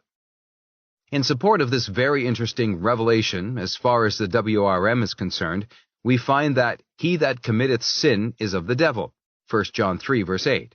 And according to the Gospels and epistles of St. John and St. Paul, it is Satan's empire Christ came to overthrow, and Satan and his agents, agentures, are the root and cause of all evil, both spiritual and temporal, which ravages humanity. Much nearer our own time, St. Augustine supports this line of reasoning when he likens what is going on in the world to the city of sin, the devil born as the result of the rejection of God by our first parents, as being in eternal opposition to the city of God. St. Thomas doesn't entirely agree with this definite and exact interpretation, so, as happens so often, it is just another case of everybody to their own liking. But when we study the WRM in its relationship to Satanism as being practiced on this earth, it is important to remember that if Satan, or his agents in human form, can and do influence the decisions of individuals so they commit sin, it stands to reason that individual human beings so influenced can and do extend Satan's power for evil over the collective. Thus I found my reasoning to be based on a sound premise when I stated in Pawns in the Game and the Red Fog over America that individuals who knowingly or unintentionally serve the cause of Satanism are responsible for stirring up dissensions, which enable them to divide the masses into opposing camps on political, racial, social, economic, religious, and other issues, in order that they can be armed and made to fight wars and revolutions on an ever-increasing scale, so that, if this destructive policy is permitted to continue, it must lead to the final destruction of all forms of remaining governments and religions, and thus leave the field wide open for those who constitute the Synagogue of Satan to impose the Luciferian totalitarian dictatorship upon what remains of the human race. This brings us to another very important question. We might ask, as so many priests and ministers do, if the gates of hell shall not prevail against the Church of Christ, and if God is going to cast Satan and his followers down into hell following the final judgment, what is there to worry about? In my humble opinion, there is nothing to worry about, but a great deal remains to be done before that blessed event happens, in order to save as many souls as possible from being deceived into defection from God. We can prove as individuals that we honestly and sincerely desire to love and serve God voluntarily for all eternity. We must work tirelessly to bring other souls to join us in that desire. In other words, we must become, as Christ admonished us, real soldiers of Jesus Christ and active enemies of the Synagogue of Satan. If lies and deceits are the stock in trade used by the forces of evil, then we must shame the devil and confound his knavish tricks by telling the truth as far, as wide, and as quickly as possible. If individual assassinations and wholesale murder, wars and revolutions, are the means by which the satanic forces remove all obstacles from their path, which delay them in usurping absolute world domination, then we must use every legal means to prevent wars and revolutions. Why does Satanism work to bring about a one-world government when powers of which they plan to usurp? Today, the power held by the Synagogue of Satan is neither general nor complete, nor absolute. The forces of evil conspire to make their power absolute, so they can enslave what remains of the human race absolutely, body, mind, and soul. Satanism believes in no half measures. When it comes to using lies and deceits for the purpose of winning our immortal soul for Lucifer, they operate on the principle, winner takes all. The scriptures in Revelations tell us exactly what the final results will be, but the Synagogue of Satan does not accept the scriptures as the inspired word of God. Therefore, those who serve the Synagogue of Satan will continue to develop the Luciferian conspiracy in the belief that they will be able to establish a totalitarian dictatorship. They believe that if they can usurp world power, they can establish physical control over our bodies. They believe that this physical control will enable them to obtain mental control also, psychopolitics. They believe that mental control will enable them to erase all knowledge of God from the human mind and thus give Lucifer control of our souls for all eternity. Thus we arrive at the point which reveals what is meant by the phrase, used so often by communist writers, or I should say Satanist authors, who write to promote communist and other subversive movements. The battle going on is for the minds of men. This proves that the ultimate objective of the WRM is not materialistic, as is generally supposed, but definitely spiritual, which so few authors and historians seem to have suspected. Reasoning along this line of thought brings us to the understanding of how the words World Revolutionary Movement are only the deceptive words Satanists use to conceal the existence of the continuing Luciferian conspiracy. They make the vast majority of people, ordained ministers, as well as Christian laymen, believe that communism is the root of all existing evil, that it is atheistic and materialistic, and that control of temporal power is the ultimate objective. This half-truth is the biggest lie ever circulated by those who serve the father of lies.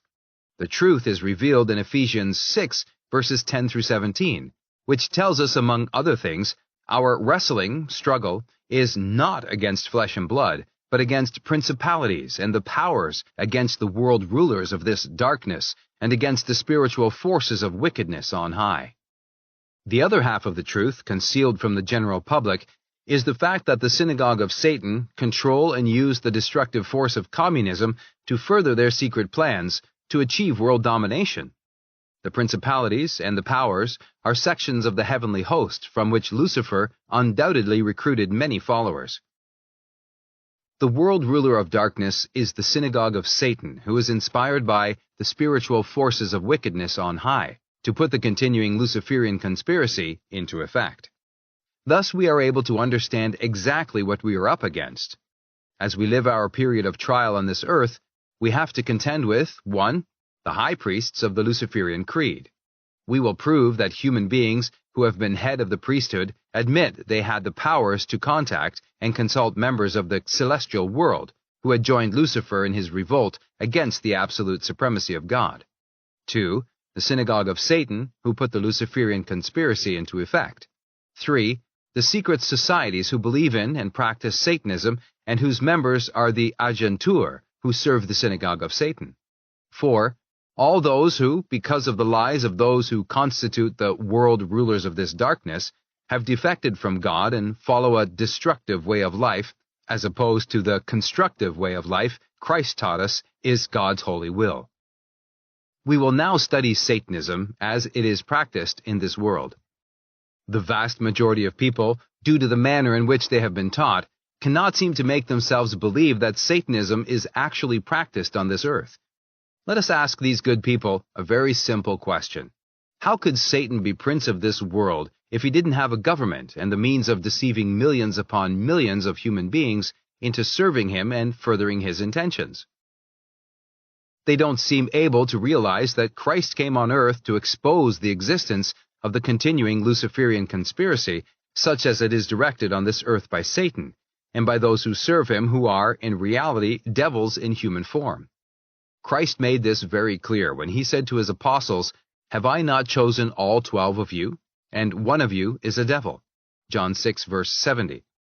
And at the Last Supper, do we not read, "The devil had already put it into the heart of Judas, son of Simon the Iscariot, to betray him." And a little later, "The morsel once given, Satan entered into him, and Jesus said to him, 'Be quick on thy errand.'" Judas was used by the Synagogue of Satan, not by the Jewish people, and by accepting the 30 pieces of silver, he opened the door of his heart, and Satan entered into it. Then it is interesting to note the words Christ used when being arrested. He said, "This is your hour, and the hour of the power of darkness." Satan and or Lucifer. Luke 22, verse 53. It has puzzled me a great deal to try to find out whether we are in the stage of the Luciferian conspiracy when Satan is about to be bound for 1,000 years, or if Satan was bound for 1,000 years, as mentioned in Revelations, at the time of and by the death of Jesus Christ. As I have pointed out before, the words day and years have more than one meaning. So, could the words 1,000 years simply mean a period or a long period of time, as expressed in the common saying, "not in 1,000 years"? If the words 1,000 years mean a period of time, then the Scripture most definitely tells us we are fast approaching the time when God will intervene on behalf of his elect. This means that the day of final judgment is fast approaching also. We can take it that the death of our Lord and his triumphant resurrection is to mean sentence is now passed on this world, the principality of Satan. Now is the time the prince of this world, Satan, is to be cast out. John 12, verse 31, etc.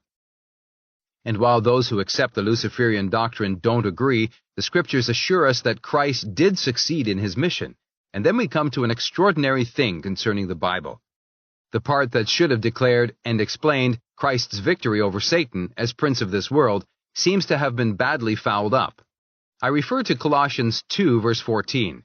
Translators such as Douay, Westminster, Knox, as authorized and revised versions will show, give different and in a way contradictory meanings to the original words, which I think best interpret the truth as St. Paul wished it to be understood.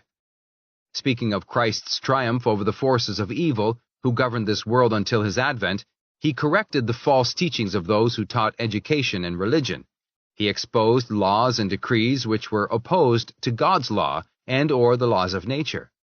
He lifted the curtain behind which the Synagogue of Satan directed the Luciferian conspiracy, and he exposed the lies and deceits they used to cause human beings to defect from God. He nailed the truth to the cross for all to see who wished to see. The Reverend Bernard Fleming, in an article, The Adversary, gives as his translation of Colossians 2, verse 14, "Christ blotted out the handwriting that was against us with its decrees, lifted it clean away, nailing it to the cross, and despoiled the principalities and powers, put them to open shame, and led them away in triumph through the cross." The task we are trying to perform is to convince the general public that Satanism is a very real and active force on this earth, whose purpose it is to try to defeat God's plan for the rule of creation being put into effect upon this earth. We are trying to prove that Christ defeated the Luciferian conspiracy here as he did in heaven. We are offering evidence which indicates we are living in the period of the world's history when Satan broke or was released from the bonds with which Christ had bound him for 1,000 years. He is now using the Synagogue of Satan to bring about the wars and revolutions and other abominations which would, if not stopped by the intervention of God, on behalf of his elect, destroy all flesh. Atomic and H-bombs, nerve gas, and other secret weapons developed recently by those doing research into chemical and bacteriological warfare have made it possible for a diabolically minded, satanically controlled mind to launch us into the final social cataclysm as planned by Pike, by simply pressing a button. We call it push-button war. And to assure my readers that those who bear witness to the truth, as God has revealed it in Holy Scriptures, and as Christ explained it to us, are of the elect, we will quote Apocrypha 12:9-12. The great dragon, serpent of the primal age, was flung down to earth. He whom we call the devil, or Satan, the whole world's seducer, was flung down to earth, and his angels with him. Then we heard a voice crying aloud in heaven, "The time has come. Now we are saved and made strong. Our Lord reigns, and the power belongs to Christ, his anointed. The accuser of our brethren is overthrown." Day and night he stood accusing them in God's presence, but because of the Lamb's blood and because of the truth to which they bore witness, they triumphed over him, holding their lives cheap till death took them. Rejoice over it, heaven, and all you that dwell in heaven. The fact that the kingdom of Satan in this world is surrounded by darkness, secrecy, as is the Luciferian kingdom in the celestial world, and the further fact that the high priests of the Luciferian creed and the members of the Synagogue of Satan hide their identity and true purpose from the masses, and the further fact that they worship Satan and conduct their diabolically inspired ceremonies in secret chambers, in lodges of the Grand Orient, and councils of the new and reformed Palladian Rite, doesn't detract from its power and influence over the affairs of this world and its people, in the slightest. On the contrary, the fact that those who direct the Luciferian conspiracy at the top can and do keep secret their identity and their ultimate intention to enslave what is left of the human race, body, mind, and soul, contributes to the success of their evil plans. The fact that Christ did expose and condemn the Synagogue of Satan, its existence and evil influence and purpose in this world, has never been denied by theologians and leaders of religions. But such is the power of Satan that he has prevented a true and realistic impression being made on the human mind. The average person has been taught to think of the devil as the most horrible creature imaginable. They have been taught to believe that hell is an abyss or pit filled with fire and brimstone, in which Lucifer, his fallen angels, and lost human souls simmer and sizzle for all eternity without ever being consumed.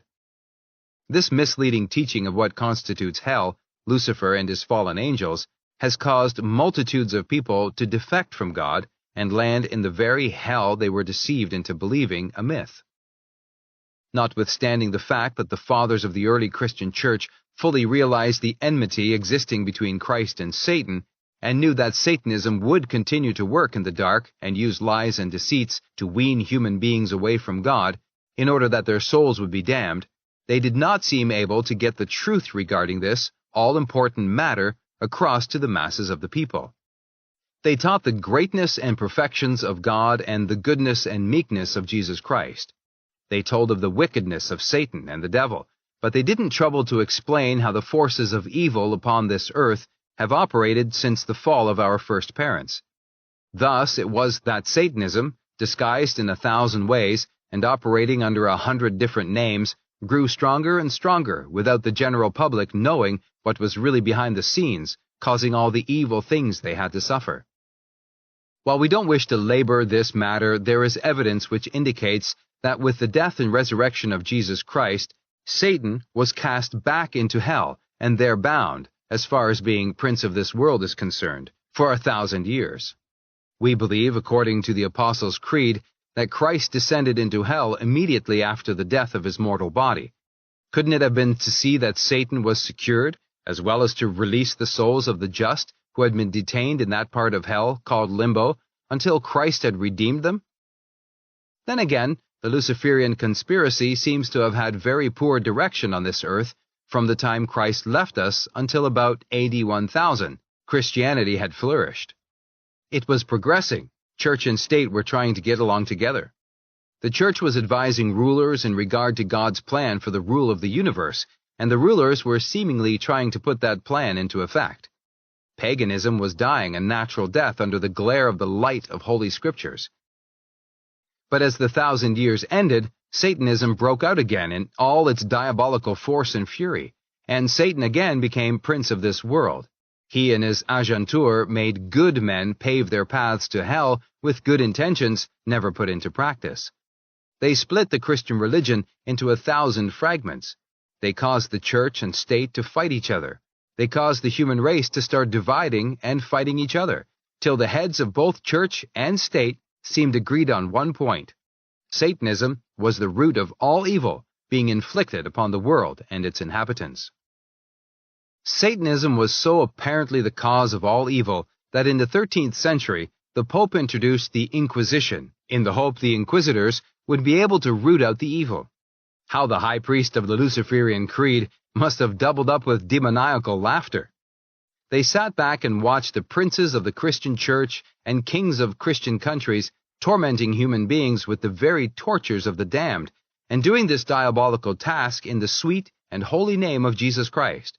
All the Inquisition did was torture and kill hundreds of human beings who, if they hadn't defected from God before they fell into the hands of the inquisitors, would almost certainly have lost their belief in him before death ended their sufferings, considering their tortures were inflicted in the name of God. Can any person with a sane mind believe God wishes his priests to commit such atrocities as the Inquisition? The Inquisition was demoniacally inspired.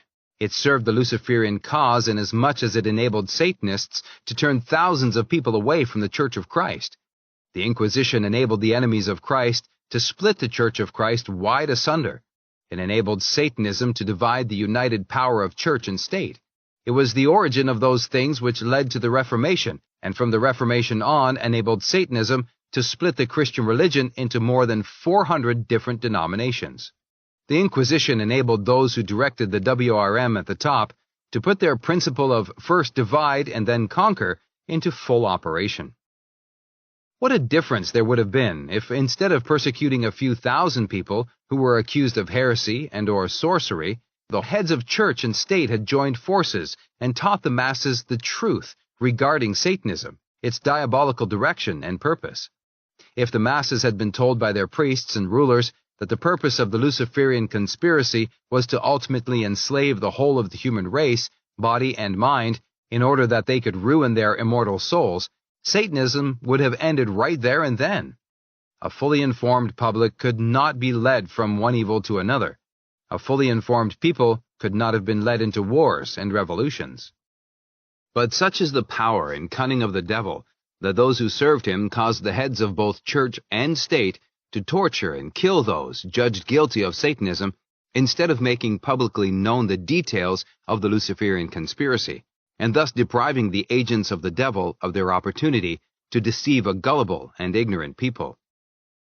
By the 16th century, Satanism had obtained such a tremendous control over the thinking and actions of the world's leaders that 32 ecclesiastical and 12 civil measures were passed against Satanism between 1484 and 1682.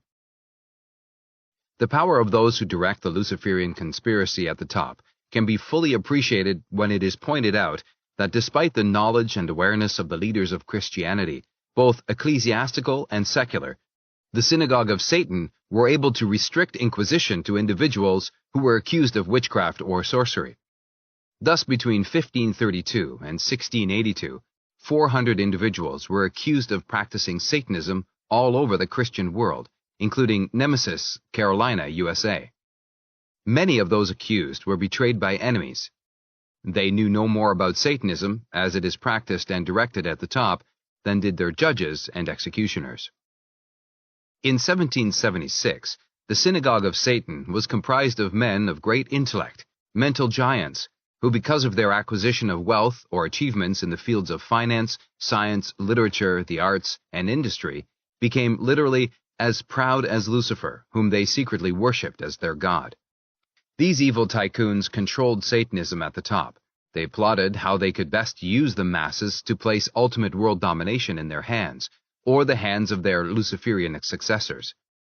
While individual Satanists, including witches and sorcerers, were busy dragging weak-minded, spineless victims down into hell, the real leaders of Satanism were plotting to obtain mass control of the bodies and minds of the human race so that they could deprive them of their God-given gifts of an intellect and free will. Those who directed the conspiracy threw many a hare to the hounds of justice, so that they went chasing a single hare and overlooked the real masked enemy. The conspirators sacrificed just as many Jews and Gentiles as were needed to safeguard their own identity and hide their own diabolical purposes. The powers of evil even caused ecclesiastical and civil authorities to become involved in the persecution of innocent children. These cases brought both ecclesiastical and civil authorities into disrepute. They furthered the secret plans of the conspirators to bring about the destruction of all forms of government and religion. Such is the power of Satanism that extends not only over civic governments, but unfortunately into religious government as well. It extends over secret societies, industry, finance, science, the professions, etc. While remaining invisible itself, it holds a control that can scarcely be felt, but is absolutely dominating, as Mazzini so truly said. Satanism controls also all that is evil in this world, all that serves the devil's negative purposes. Take drug peddling. Only the pushers, never those who control it at the top, are prosecuted. Satanists could not control illegal traffic and trade and use that control to enslave thousands of victims and blackmail other thousands of influential people if the traffic and trade wasn't made illegal in the first place. What we are trying to say is this: if legislation supposedly passed to protect humanity against the powers of evil had never been passed, a few individuals who lacked the self-control would suffer the result of their immoderation. But once legislation makes the selling or possession of a commodity a crime, the Synagogue of Satan can then form syndicates which operate to defeat the ends of justice while making millions of dollars profit for themselves.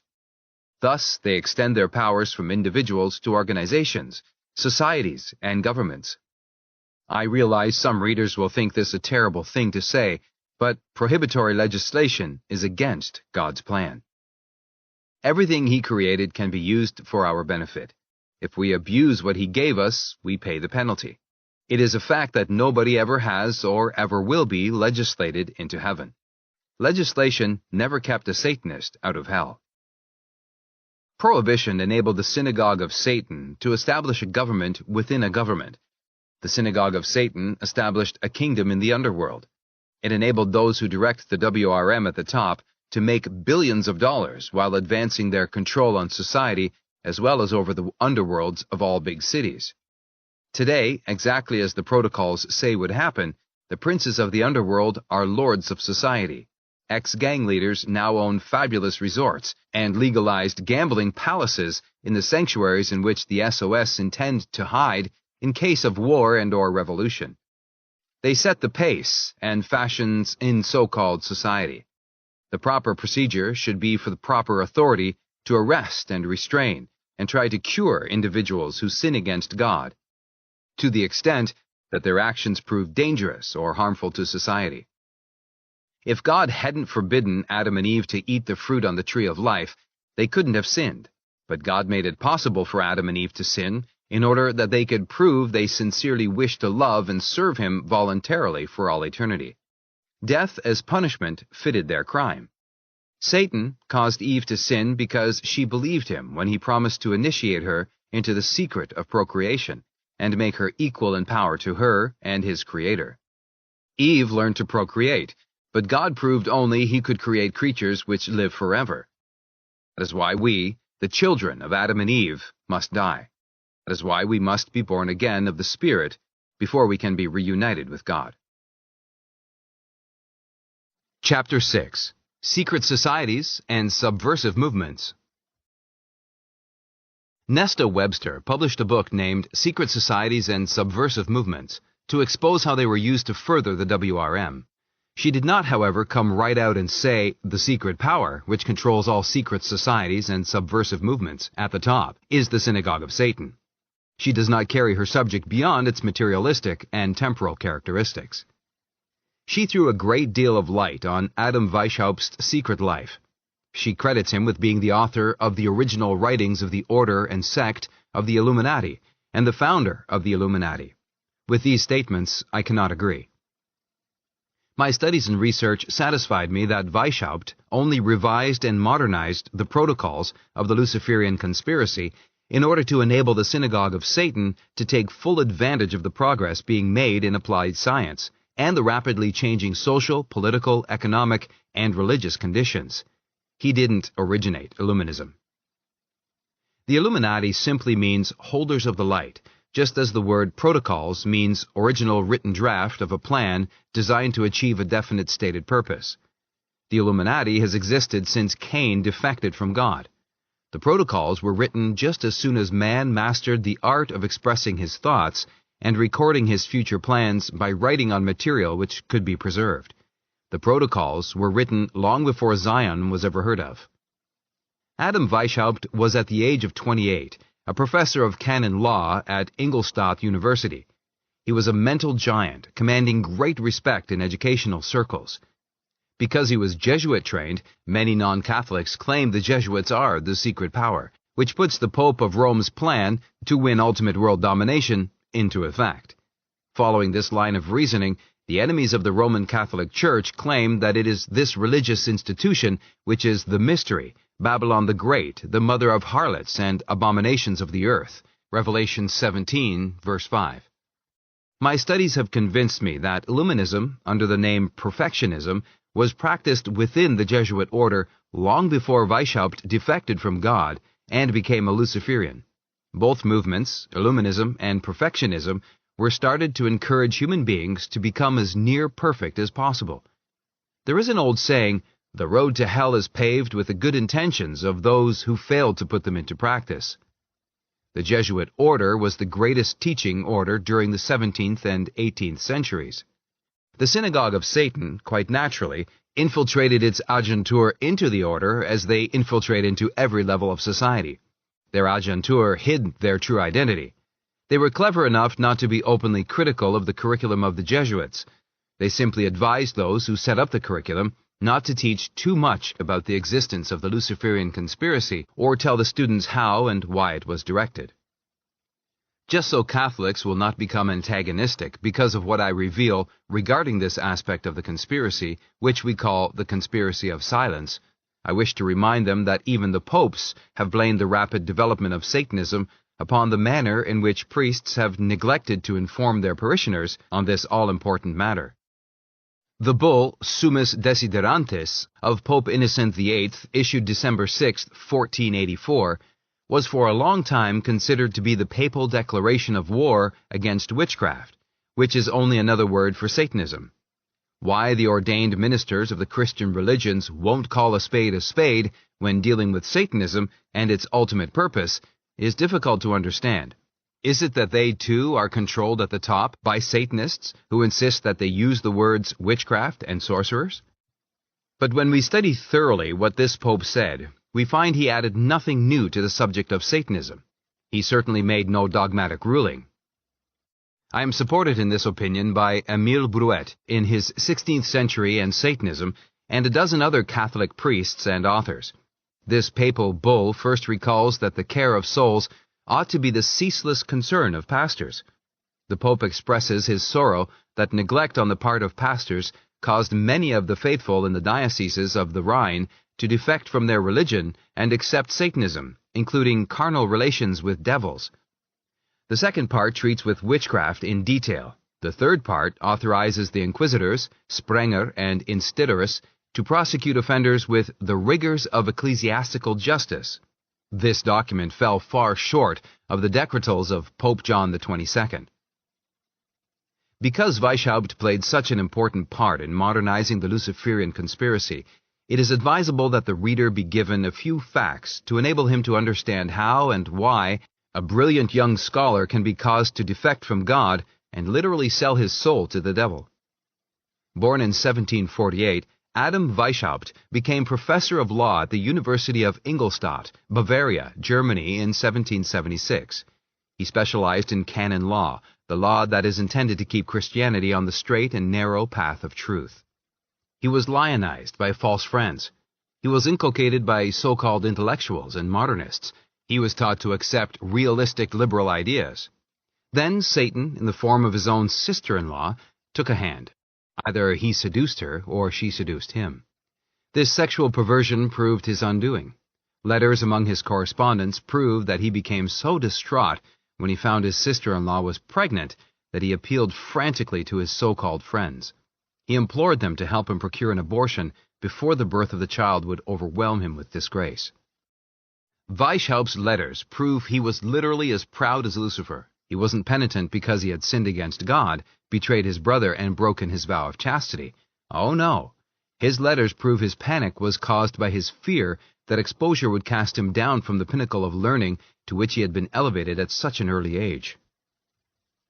Weishaupt found he had many friends, but those who responded to his frantic appeal for help made him pay the full price.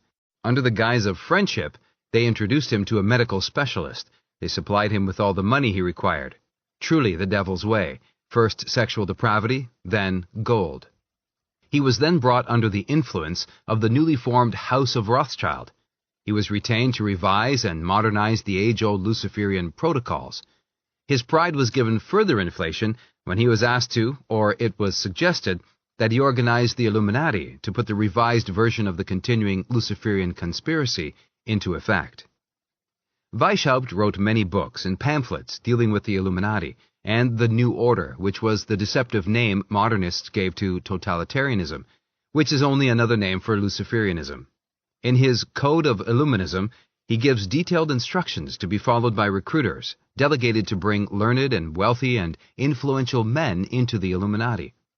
People often wonder why lawyers dominate in the field of politics. We will explain.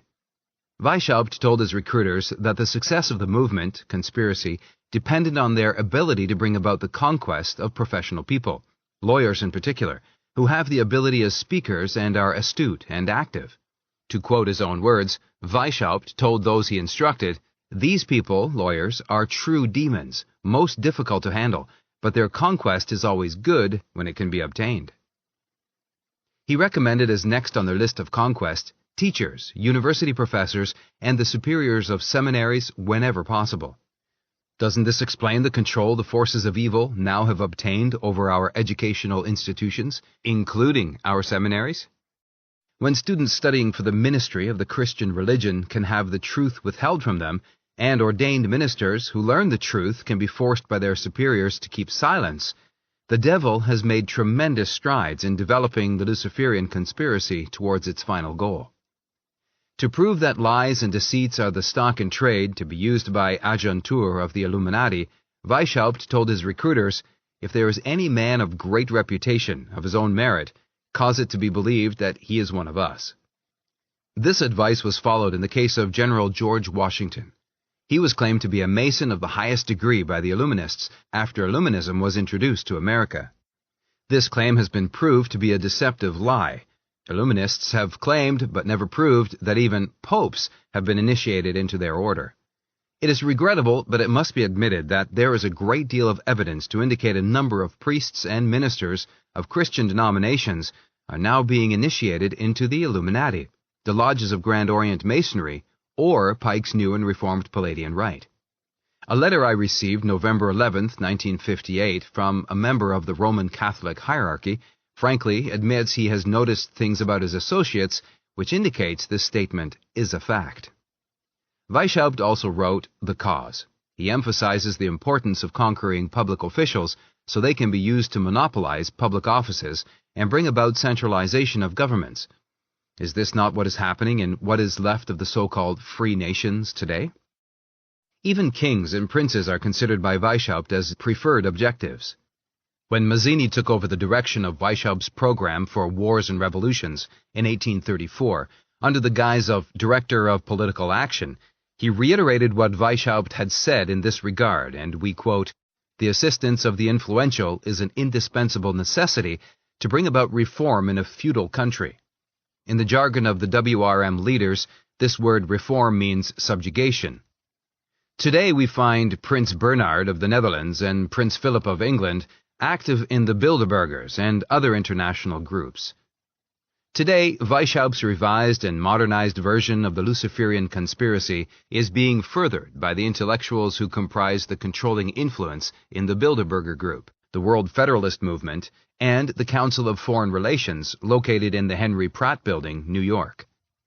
These pressure groups force remaining national governments and their representatives in the United Nations organization to further the idea of a one-world government, the powers of which the Luciferians, not the communists nor the political Zionists, intend to usurp.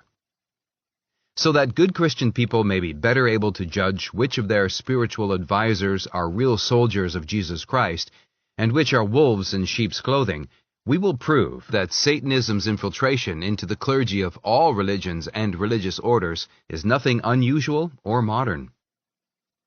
In 1500, Pope Alexander VI wrote to the prior of Kloster Nuremberg and to Institterus, seeking information regarding the progress of sorcery, Satanism, in Bohemia and Moravia.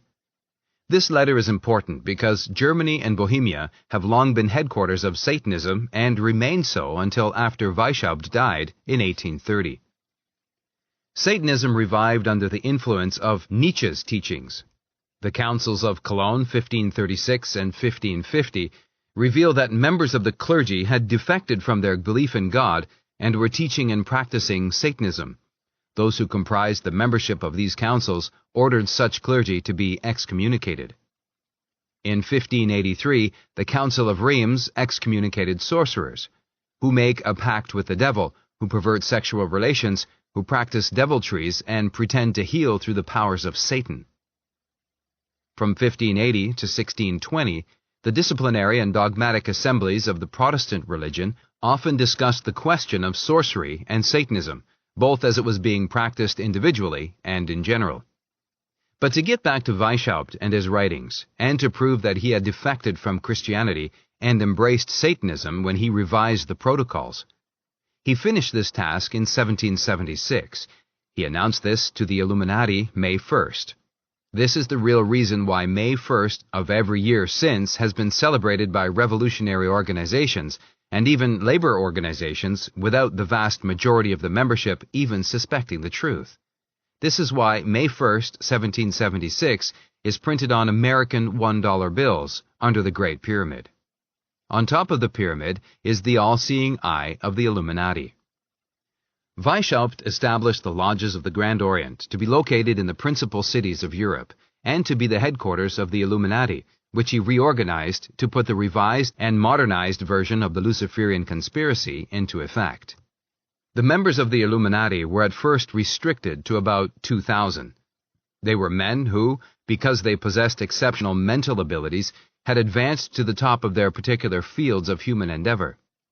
They were financiers, such as the Rothschilds and their affiliated international financiers. They were scientists, such as Scheele, and educationists and encyclopedists, such as Voltaire. Those who comprised the Synagogue of Satan all assumed nicknames to hide their identities.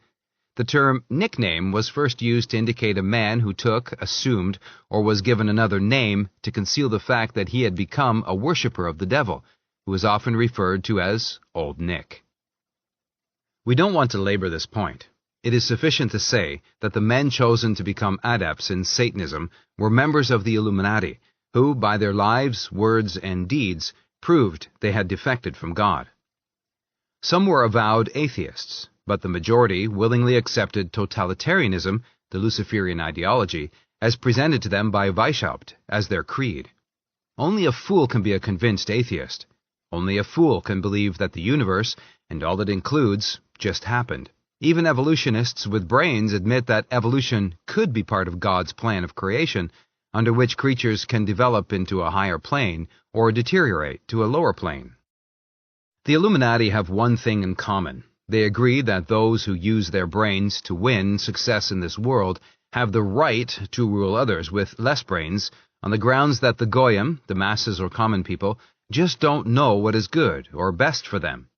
As Voltaire stated so clearly in a letter he wrote to a fellow Illuminist, in order to lead the mob out of their present oppression into a new subjection, those who directed the conspiracy must order those they control to lie, not timidly or for a while only, but like the very devil, boldly and always.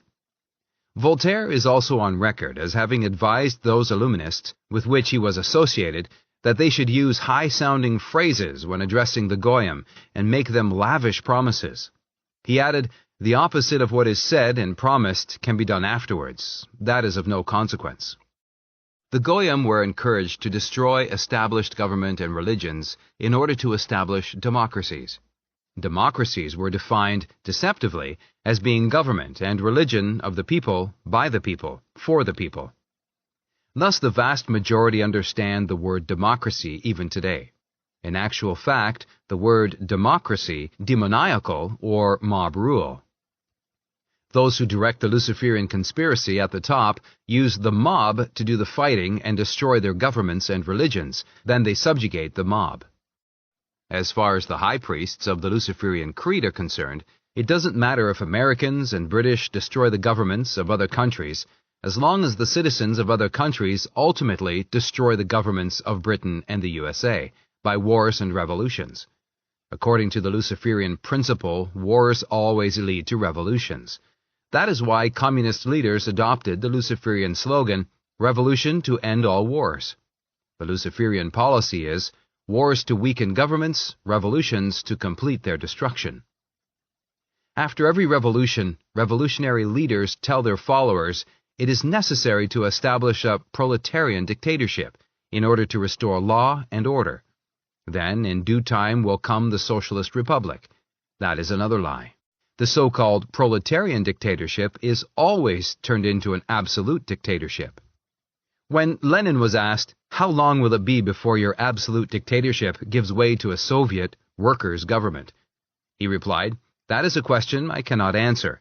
Who knows how long it will be before the workers, Goyim, learn enough to be able to govern themselves efficiently? Unfortunately, the mob don't know what is best for themselves." Mob is communist jargon. Goyim is Luciferian. There is really no difference. All lesser beings are considered human cattle. In order that the Illuminati could obtain control of the Goyim and make them fight wars and revolutions to further the secret plans of those who direct the Luciferian conspiracy at the top, Karl Marx was instructed to write the books Das Kapital and the Communist Manifesto. He advocated atheism. Weishaupt and Pike and other Luciferian preached about the equality of man, liberty, and fraternalism, etc., with their tongues in their cheeks. Pike had to explain his support of atheistic communists to his associates by telling them communism, like Nazism, was only a passing phase of the overall movement to world power. Satanism was encouraged in the lower degrees of the Grand Orient Lodges established by Weishaupt, as it was in the lower degrees of the New and Reformed Palladian Rite, as organized by Albert Pike nearly 100 years later when he took over the direction of the Luciferian conspiracy. Satanism was, and still is, celebrated at the Black Mass. This has often been referred to as the Witches' Sunday. The Black Mass perpetuates Satari's initiation of Eve into the pleasures of sexual intercourse and the secret of procreation. Adepts are reminded that Satan thus conferred the greatest benefaction possible upon the human race. At the Black Mass, the celebrant represents Satan and a young priestess represents Eve. The seduction and possession of Eve is performed before the eyes of the worshippers. The second part of the Black Mass perpetuates the defeat of Christ by Satan. Adepts are taught that Satan is the eldest son of God, Adonai, and the brother of Saint Michael. The Luciferian dogma teaches that Saint Michael, the archangel, is one and the same celestial being as Jesus Christ, and states that God, Adonai, sent Saint Michael to earth in the form of Jesus Christ in order that he could halt the Luciferian conspiracy on this earth as he had done in heaven. We proved in preceding chapters how wrong and deceptive these teachings really are. The Luciferian doctrine does not admit that Saint Michael defeated Lucifer in heaven. It claims that Lucifer won his independence from God and now rules his own section of the universe. Pike said that Lucifer is the equal of God, Adonai. We will deal with this at greater length elsewhere. The Black Mass illustrates how Satan made overtures to Christ and tried to make friends with him by even offering him rule of this world if he would join the Luciferian cause. It depicts how Christ's refusal made it imperative that he be destroyed. During every Adonai-side Mass, a victim is sacrificed to symbolize the immolation of Christ at the instigation of the Synagogue of Satan. The victim can be human, fowl, or animal according to circumstances and the risk involved. Research dug up documentary evidence which indicates that in the Middle Ages, several hundred youths who disappeared in Central Europe were used as sacrificial victims during the celebration of black masses. Rosicrucianism was closely associated with these ritualistic murders of male and female youths, but Rosicrucianism and Illuminism are now being introduced to the general public as movements based on the highest of ideals. Much more recently, British, French, German, and even American police authorities have investigated similar crimes where the bodies have definitely been branded with symbolic figures used in rituals of satanic rites. The third part of the Mass consists of the desecration of a host, consecrated by a priest of the Roman Catholic Church. If an ordained priest can be hired or blackmailed into consecrating a host, he is well paid for his services. In 1513, Pope Julius ordered the Inquisitor of Cremona to prosecute those priests who were abusing the Eucharist with the practices of witchcraft, Satanism, and who were worshipping the devil. In more recent years, Roman Catholic churches have been broken into in order to procure consecrated hosts for this diabolical purpose. One Satanist in America forced his wife to attend communion rail in Catholic churches and save the host she received at communion for him to use. She confessed this to a friend of mine before she died. After a black mass, the worshippers, both men and women, indulge in an orgy. The women who take part in these orgies are members of what are termed lodges of adoption. They are used as common property by the members of the male organization. There are several kinds of black masses, as there are high and low masses in the Roman Catholic and Church of England services. Satanism also includes a wide variety of sexual orgies, organized for the purpose of placing influential people, with whom they wish to control, in an incriminating situation. One man told me that what took place at these orgies actually made him vomit. Satanism is introduced to stag parties in the form of what is known as a circus.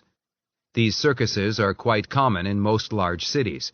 They employ anywhere from one man and one woman to as many as 20-odd men and women who engage in every form of sexual indulgence and perversion.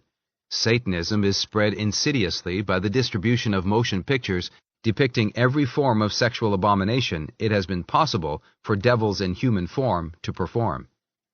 Satanism is being introduced into our schools and colleges and training institutions by those so-called modernists who, posing as psychiatric specialists, teach Freudian theories to their students under the guise of modernism. Under this heading, medical students and girls learning the art of nursing are made to believe that masturbation and the practice of homosexualism are perfectly normal practices in the development of a human body and are good for the individual. Satanism today is advanced by a multi-million-dollar output of pornographic literature and obscene pictures yearly. The sales of this mind-destroying filth is increasing steadily year by year. Satanism is being promoted at parties given to delegates attending conventions in large cities, and in some private homes where bacchanalia is practiced today, as it was in the days of pagan Rome. But members of the public inveigled into attending the sexual fringes of Satanism are not permitted to know that, at the top, directing all the many phases of this abominable section of the conspiracy, is the Synagogue of Satan. They are not permitted to even suspect that the Synagogue of Satan is itself controlled at the top by the high priests of the Luciferian creed.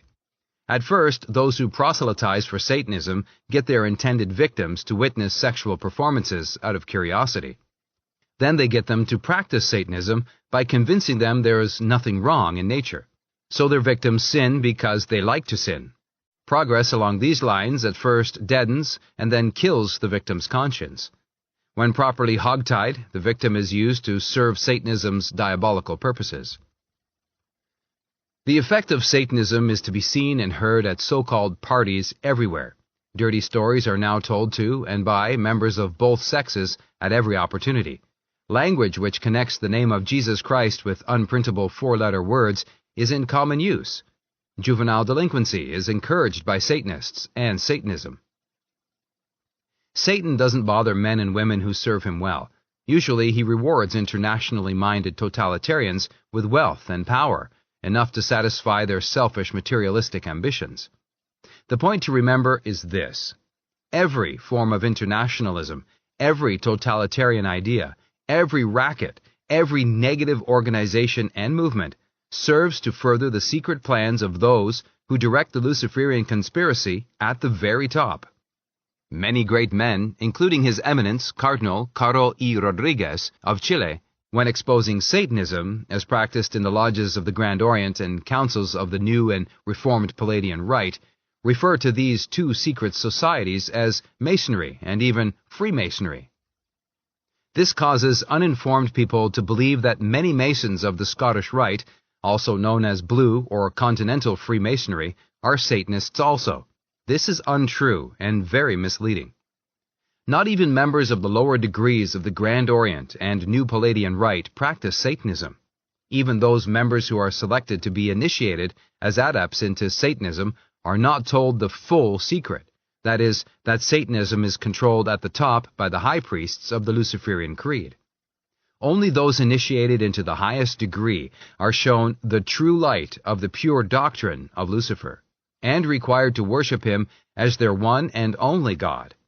Only a very few, carefully selected candidates are allowed to know that it is the Luciferian totalitarian ideology which is to be imposed on what is left of the human race after the final social cataclysm, involving communist-controlled people with the rest of the world, is ended.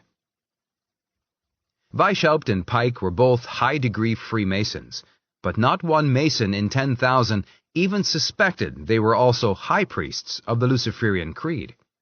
Mazzini directed the WRM from 1834 to 1871 before Pike acquainted him with the full secret. Not one Freemason in 1,000 even suspects that Freemasonry, together with all other secret societies, is to be destroyed in the final stage of the conspiracy, together with all other religions, so that only the true light of the pure doctrine of Lucifer will be used to influence the human mind. Belen de Saraga, who initiated members of the Grand Orient into Satanism in Iquique, explained to them that Satan is the good God, the angel of light, who came to teach Eve the secret of how to make human beings equal to God. Saraga taught that Satan possessed Eve carnally, a knowledge which she afterwards shared with Adam and passed on to the human race. Benoit tells us that initiates into the 25th degree of Knights of the Brazen Serpent are required to adore the serpent, symbol of Satan, which is the enemy of God, Adonai, and the friend of man, who with his triumph will make men return to Eden. Benoit also says that in the 20th degree of the same order, the initiate is required to say, "In the sacred name of Lucifer, cast out obscurantism," opposition to inquiry and enlightenment. Benoit quotes a leaflet circulated among Grand Orient Masons, which says that when John Ziska and John Huss were proselytizing Satanism in Bohemia, they represented Satan as the innocent victim of a despotic power, God Adonai, who made of him, Satan, the companion in chains of all the oppressed.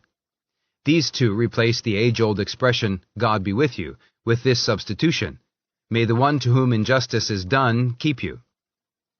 Proudhon, another Satanist, is recorded as invoking Satan with the words, "Come, Satan," exiled by priests, "but blessed be in my heart." Benoit, FMI, pages 460 to 462. Dom Benoit says Albert Pike's new and reformed Palladian Rite has, as a fundamental practice and purpose, the adoration of Lucifer. It is full of all the impieties and infamies of black magic. Having been established in the United States, it has invaded Europe, and each year makes terrifying progress. All its ceremonial is full of blasphemies against God and our Lord Jesus Christ. FMI, pages 449 to 454. Domenico Margiotta wrote the life of Adriano Lemmi under the title Adriano Lemmi, Chef Suprême des Francs-Maçons. Lemmi was also head of Italian Grand Orient Masons. Only a very few people seem to know that he was a confirmed Satanist and was selected by Pike to become Supreme Director of the WRM after Mazzini died. Lemmi is presented to the public by the controlled press as a great Italian patriot. But delve into his private and secret life, and we find him an idol with feet of clay like Pike and Mazzini, Lord Palmerston, Churchill, Roosevelt, and many others. Margiotta says Adriano Lemmi did not hide his worship of Satan.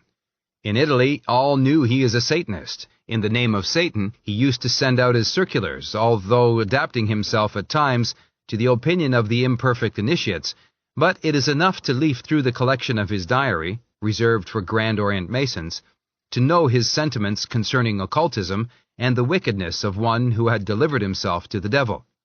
Yes, as a Satanist, he organized the anti-clerical movements and boasted of it from 1883 on. In his official organ, the Rivista della Massoneria Italiana, Volume 1 of the Masonic Yearbook from March 1, 1883 to February 28, 1884, page 306, he makes this cynical declaration: "The Pope has said, Vecilla regis prodcunt inferni." Yes, indeed, the standards of the King of the Inferno advance, and there is not one conscious man who loves liberty. There is not one who will fail to enlist under those standards. Thus he, like all other revolutionary leaders, used the word liberty while all the time he worked to lead the masses into the New Order, which is the polite but deceptive name they give the Luciferian totalitarian dictatorship, under which they intend to enslave the human race, body, mind, and soul. Lemmy goes on to say, yes, the standards of the King of the Inferno are marching forward because Freemasonry, which by principle, by institution, by instinct, has always combated and always will combat without truce or quarter all that can impede the development of liberty, of peace and happiness for humanity, must combat today more energetically and more openly than ever before all the artifice of the clerical reaction. Margiata, Adriano Lemmy, page 168 to 169. Here we see Lemmy injects the word Freemasonry instead of Luciferianism. He again speaks of liberty when he and his kind intend to use absolute despotism to enforce their will on the Goyim, as Lenin did in Russia, 1917, during the first big experiment used to test the Luciferian theories out in actual practice. Copin Albencelli, another authority on how Satanism is practiced in modern times, says he obtained definite proof that certain societies, which profess to be Masonic, worship Lucifer. They adore Lucifer as the true God, and they are so animated with the implacable hatred towards the God of the Christians, whom they declare to be an impostor, they have a formula which sums up their state of mind. No longer do they say, "To the glory of the great architect of the universe," but "Glory and love to Lucifer, hatred, hatred, hatred. To God be damnation, damnation, damnation." Copin Abincelli goes on to say it is confessed in these societies that everything the Christian God ordains is disagreeable to Lucifer, that, on the contrary, everything he forbids is agreeable to Lucifer, and consequently it is necessary to do everything the Christian God fought and to guard against, everything he ordains as if it were fire. Copin Abincelli says, and I quote, "I repeat, I have held the proof of all this in my hands. I have read and studied hundreds of documents belonging to one of these societies, documents I am not permitted to publish, and which came from members, men and women, of the group in question. I have been able to prove that this pleases Lucifer, also that murder is practiced there, the Black or Adonaiocide Mass, always because it displeases the Christian God and pleases Lucifer." Copin, P.O. 291 to 292. Margiotta relates that Pike reproved Lemmy for his rabid Satanism and decreed that the God of Masonry, the new and reformed Palladian Rite, ought to be given only the ineffable name of Lucifer. At the International Congress of Brussels in 1886, Lafargus exclaimed, "War on God, hatred to God. In this is progress. It is necessary to crush heaven as if it were a piece of paper."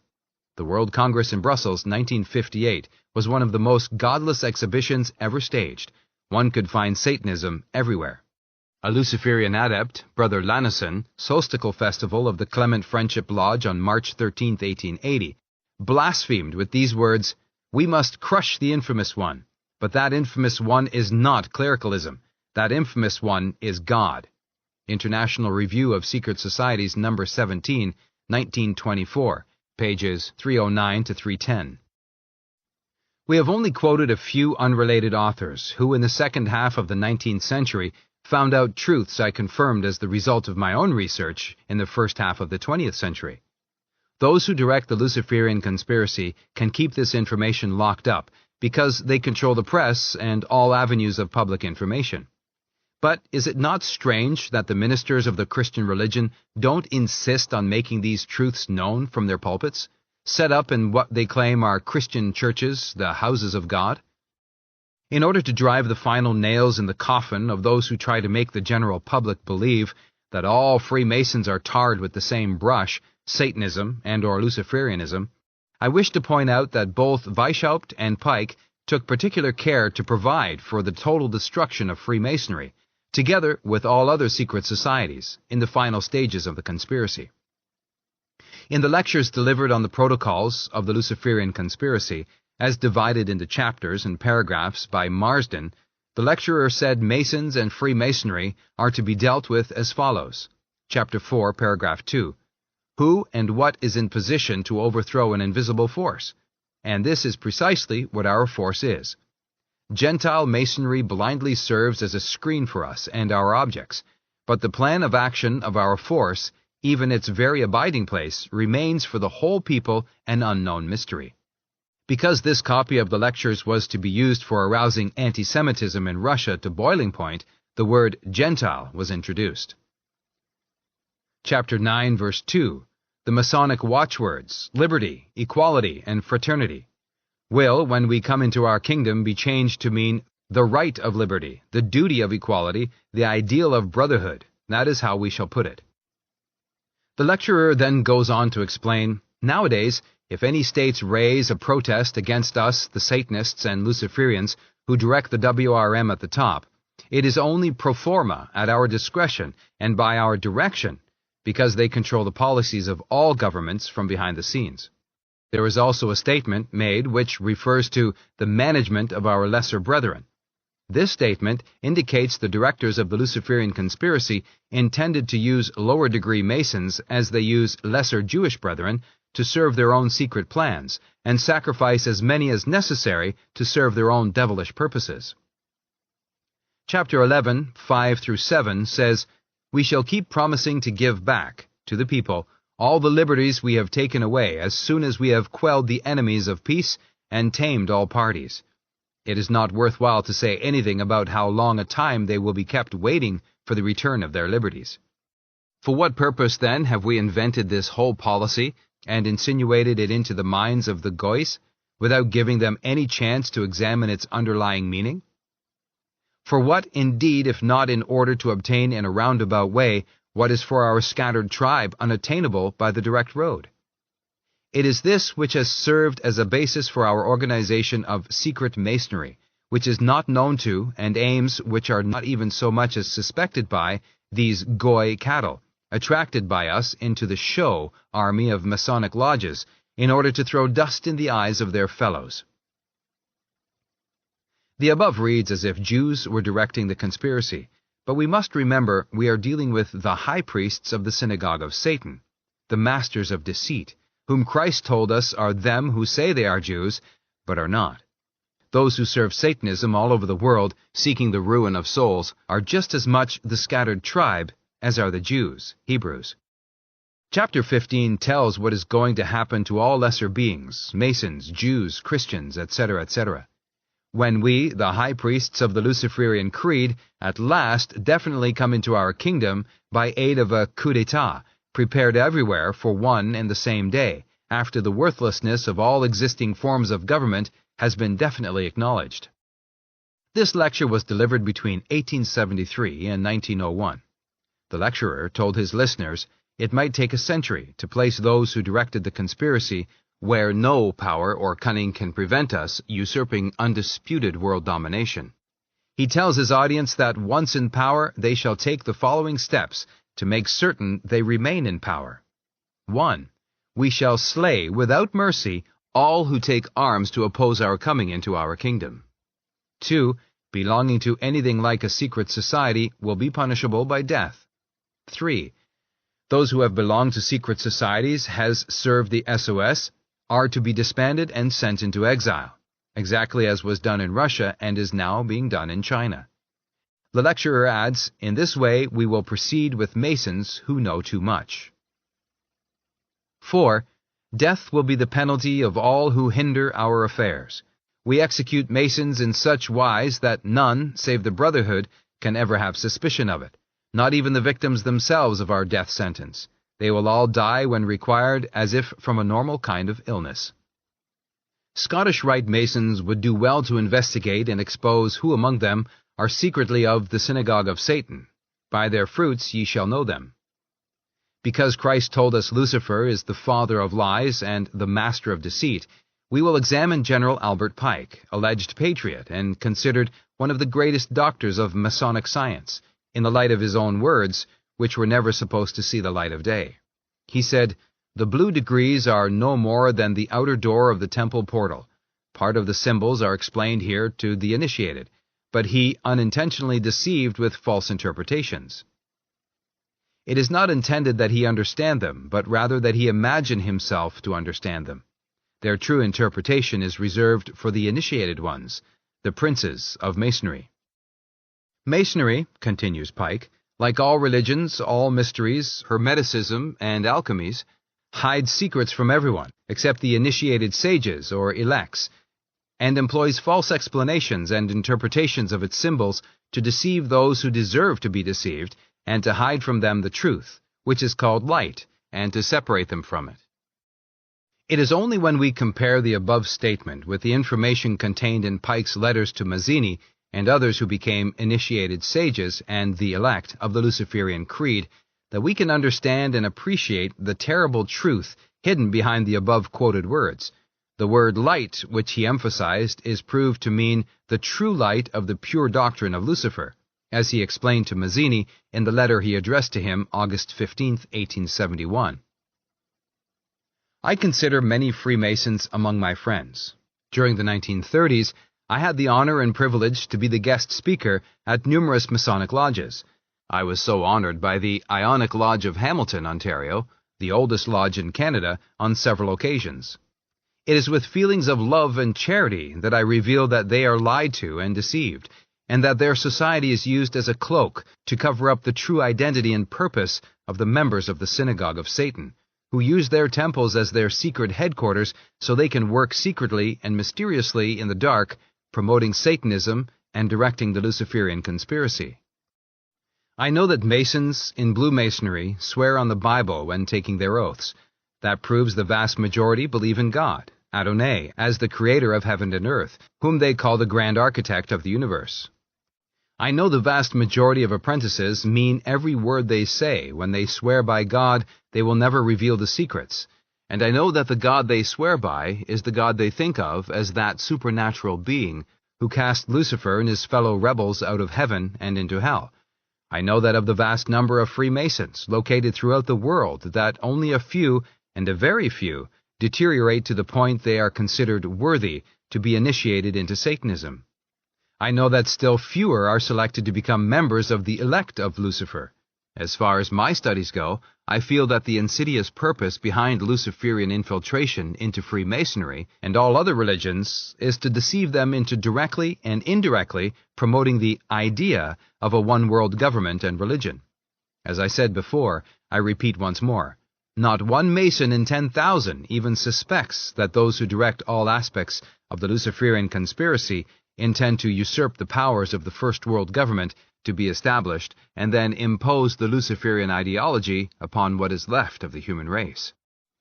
I know that some of the very fine Masons I am proud to consider my friends would become violently ill if asked to utter the blasphemies against the God they worship and adore, and take part in the abominations practiced at one of Pike's modernized black masses, to which he gave the name Adonaiocide Mass.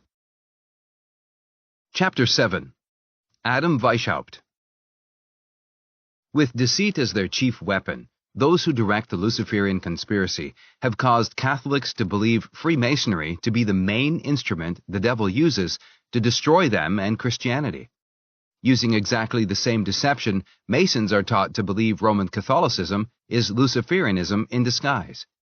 By the same token, Communists are taught they are the champions of democracy, while the people of the so-called remaining democratic nations are being convinced communism is the root of all evil and the main threat towards the destruction of their governments and religions. Thus, those who direct the Luciferian conspiracy kept the Goyim divided among themselves. They shift the blame for their own sins against God and their crimes against humanity and place it where they find it most convenient. In a most remarkable manner, which can only be explained by the power of the devil, they manage to deflect towards others the finger of suspicion whenever it is pointed at them, and, generally speaking, they preserve the secrecy of their motives and identity. The Synagogue of Satan directs the Luciferian conspiracy. History proves the SOS has used all internationalist movements organized since the beginning of time to further their own secret plans. The Bible tells us the idea of a one-world government was introduced to Solomon 10 centuries before Christ was born. As happened to Nazism, all international movements are made to destroy themselves as soon as they have served the Luciferian cause. Thus, it is that the few who direct the world revolutionary movement move peacefully nearer to establishing a totalitarian state. They make those they plot to subjugate, fight, and destroy each other, their governments and religions, because they stand as obstacles in their path. The protocols are the original draft of the plan by which the Synagogue of Satan intend to obtain undisputed world domination. The protocols are, as the saying goes, as old as the hills. Weishaupt simply revised and modernized them in order that those who comprise the Synagogue of Satan may take full advantage of rapidly changing conditions and the advances being made by applied science. The manner in which the discovery of atomic energy is being used to frighten the masses into accepting the idea that a one-world government is the only solution to the world's many problems is typical of what I mean. Those who direct the conspiracy carefully conceal from those they use to serve their devilish purpose the fact that in the final stage of the conspiracy, they intend to usurp the powers of the First World Government to be established, and then impose the Luciferian ideology upon what remains of the human race. Once one-worlders are enlightened in this regard, they will reject internationalism in any form. Weishaupt organized the Illuminati to put his revised version of the conspiracy into effect. He also established the lodges of Grand Orient Masonry to be the secret headquarters of the Illuminati.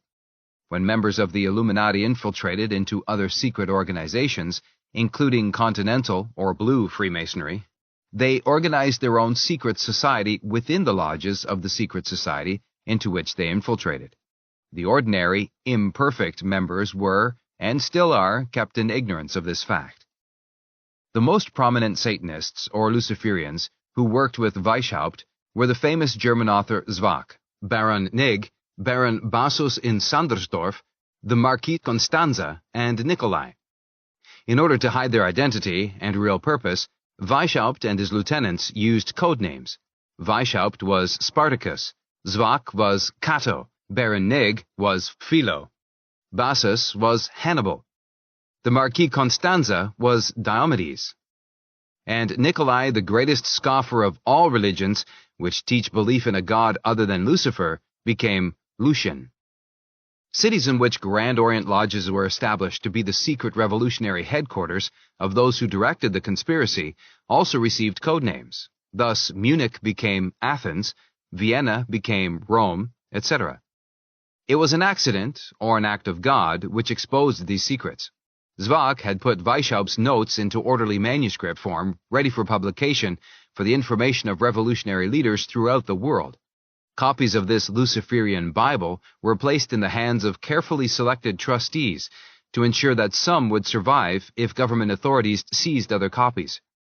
One copy was entrusted to the care of Professor John Robison of Edinburgh University. In 1784, another copy was sent from Frankfurt on Main in Germany to Mirabeau in Paris, France. He had been selected by Weishaupt to foment the French Revolution scheduled to break out in 1789. Very few historians seem to realize that early in the 1700s, long before Weishaupt was retained by the newly formed House of Rothschild to revise and modernize the age-old conspiracy to bring about a one-world government, the so-called internationalists had infiltrated into America. The works of those historians who do mention this fact have been suppressed. There is documentary evidence which proves these subversives were active as early as 1746. They celebrated May 1st, 1776, as the day on which Weishaupt finished the revision of the age-old conspiracy and gave the name Illuminati to those selected to direct the conspiracy and put his revised plans into effect. Millions upon millions of people have celebrated May Day ever since, thinking it the anniversary of the day America and labor gained independence. The masses, Goyim, never dreamed May 1st, 1776, was an epoch-making day in the history of the Luciferian conspiracy, which we refer to as the World Revolutionary Movement. It was the day Illuminati stabbed Britain in the back, as part of their program to ultimately destroy the British Empire together with all other remaining governments and religions. May Day had been celebrated by the Roman Catholic Church for centuries as the feast day of the Mother of Jesus Christ.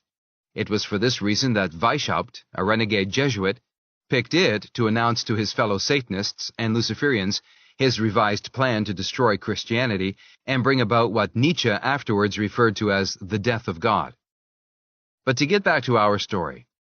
As the Illuminati's courier rode through the town of Ratisbon on his way to Paris to deliver Mirabeau his copy of Weishaupt's revised plans, the courier was killed by a stroke of lightning. This event occurred in 1784. The police turned the documents found on the body over to Bavarian government authorities. Examination revealed them to be the protocols of the order and sect of the Illuminati. The word protocol means a copy of the original draft of a plan to achieve a definite purpose and reach a clearly defined goal. The Bavarian government had got hold of the protocols of the Luciferian conspiracy as revised by Adam Weishaupt between 1770 and 1776.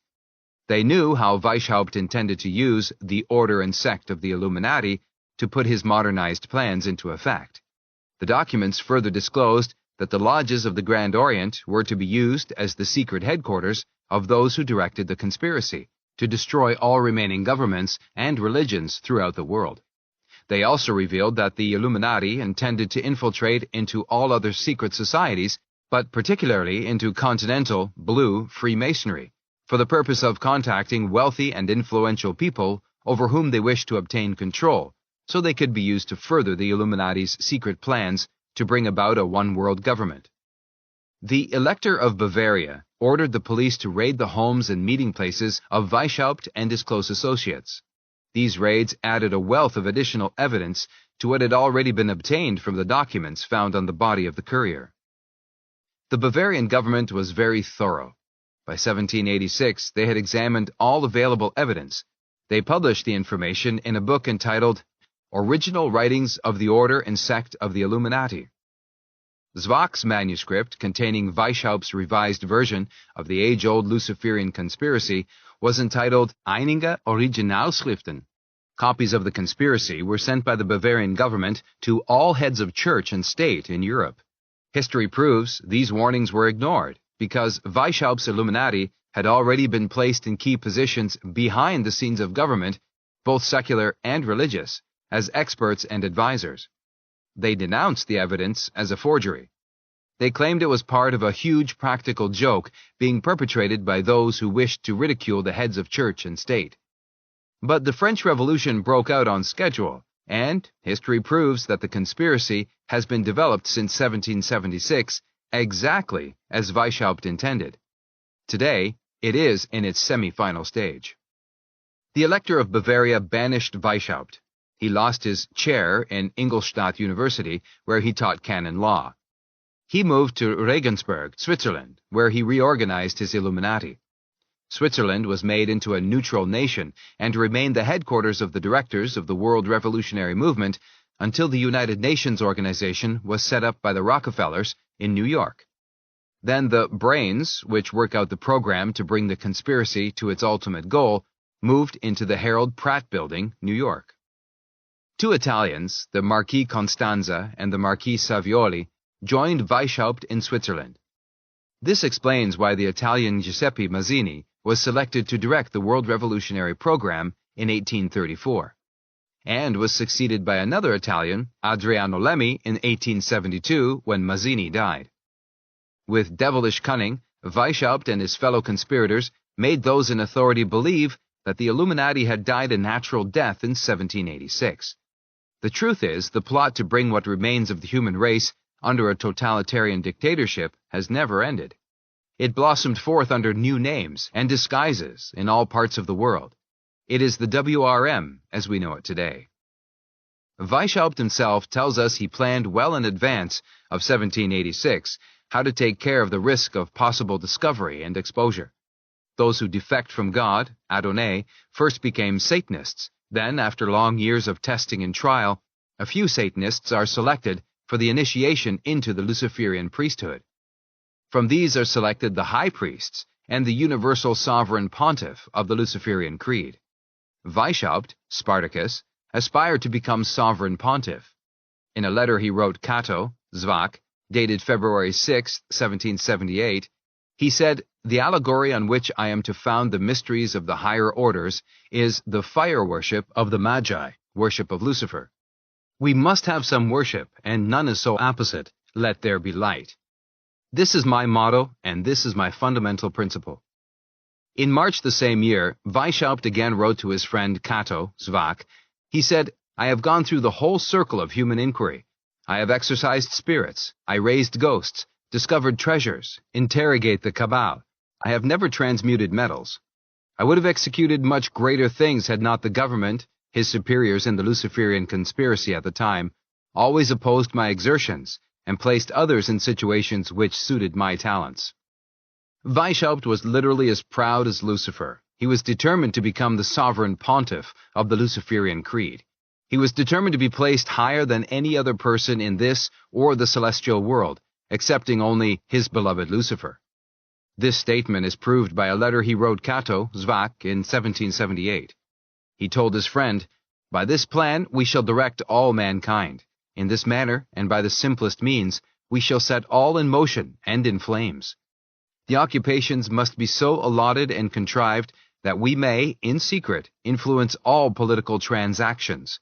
I have considered everything, and so prepared it, that if the order should this day go to ruin, I shall in a year re-establish it more brilliant than ever."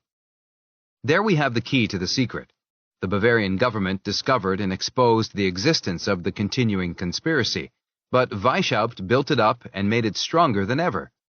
All the Bavarian government actually did was prune the tree of evil and make it grow stronger. What they should have done was dig it up by the roots and burn it, as the Holy Scriptures tell us we must do if we wish to destroy the spiritual forces of darkness who roam about this world seeking the destruction of souls. Matthew 7, verses 15 through 24. If the heads of church and state had in 1786 followed the advice of the Scriptures and cut down and burned the evil tree, of which the Illuminati is only one of many branches, the womb would have forgot him, Weishaupt. The worm would have fed sweetly on him. He would be no more remembered, and wickedness would have been broken as an evil tree. Job 24, verse 20. Before Weishaupt was banished in 1786, his 2,000 well-educated, carefully selected, brilliant-minded, wealthy, and well-bred Illuminists had established one or more lodges of the Grand Orient in Munich, Ingolstadt, Frankfurt, Eichstätt, Hanover, Brunswick, Kalbe, Magdeburg, Kassel, Osnabrück, Weimar, Saxony, Heidelberg, Mannheim, Strasbourg, Speyer, Worms, Düsseldorf, Cologne, Bonn, Livonia, Cortland, Franendahl, Alsace, Weine, Dupont, Hesse, Cousel, Buchenwärter, Treves, Montpellier, Aix-la-Chapelle, Stuttgart, Barscheid, Karlsruhe, Hagenberg, Ansbach, Neuwied, Mentz, Rome, Naples, Ancona, Turin, Florence, Warsaw, and Dresden. There were lodges in Upper Saxony, Westphalis, Switzerland, France, Scotland, Holland, and last but by no means least, America.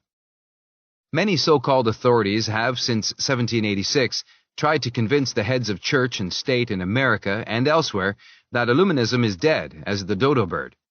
These Luciferians produce what they claim is documentary evidence to prove what they say is the truth, but they are careful to conceal the evidence which proves that Albert Pike reorganized the Palladian Rite between 1859 and 1889 to take over the direction of the Luciferian conspiracy from the Illuminati. They carefully conceal the evidence which proves that Illuminism began to stink in the nostrils of honest Americans. In the early 1800s, 45,000 Scottish Rite Masons handed in their charters in protest against the manner Illuminism had infiltrated into their lodges. This it is that few Americans know that Pike established 26 councils, triangles, of this new and reformed Palladian rite in every large city throughout the world to direct the Luciferian conspiracy, as Weishaupt intended. We explain how this plot worked in another chapter. We mentioned that Professor John Robison of Edinburgh University was one of those entrusted with a copy of Zvach's original manuscripts dealing with Weishaupt's revised and modernized version of the age-old Luciferian conspiracy. Robison was a 33rd degree member of the Scottish Rite of Freemasonry. As such, he visited most Masonic lodges in European cities and took part in their rituals and initiations. He taught natural philosophy at Edinburgh University. He was secretary of the Royal Society. Weishaupt had been particularly anxious to obtain Robison's cooperation so that the idea of a one-world government could be introduced into all educational institutions. This objective has since been achieved, as any parent of children of school age must admit. Weishaupt ordered his Illuminists to wine and dine Robison and introduce him into the best European educational circles. He was flattered and hailed as one of the greatest educationalists of his time, but all the wiles and guiles of the devil's servants didn't deceive John Robison. He recognized that behind the Illuminati's clever presentation that a one-world government could solve all our political, social, economic, and religious problems, the real intention of those who controlled the Illuminati at the very top was to usurp the power of the First World Government, to be established, and then impose a totalitarian Luciferian dictatorship upon what remained of the human race. After the heads of church and state refused to heed the warnings given to them by the Bavarian government in 1786, and the French Revolution broke out as scheduled in 1789, John Robison published all the knowledge he had obtained regarding the Illuminati and those who controlled it at the top in a book containing 548 pages. It is entitled Proofs of a Conspiracy Against All Religions and Governments of Europe. On the front cover is the additional information carried on in the secret meetings of Freemasons, Illuminati, and reading societies. Copies of this book are still in existence, despite the frantic efforts of those who direct the conspiracy to try to destroy all that were published. I have the written statement of a friend who owns a copy that agents of the Rockefeller Foundation told him he could name his own price for his copy. He rejected the offer. Another authentic source of information is M. Barruel, who wrote Memoirs of Jacobism. This is a companion piece to Proofs of a Conspiracy. As I mentioned in Pawns in the Game, Sir Walter Scott also published 2 volumes on the subject under the title Life of Napoleon, both of which have been suppressed. This great work is not even listed by most libraries as being one of his works. But again, an accident, an act of God, enabled a friend of mine to obtain original copies of both volumes from a second-hand book dealer in the USA for a ridiculous price of $17.50. Thinking I had these rare books in my personal possession and intended to use them for reference while writing this book, thieves robbed me of all the books and papers I did have with me the very first night I arrived in Clearwater, Florida, November 1957, to start writing this book. It was a serious setback. It delayed my work a year, but it hasn't stopped me. In order that good Christian people may be alerted to the depths of deception used by Agentur of the SOS, we will quote the statement contained in a letter Weishaupt wrote to Philo, Nige. We must win control over the common people in every corner. This will be obtained chiefly by means of the schools. In like manner, we must try to obtain and influence the military academies, the printing houses, booksellers, shops, chapters, and in short, in all offices or even in directing the mind of the man, painting and engraving are highly worth our care. There, the Illuminati's first task and immediate aim is to get the possession of riches, power, and influence without industry, and to accomplish this, they want to abolish Christianity. And then, dissolute manners and universal profligacy will procure them the adherence of all the wicked, and enable them to overturn all civil governments of Europe, after which they will think of further conquests and extend their operations to the other quarters of the globe, until they have reduced mankind to one indistinguishable chaotic mass.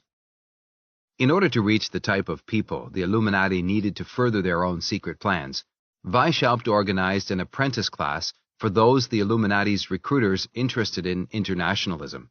This apprentice state was called the Minervals. These were introduced to and brought under the influence of the 22 United Brethren. On the surface, this was a kind of writers' club, exactly the same as are to be found in all large cities and organized communities today. Out of them came the reading societies. These led the minds of members into channels of thought which convinced them there is real merit in the idea of a one-world government. The same thing is being done today to confirm the public's belief in the value of a one-world government and the universal brotherhood of man. The United Nations organization is nothing more or less than a deceptive front, dressed in an air of respectability, to cover the activities of those who plan to usurp the powers of the first world government to be established.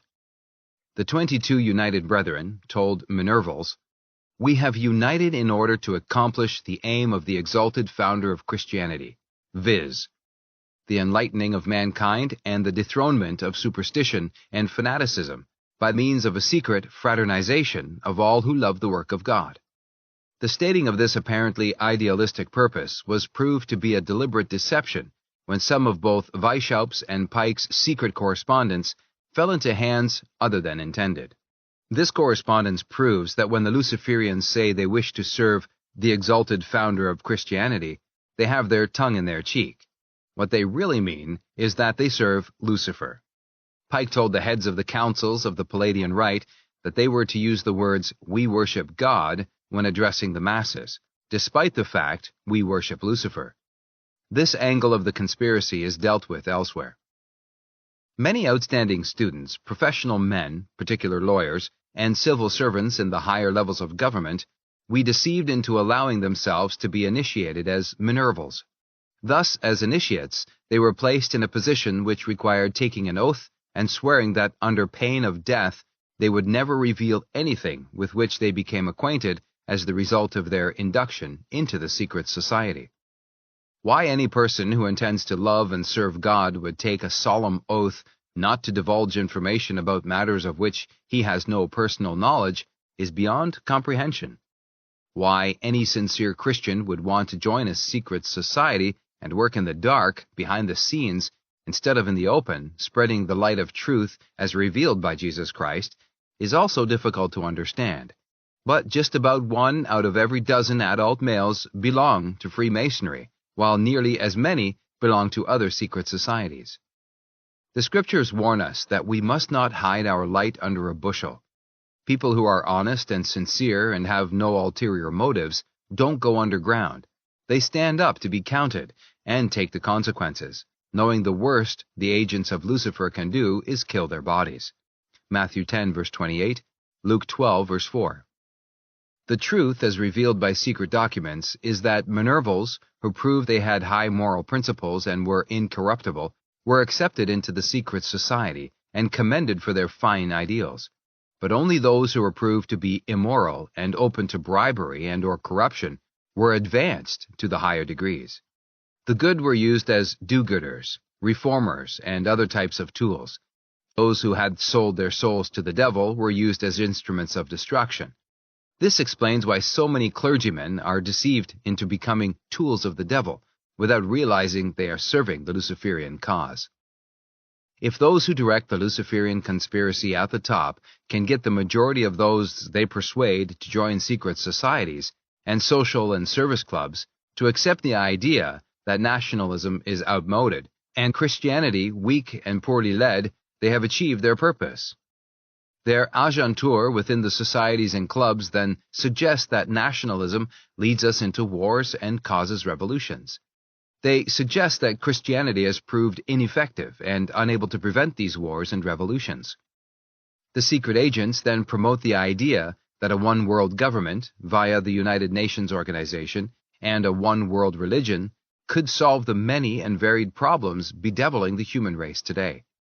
What the agentur of the Synagogue of Satan keep carefully concealed is the fact that their masters are ready and fully prepared to usurp the powers of the first world government to be established exactly as they usurped power in Russia in October 1917. After they usurp power, they will impose a Luciferian ideology upon mankind by use of satanic despotism to enforce their will and destroy all secret societies, all religions, and all who oppose their will, as is so clearly set forth in the protocols. Chapter 8.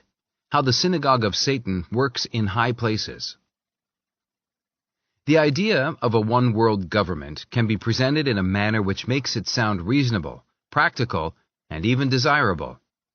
Clever agentur of the Illuminati, belonging to clubs and societies, serve the purpose of the Synagogue of Satan by presenting what appear to be sound arguments in favor of a one-world government to those they can persuade to listen. Very few of the rank and file members of the clubs and societies suspect that beyond the end of the primrose path of liberalism and social security that leads to a one-world government is a precipice over which we are to be tumbled into the abyss of absolute slavery of body, mind, and soul. I am frank to admit that as late as 1945, I was convinced that a one-world government was the only solution to the world's many problems, particularly political, economic, social, and religious. It wasn't until I came in personal contact with men who advocated and helped organize the United Nations organization that I began to suspect that something was wrong somewhere. When I was appointed to the staff of Naval Service Headquarters in 1944 as the author of 7 books already published, I was welcomed into the internationalist set. This I came in personal contact with men in the top level of government in Canada who were protégés of William Lyon Mackenzie King, then Prime Minister. His house was real close to the Soviet embassy. His henchmen, hatchet men would be a better word, were ruthless and unscrupulous. Mackenzie King himself was as inscrutable as the proverbial Sphinx. The Prime Minister was an extraordinary man. He was indefatigable. He required unlimited obedience and service from those he selected for his cabinet. He was a good deal colder than ice as far as his personality was concerned. If he had any human emotions, he kept them in sub-zero storage. He rarely smiled. He had a typical poker face. His eyes were deep and penetrating. But if the eyes are the windows of the soul, then Mackenzie King had lost his soul long before he ever became Prime Minister. In the course of his public duties, he had to meet people and shake hands.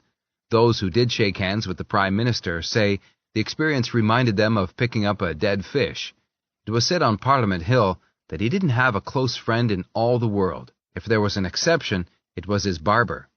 And yet, he had a secret power which enabled him to mesmerize the voters into voting him and his Liberal Party into power time after time for nearly a quarter of a century. He could command loyalty from his subordinates without giving friendship in return. He proved himself a radical during his days at Toronto University. He would set the tinder, supply the spark, cause a disturbance, and then leave others to take the blame. During his university days, he was friendless, as he was later on in life. As one man who knew him when at university, and served him afterwards until he died, said in a puzzled tone of voice, "If Mackenzie King did have a friend close enough to confide in, it must have been the devil." Another said, he was so steeped in international intrigue, he didn't dare marry for fear he might talk in his sleep. While I was on the staff in Ottawa, I was carefully sounded out to determine if my loyalty to the British Crown was so pronounced that I wouldn't be likely to accept the idea of a one-world government, even if those who presented the idea emphasized the fact that national governments would be allowed to rule their own affairs.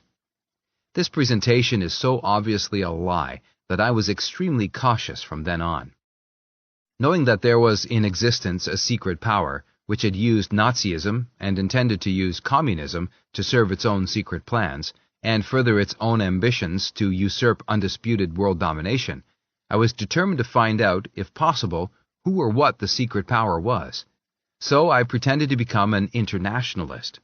I was then brought in personal contact with men at the deputy minister level of government, and also with some of the specialists, experts, and advisors who serve the government behind the scenes.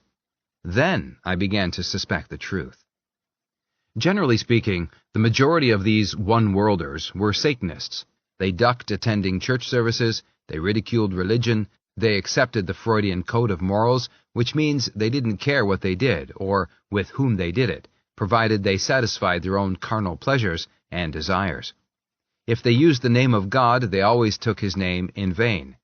If they used the words Jesus Christ, it was an injection in ordinary conversations or coupled with dirty four-letter words. Without openly professing the fact, they were obviously adepts of Pike's Palladian Rite or Grand Orient Masonry. Close observation while they were drinking in the officers' messes and elsewhere showed they used signs that Masons and Knights of Columbus didn't understand. I may be wrong, but observation of men who had obviously defected from God and become Satanists convinced me they could recognize and identify each other by the fold of their handkerchief, which they wore in the top pocket of their coats. They obviously accepted Pike's dogma as far as women were concerned.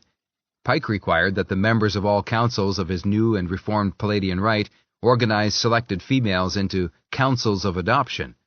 These women were to be used as the common property of the male members because, according to Pike's dogma, before a member became perfect, he had to obtain absolute control over the sentiments of the heart and desires of the flesh.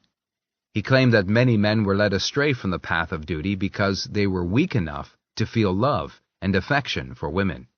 He argued that in order for a member to become perfect, he must obtain absolute control over his senses and sentiments, and suggested that the best way to obtain control over the sexual urges is to use women often and without passion, and thus enchain women to their will. I found that some of the top-level internationalists swapped wives during parties. Professor Raymond Boyer, top-level scientist and Canadian millionaire, and E.V. Field, American millionaire, locked together in international intrigue and subversion as proved by both Canadian and American government investigating committees, carried this practice to the extent that they swapped each other's wives for good and made the exchange legal in the eyes of civil law by going through a ceremony the newspapers called marriage. What does God think of such practices? These people were all far too intelligent to be atheists. They know there is the supernatural as well as the natural. Therefore, if they defect from God, they automatically become Satanists as far as this world is concerned, and Luciferian as far as the next world is concerned. For further details, see pages 212 and 213, Red Fog over America. If these top-level intellectuals who advocate the establishment of a one-world government intended to put God's plan for the rule of the whole of the universe into effect upon this earth, it hardly seems likely that they would pack the civil services of all remaining governments with homosexuals.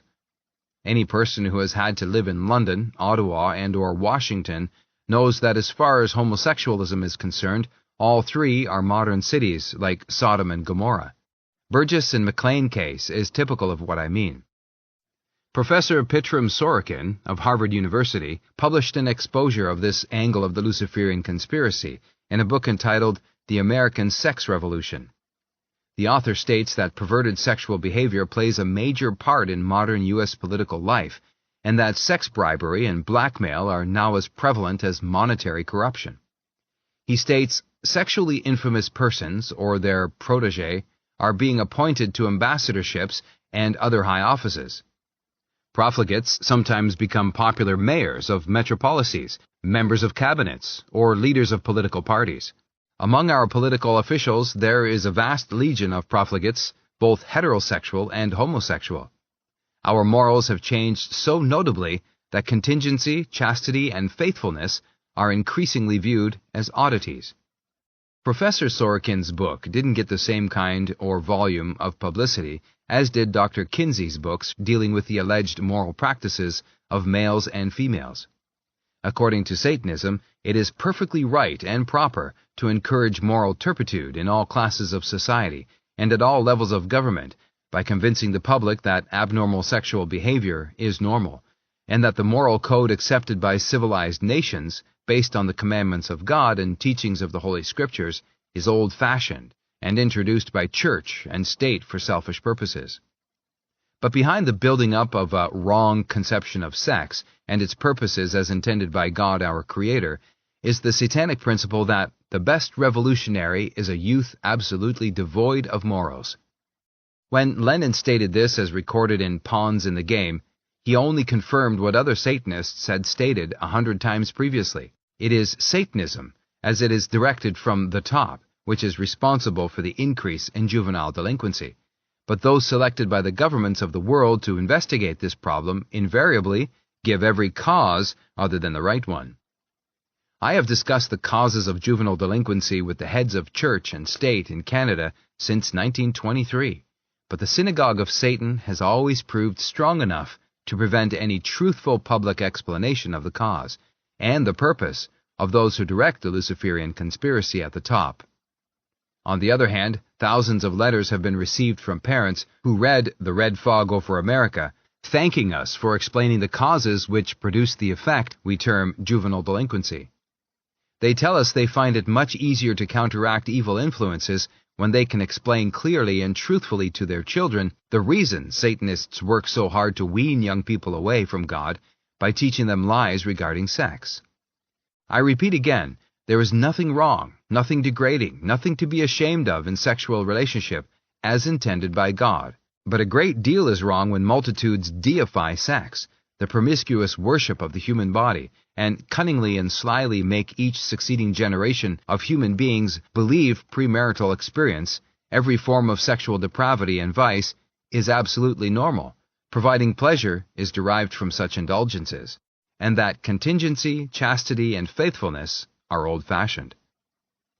The point I wish to make is this. The vast majority of men and women who sponsor and direct the campaign for a one-world government, other than communism, are just as bitterly opposed to God as are the communists.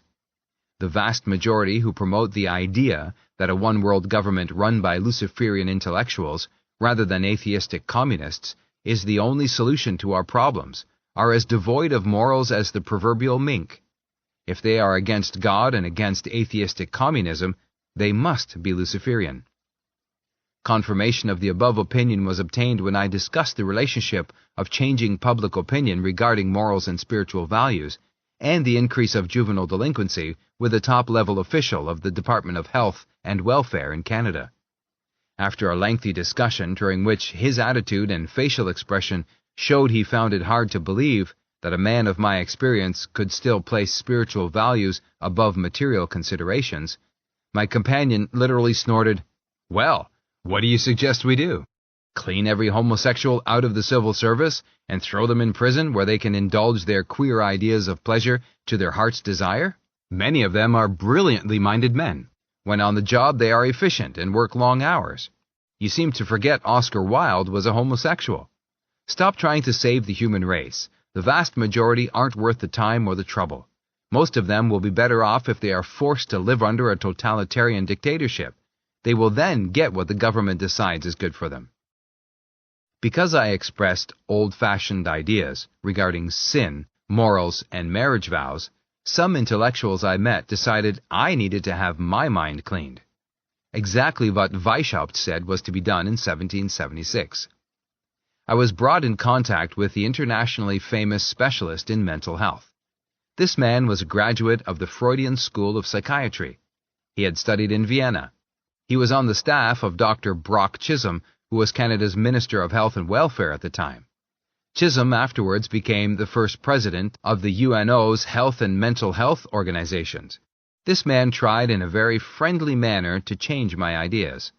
I listened, I pretended to be interested, but I still remain to be convinced that God, who gave us the commandments, is wrong, and Luciferianism, which teaches the inversion of those commandments, is right. I read history, which mostly records wars and revolutions, and therefore the progress of the world revolutionary movement, to try to find out the cause which produced these destructive forces, which result in such terrible sufferings. I thought at the time the lessons history teaches, if applied to past mistakes, could provide the solution to most of our problems. I was even then deceived into believing government was of the people, by the people, for the people. But a study of modern history showed that the younger generation is being taught to believe a pack of lies and deceits. Personal experience exposed this fact. When in the hospital in 1945, I laid on my back and pondered over this strange truth. People who write history are not ignorant or fools. If they deliberately published lies and deceits with the knowledge and consent of our governments, then they must have a definite purpose.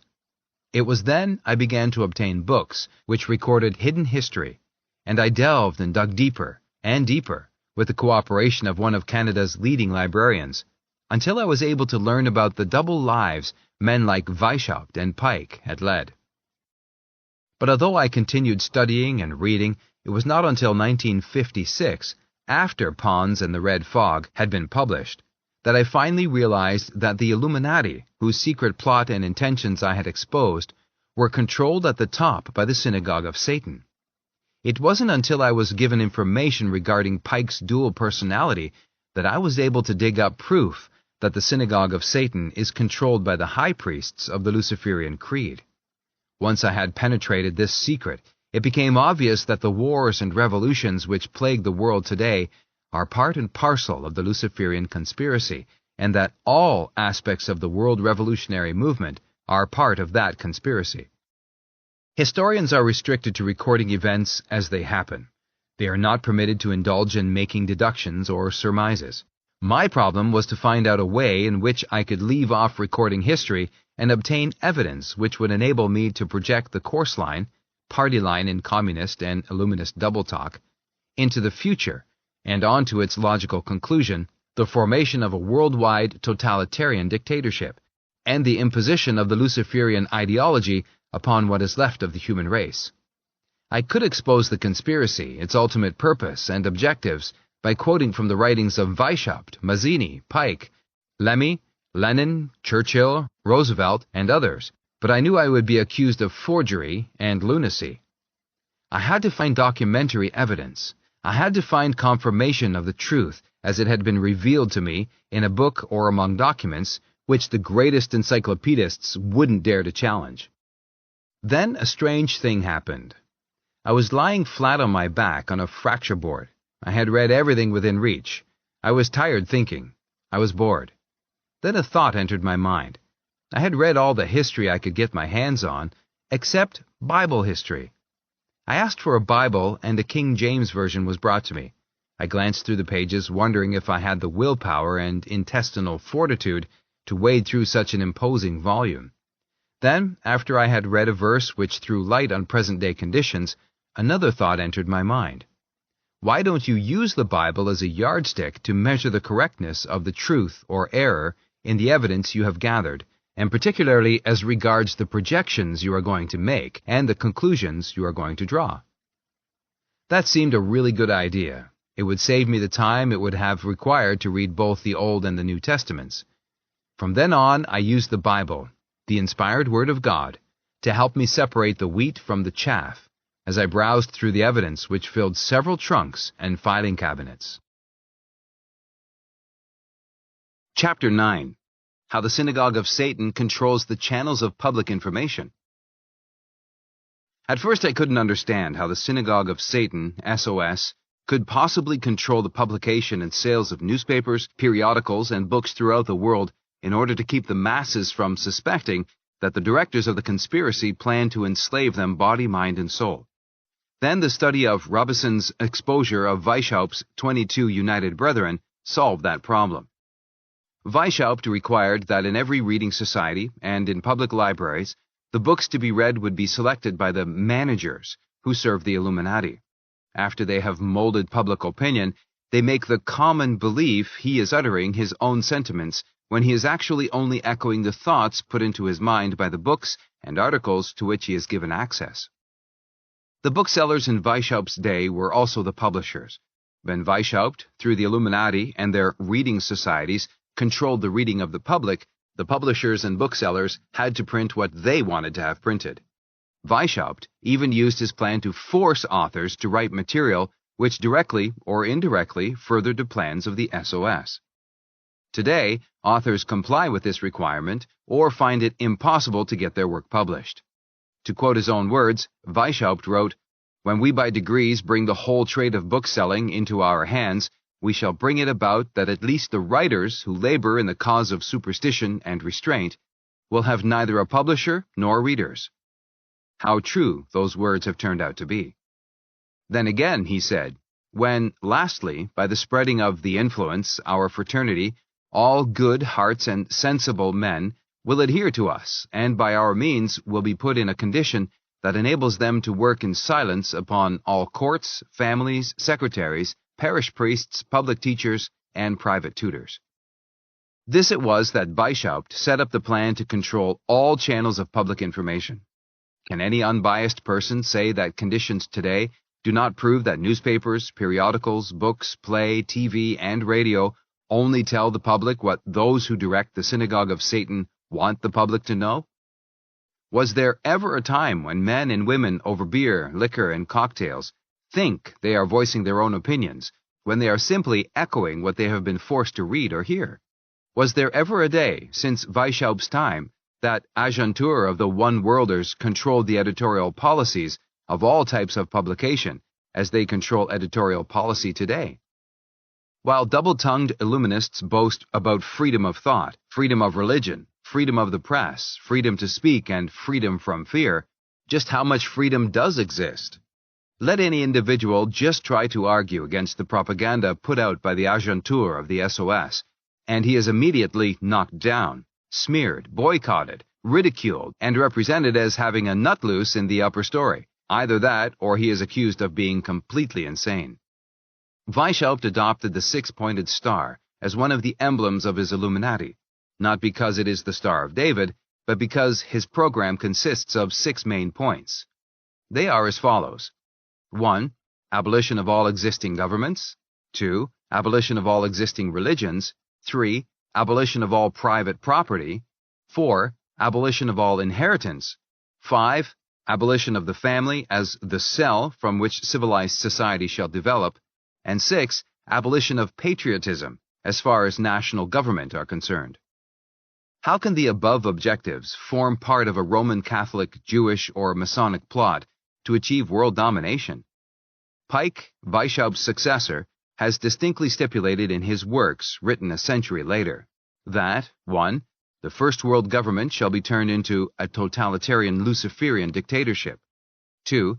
The universal religion imposed upon those of the Goyim, human cattle, who survive the final social cataclysm shall be the true light of the pure doctrine of Lucifer. 3. That all the Goyim shall be enslaved and turned into one vast conglomeration of mongrelized humanity. 4. That breeding will be strictly limited to types and numbers required to fill the requirements of the state, God. 5. That all breeding, as far as the Goyim are concerned, will be done by artificial insemination practiced on an international scale and limited to 5% of males and 30% of females specially selected for this purpose. 6. That rigid control of the minds of the Goyim shall erase all knowledge of the past, including religions other than the Luciferian ideology, and of all other forms of government other than the Luciferian dictatorship. Because bigotry is used by those who serve the SOS to keep those they plot to subjugate divided amongst themselves on religious and racial issues, I wish to debunk those who claim the world revolutionary movement is designed to give Roman Catholics, Communists, Jews, Freemasons, Nazi, or any other political or religious group undisputed world domination. Don't for one moment think I am not fully aware of the fact that there are bigoted, narrow-minded, foolish, and utterly deceived Roman Catholics, Communists, Jews, Freemasons, Fascists, and others who firmly believe that the world's problems will not be permanently solved until the organization to which they belong, be it religious and or political, does rule the world. Most of those who so believe have convinced themselves, as Roman Catholics, Jews, Freemasons, Communists, or World Federalists, that if they hope, pray, and work hard enough, the day will come when their organization will be able to establish a benevolent dictatorship and enforce rule in accordance with their own religious and so-called democratic principles. These deceived people indeed need enlightenment. The Third World War was planned by Pike nearly a century ago. It is now in the making. The final social cataclysm, as he explained it to Mazzini, August 15, 1871, and as it has been explained to members of the Palladian Rite and Grand Orient Lodges by lecturers ever since 1885, is to be made to involve not only Roman Catholicism, but the whole of the so-called Christian world, and the masses who are now controlled by communism in Russia and China. Freemasonry and Judaism are also to be destroyed in order that the Luciferian ideology, the New Order, may be established on the ruins of all the old orders. Gentiles and Jews, communists and Freemasons should not fool themselves. They and their beliefs are all marked down for complete liquidation, as are all other political, religious, social service, and similar organizations. It is intended that there shall be a clean sweep, a purification by the fire of the Magi. To prove how ridiculous the charges against Catholicism really are, history proves the Vatican suspended the Jesuits as a teaching order after Weishaupt's perfidy had been made known. This suspension wasn't lifted for many years. I believe it was 30 years. While Weishaupt remained unsuspected, he was happy as a Jesuit. He wore a cloak that hid perfectly his diabolical activities. But when the Jesuits were disbanded by papal bull, he showed his true colors and directed the Illuminati's hatred against all members of the Jesuit order. This hatred has been continued by Illuminists against the Jesuits ever since. Jesuit schools and colleges have been closed, and the members of the order have been persecuted in every revolution since. To prove how ridiculous it is to charge Freemasons with directing the WRM, we have only to study the efforts of Professor Robison of Scotland, the Duke of Brunswick in Germany, and the Grand Masters of British Lodges, and Captain Henry Morgan of New England, USA, made to try to stop Illuminists infiltrating into the lodges of Freemasonry and to prevent Freemasons fraternizing with Grand Orient Masons and those of Pike's new and reformed Palladian rites. We must remember also that Copen Albancelli was a 33rd degree Mason. He was selected to go beyond the 33rd degree into the mysteries of the Grand Orient Masonry and those of the Palladian Rite. He refused at the very last minute, just before initiation, because he had become convinced that on the other side of the dark curtain was Satanism, which ruled with absolute despotism. Weishaupt's revised version of the protocols says exactly how Masons suspected of knowing too much shall be disposed of. He sets forth clearly how all forms of Masonry and other secret societies are to be abolished once the leader of Luciferianism is crowned King Despot of this world. It is equally absurd to contend Judaism is the root of all evil, as it is to claim the protocols, as exposed by Sergei Nilus, 1905, and Victor Marsden, 1921, are those of the learned elders of Zion. It is true many, far too many, Jews have been deceived into joining revolutionary organizations, but it is equally true that 7 years after Lenin usurped absolute power in Russia, on behalf of the Synagogue of Satan, there wasn't a single Jewish member of the First International who hadn't been liquidated or imprisoned. We would also like to point out that a great number of real Jews today are not Zionists. They hate political Zionism because they can see clearly that it is designed to lead them to their own ultimate subjugation and destruction as a race. Lucifer is not concerned whether the souls he wins away from God are white or black, Gentile or Jew. All are fish in his net. There are just as few real Jews in the Synagogue of Satan today as there were in the days of Jesus Christ. The Duke of Brunswick had been a member of Weishaupt's Illuminati. His nickname was Aaron. But when he found out he had been deceived regarding Weishaupt's real intentions, he did his utmost to stamp Grand Orient Masonry out in Germany. In 1794, he issued a manifesto dissolving Freemasonry in Germany on the grounds that the Illuminati's secret agents had obtained such control of it that dissolution was the only remedy left. In 1878, the head of British Freemasons ordered Masons to withdraw completely from all connections with Grand Orient Masonry. Again, in 1923, the heads of British Masonry issued the following manifesto regarding Grand Orient Masonry. As recognition was withdrawn from that body by the United Grand Lodge of England in 1878, it is considered necessary to warn all members of our lodges that they cannot visit any lodge under the obedience of a jurisdiction unrecognized by the United Grand Lodge of England, and further, that under Rule 150 of the Book of Constitutions, they cannot admit visitors therefrom. Weishaupt and Pike are both on record as saying Jews and also anti-Semitism were to be used to serve their own secret plans and diabolical ambitions. This phase of the conspiracy will be dealt with more fully later. We give the above information in order that people who are sincere in their search for the truth may be on their guard against bigots and those who stir up strife based on differences of color, race, and/or creed. Time after time, we have it dinned in our ears, in the press, on TV, by public speakers, by parliamentarians, from pulpits everywhere, all the time, that communism is in reality a fight for possession of the minds of men, and therefore the root of all evil, and responsible for the mess the world finds itself today. That is the biggest lie the SOS ever thought up and propagated. But that lie is not one iota different from the lie circulated to enable the SOS to foment World Wars I and II. We were told in America and Britain that Nazism was the root of all evil and responsible for the chaotic conditions in the world. The masses in Germany and the countries which were to be her allies were made to believe the same untruths regarding the British and Americans. Hitler wasn't an atheist. He most certainly wasn't a Christian.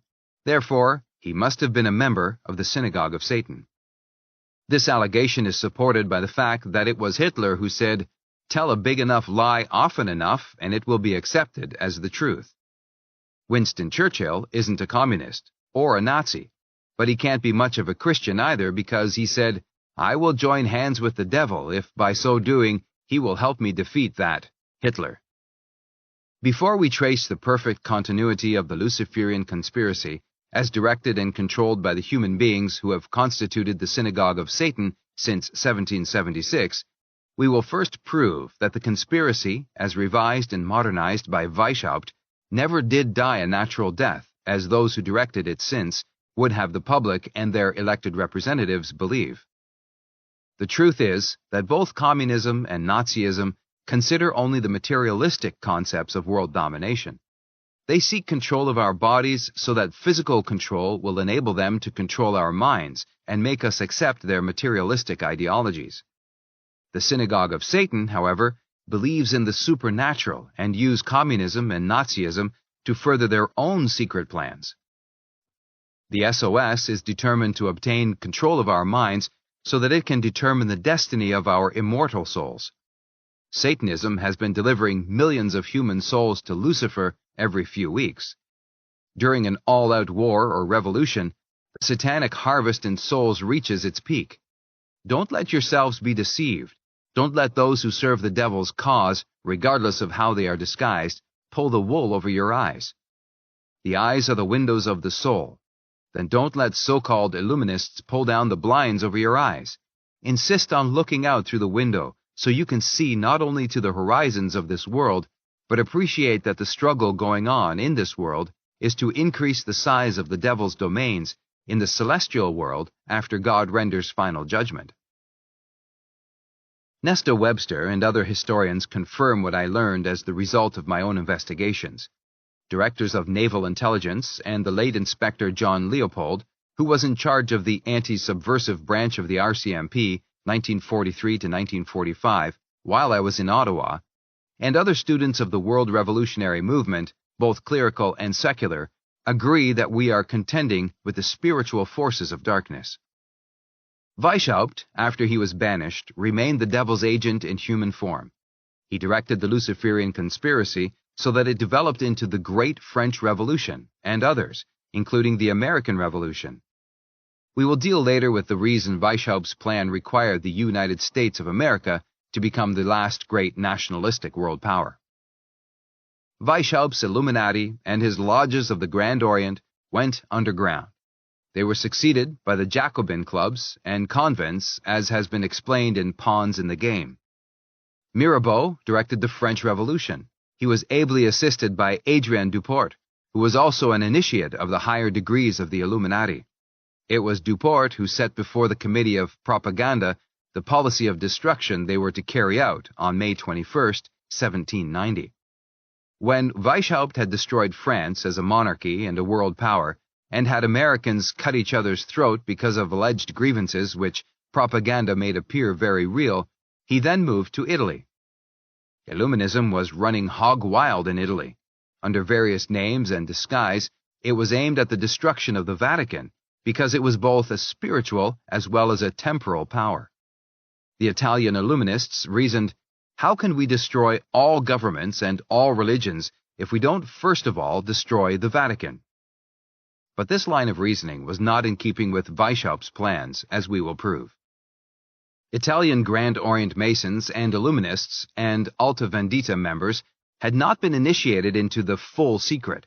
According to Weishaupt's plan, as has been confirmed by Mazzini, Pike, Lemmy, and Lenin, the Vatican is to be allowed to survive and control nearly 500 million souls, until those who direct the Synagogue of Satan decide it is time to involve all Christian people in the final social cataclysm, with all people controlled by atheistic communists. For this reason, Weishaupt hurried to Italy to prevent a premature destruction of the Vatican. Nearly 100 years later, Pike had to take similar action to prevent first Mazzini and later Lemmy from upsetting the Synagogue of Satan's plans by doing exactly the same thing. All this proves that only a very few men who comprise the high priesthood of the Luciferian creed know the full secret and how their conspiracy is intended to reach its final goal. Chapter 10. Proof of the Conspiracy. Its introduction into America. Those who directed the Great French Revolution used a preconceived reign of terror to put into effect the Luciferian principle that the Goyim are to be reduced to one common level in subjection. It is this principle that Cromwell's Roundheads demonstrated so effectively when they put the Levelers into action after the Synagogue of Satan had helped remove the crowned head of England and usurp dictatorial power. Those who serve the Synagogue of Satan are still engaged in leveling the Goyim. Instead of raising women up to the high levels of morality and virtue once practiced by women who patterned their behavior on that of the Mother of Jesus Christ, Satanists have introduced modernism, which dragged women down to the level of males. We call this women's suffrage. The purpose was stated to be free women from slavery of body, mind, and soul, if we heed what Mrs. Pankhurst and others had to say. But behind the window dressing is the intention to brainwash women into a pattern of behaviors which will cause men to withdraw their respect and kill chivalry. This is all part of the conspiracy to reduce women to be either the playthings of the ruling classes or human incubators to supply the numbers and types of individuals the dictator will decide are necessary to fill the requirements of the state. Under God's plan for the rule of the universe, all his creatures were born unequal. It is common fallacy to believe all men are born equal. It is a half-truth which is worse than a downright lie. The only manner in which all men are equal is inasmuch as they all have a body and soul. As far as mental capacity, bodily stamina, physical beauty, and spiritual characteristics are concerned, no two people in the entire world are alike or equal. God intended that every one of his human creatures could, if they so desired, develop spiritually until qualified to fill the highest places in heaven. Because human beings, as well as angels, have intellects and the use of their free will, they can deteriorate until they qualify for the lowest levels in hell. Talk of a classless world is pure Luciferian doctrine. Lucifer's capacity for love has turned into a capacity for hate. He knows he was and is wrong, but he is determined to drag as many human souls down to his level as is possible. He is succeeding in a terribly efficient manner. The words of our Lord, "For many are called, but few are chosen," are so true that to think about what is going on in the world today, under the influence of Satanism, is truly terrifying. That does not relieve us from the responsibility of putting an end to the diabolically inspired conspiracy. Far too many people just don't want to hear anything unpleasant. They don't want to meddle in dirty affairs. Like oysters, they want to confine themselves within a shell. They are the real untouchables. Their motto is, "I mind my own business. Let others see to theirs, and may the devil take the hindmost." I can't imagine heaven being filled with such creatures, but they will surely fit nicely into hell. We have dealt with how leveling was achieved during the French Revolution in Pawns in the Game, so we will now go with Weishaupt to Italy in order to show how the Synagogue of Satan controlled all aspects of the WRM, then as they do today. In keeping with his intention to make authorities in church and state believe the Illuminati was dead, Weishaupt arranged that the secret revolutionary society in Italy, known as the Carbonari, be revived and reorganized to put the plans of the SOS into effect. He needed a gang of assassins to liquidate individuals and movements which opposed internationalism. Carbonarianism was revived in 1815. The Grand Secret Consistory held a meeting October 13, 1820. As a result, the Carbonari became part and parcel of Grand Orient Masonry. Its members have committed nearly all political murders ever since. Like all evil groups controlled by the SOS, the Carbonari operated under many names. One offshoot was the Mafia, which operated particularly in the United States of America. They direct gang wars, which put men selected by the SOS at the head of organized labor, gambling, dope peddling, white slavery, and all other forms of vice. The Mafia is more powerful and active in the USA today than ever before. Giuseppe Mazzini was initiated into the Carbonari and Grand Orient Masonry in 1827. Weishaupt ordered him to go to America and secretly develop the part America was to play in the final stages of the Luciferian conspiracy. Many students of the WRM expressed the opinion that it was Mazzini who became the mentor who controlled Pike until 1872, when he, Mazzini, died. With this opinion, I must disagree. I know it will hurt a great many good American people to learn that Thomas Jefferson was just another publicity-made idol who had feet of clay. The Synagogue of Satan needed to obtain control of America so that they could use this new giant to enable them to bring the semi-final and final stages of the revolutionary plan to fruition. In order to do this, America had to be separated from Great Britain. Despite all the agentur of the SOS had done, Britain, in some strange way, or by the grace of God, had rejected revolutionary action to bring about a change of government. Illuminist Manuelski said when discussing Britain in a speech he made to the delegates attending the 18th Congress of the Communist Party, International, in Moscow in 1938, "Britain is the rock upon which the waves of revolution have so far dashed themselves in vain. Britain and her people must be destroyed before we can reach our ultimate objectives." Manuelski is no more an atheistic communist than I am.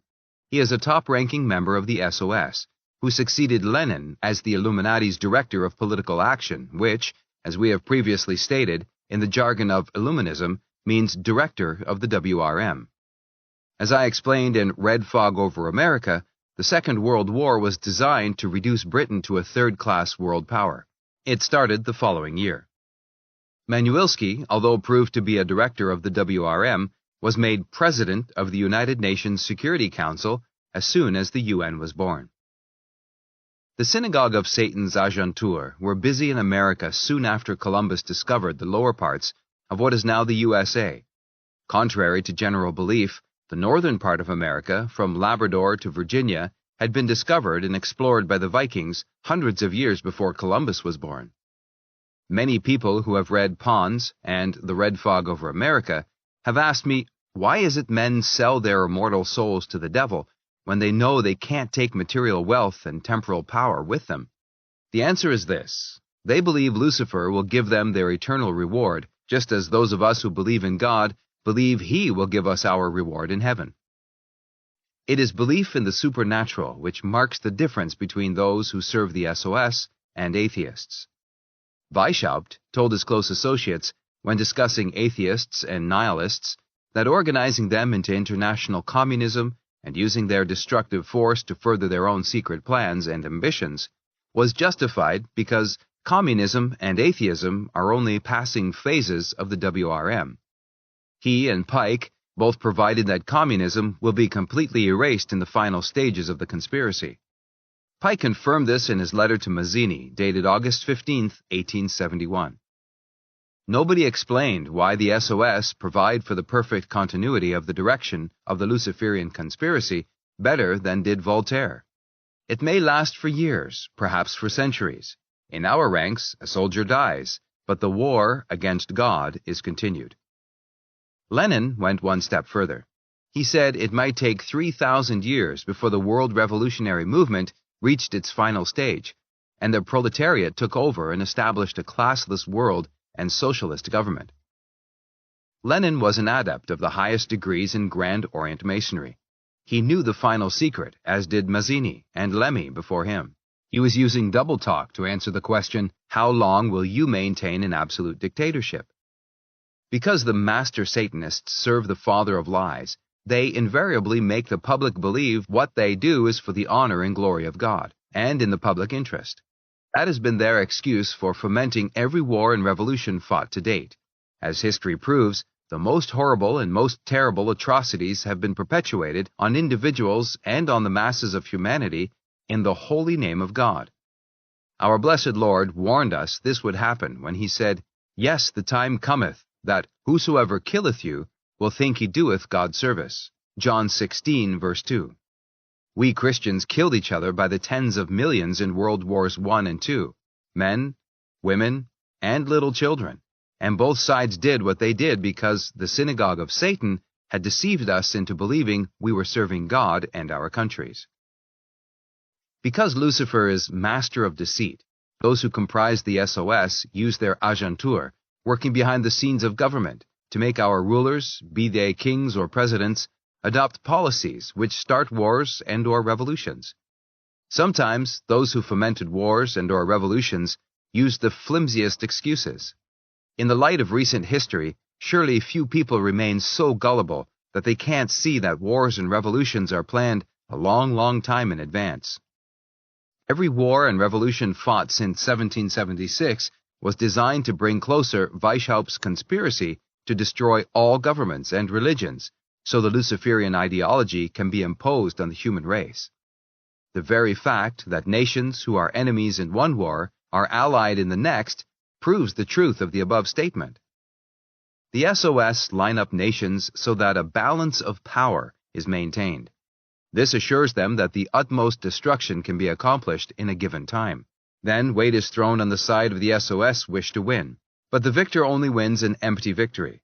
As wars were developed into global wars, the power and strength of the USA was twice held back 2 years before being released to bring about the defeat of Germany and her allies. Nazism, just another name for Nietzscheism, had been organized and used just as Weishaupt and Pike intended. Having served its purpose of enabling the SOS to foment World Wars I and II, it had to be destroyed. Those Nazi leaders who knew too much were liquidated by due process of law, exactly as Weishaupt said was to be done away back in the 1770s. But to get back to Pike and Mazzini, I wish to point out the fact that the high priests of the Luciferian creed control the Synagogue of Satan. That was true regarding the plot to crucify Christ. It is true regarding Mazzini, Lemmy, Lenin, and Manuelski, who in turn directed the revolutionary plans of the conspirators since 1834. The evidence already submitted should prove that neither Mazzini nor Lemmy were made acquainted with the full secret until long after they had been selected to be directors of political action.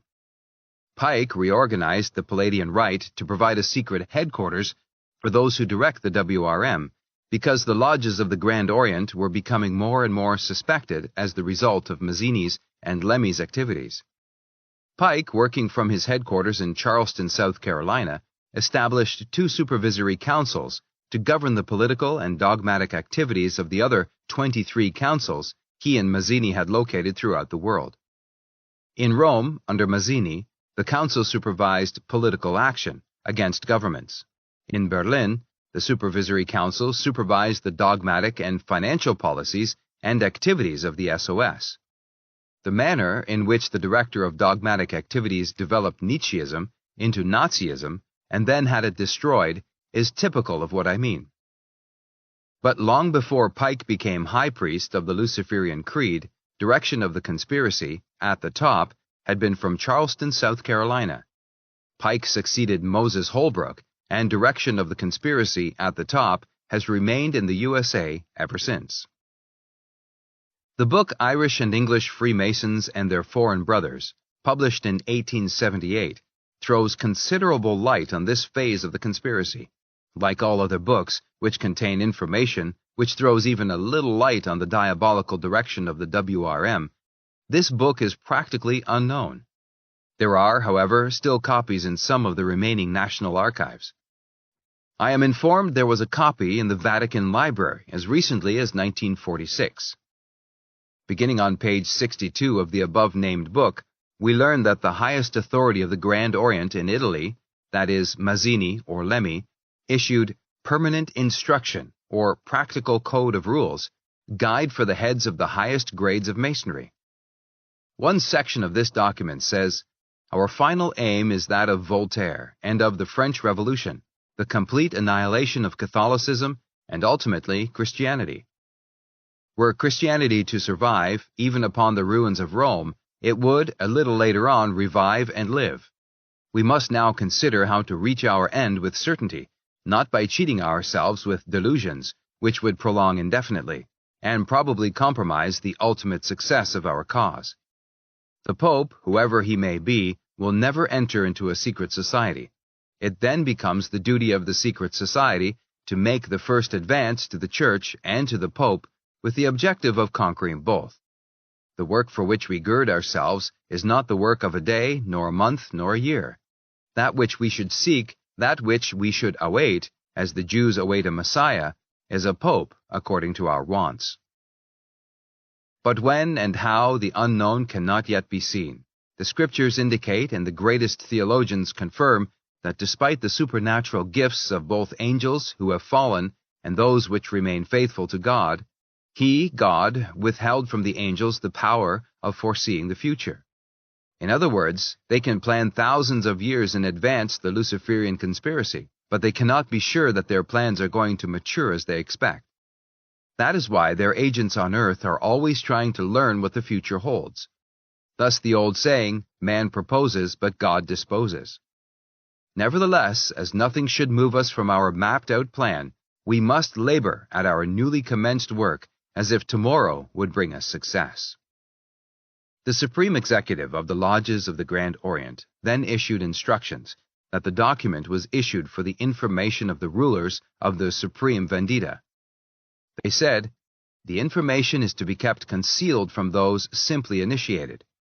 The brethren were to be inculcated by means of insegnamento, meaning secret memoranda." The plot cooked up by Weishaupt and Mazzini was for Italians and others posing as Roman Catholics to infiltrate into the Vatican and, as Weishaupt had previously stated, bore from within until it remains nothing but an empty shell.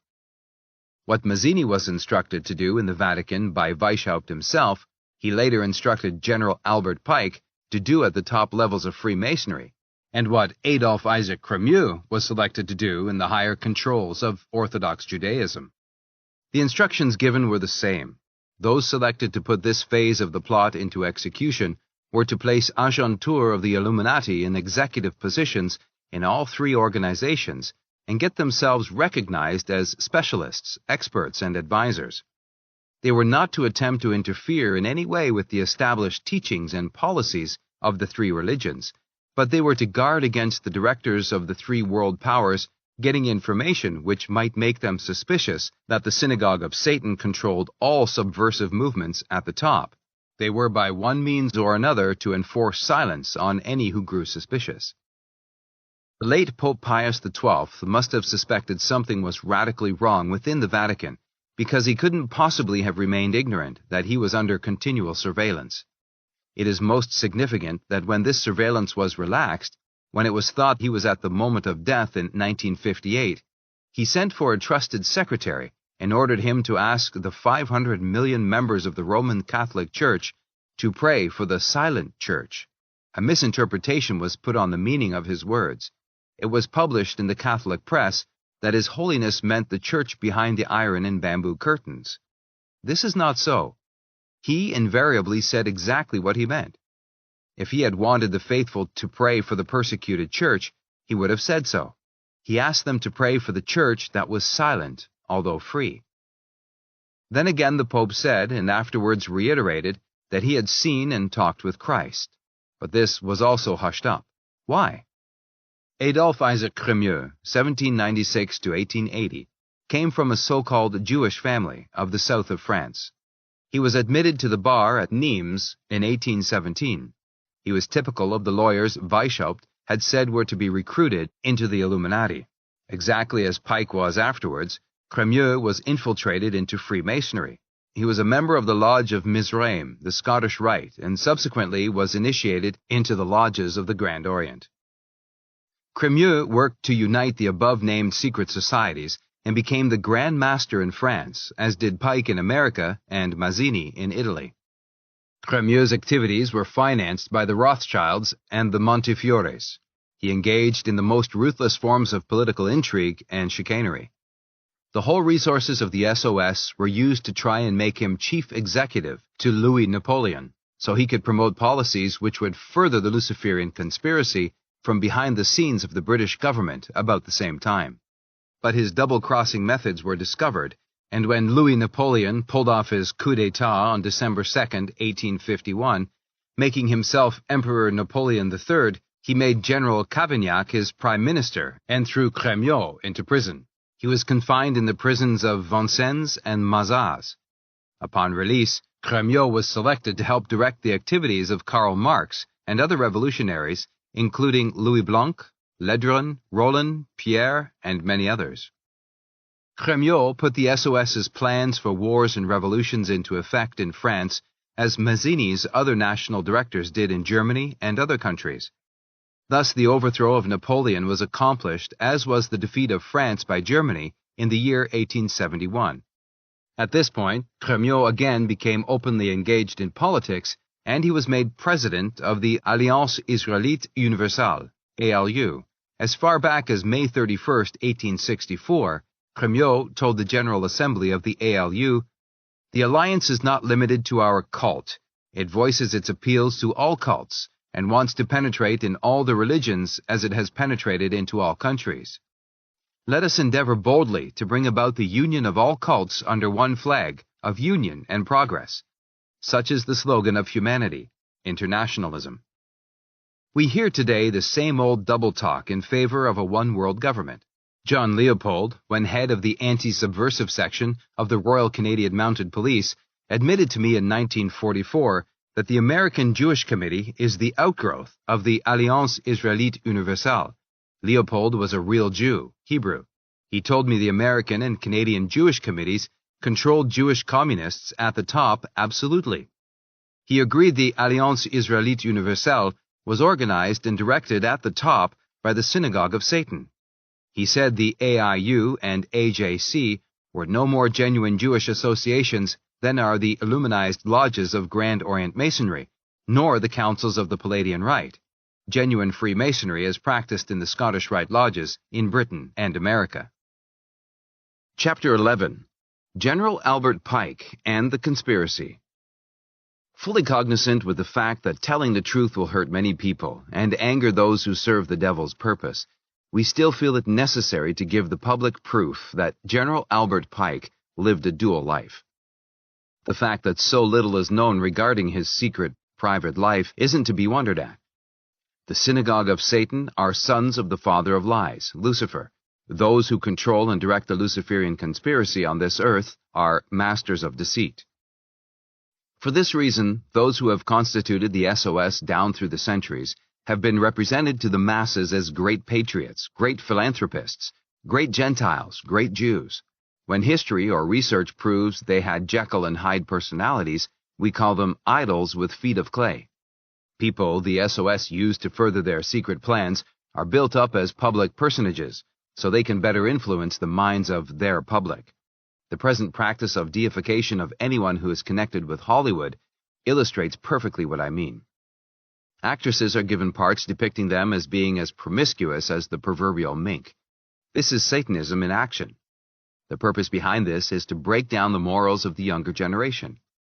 If it is right for their idols to live modern and have sexual intercourse with every man who takes their fancy, the teenagers are led to believe there is no sin involved in living modern also. Parents and ministers who say differently are branded silly and old-fashioned. Those who direct the WRM at the top say, the best revolutionary is a young person absolutely devoid of morals. Hidden history proves that General Albert Pike is one of those men for whom the Holy Scriptures tells us to watch out. In Matthew 24, verse 24, Mark 13, verse 22, and 14, verse 56, etc., we are told, "False prophets and false Christs shall arise, and shall show signs and wonders to seduce and deceive, if it were possible, even the elect." Documentary evidence proves that Pike was not only a false Christ, he was, before he died, the high priest of the Luciferian ideology on this earth, and as such, controlled the Synagogue of Satan. His military blueprint called for 3 world wars and 3 major revolutions, to bring Weishaupt's revised version of the age-old Luciferian conspiracy to its final stage. In the 1860s, he is recorded as saying his military program might take 100 years, or a little longer, to reach the day when those who direct the conspiracy at the top will crown their leader king-despot of the entire world, and impose a Luciferian totalitarian dictatorship upon what is left of the human race. When Weishaupt organized the Illuminati, 1776 to 1784, to put his revised and modernized version of the Luciferian protocols into effect, he and his associates are recorded as discussing whether they should use Christianity, Judaism, Freemasonry, or atheism as a cloak under which to hide their secret plans and activities. This was much the same decision the Khazar leaders had to make when they set out to conquer Europe 300 AD. Those who directed the Khazar invasion into southeastern Europe decided to force Talmudism on those they led and conquered, in preference to Mohammedanism or Christianity. They therefore used anti-Mohammedanism and anti-Christianity as emotions to serve their evil purpose. Weishaupt and his Illuminati decided to benefit by the lessons history had taught in this regard. They decided to use all 4 of these religions to cloak their evil purposes and further their own secret plans and diabolical ambitions. Weishaupt decided that the Illuminati would infiltrate into Freemasonry because it was a secret society wherein members could be bound by oath not to divulge anything they might hear or learn. Even the apprentices, the very beginners, are required to swear in the name of the supreme architect of all the world, name, will never reveal the secrets, signs, touches, words, doctrines, or customs of the Freemasons, and will maintain above all an eternal silence concerning them. I promise and I swear to God not to reveal anything by pen, signs, words, or gestures, and never to have written, lithographed, printed, or published anything which has been confided to me up to now and may be confided henceforth. I bind myself and I submit to the subsequent punishment if I fail to keep my word. May they burn my lips with a red-hot iron. May they cut off my hand and my neck and snatch out my tongue. May my corpse be hanged in the lodge during the admission of a new brother, so that it may serve as a stigma of my infidelity, and an object of horror to the rest. May it be burned afterwards, and the ashes cast to the wind, so that no trace remains of the memory of my treachery. Thus may God and His holy gospel help me. So be it. Eckert, Volume 1, pages 33 to 34. We publish the oath only to prove that the lower-degree Masons honestly and sincerely believe they are joining the secret society to further the cause of God and help their fellow men as God commanded. When initiated, they unselfishly intend to fulfill this duty to the limit of their ability and resources. The vast majority of 32nd and 33rd degree Masons do not know or even suspect that at the very top, beyond the reach of all except those specially selected, is the Synagogue of Satan, controlled by high priests of the Luciferian creed. Weishaupt was quite implicit in his instructions that Masonic lodges are only to be used as places in which the Illuminati could organize a secret society within a secret society. He made it perfectly clear that the purpose of infiltration was to place Illuminists in position so they could contact men of high social standing and proven ability in business, the arts, professions, and politics, etc. The Illuminati then used their power and influence to place their agentur in key positions in all levels of society and fields of human endeavor. The ordinary members were to be used only for promoting the idea of one world government and one world religion. The masters of deceit wanted to use Masonic philanthropy simply to cover their diabolical purpose and to give their agents an air of respectability. The lesson to be learned is this: no Christian should swear to maintain secrecy unless he has full knowledge of what the oath of secrecy involves. To promote God's intentions, we must make them known. Those who promote Luciferianism keep their plans and objectives secret. The following is the frontispiece of a book written by Albert Pike. Morals and Dogma of the Ancient and Accepted Scottish Rite of Freemasonry. Prepared for the Supreme Council of the 33rd Degree, for the Southern Jurisdiction of the United States, and published by its authority. On the back of the frontispiece is Entered according to Act of Congress in the year 1871 by Albert Pike in the office of the Librarian of Congress at Washington, D.C., entered according to Act of Congress in the year 1905 by the Supreme Council of the Southern Jurisdiction, AASR, USA, in the office of the Librarian of Congress at Washington, D.C. We quote from Chapter 30, Night of Kadosh, page 819. The blue degrees are but the outer court or portico of the temple. Part of the symbols are displayed there to the initiate, but he is intentionally misled by false interpretations. It is not intended that he shall understand time, but it is intended that he shall imagine he understands them. Their true explication is reserved for the adepts, the princes of masonry.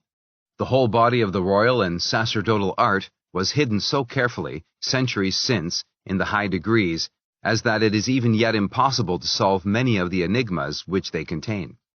It is well enough for the mass of those called Masons to imagine that all is contained in the blue degrees, and whose attempts to undeceive them will labor in vain, and without any true reward violate his obligations as an adept.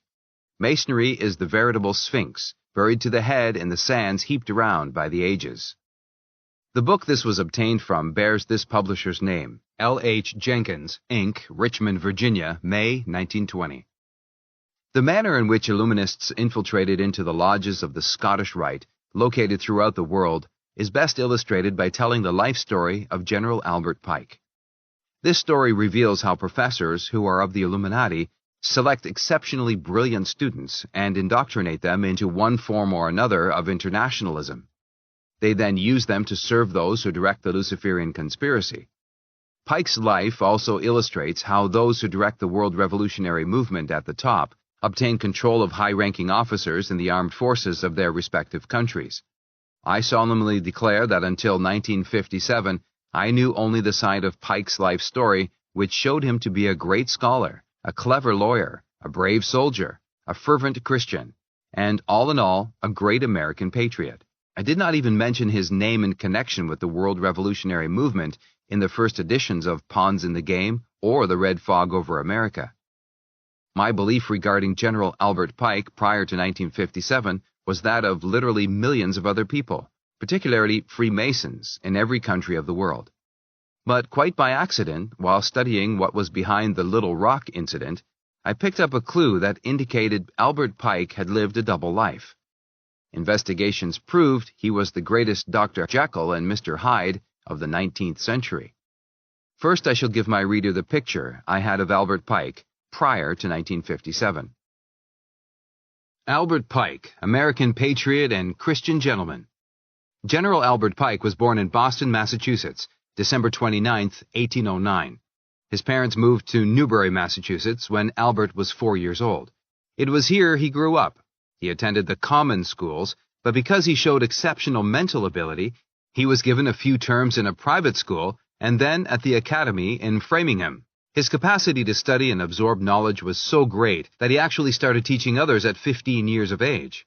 At 16, he passed an examination which enabled him to enter Harvard University as a freshman.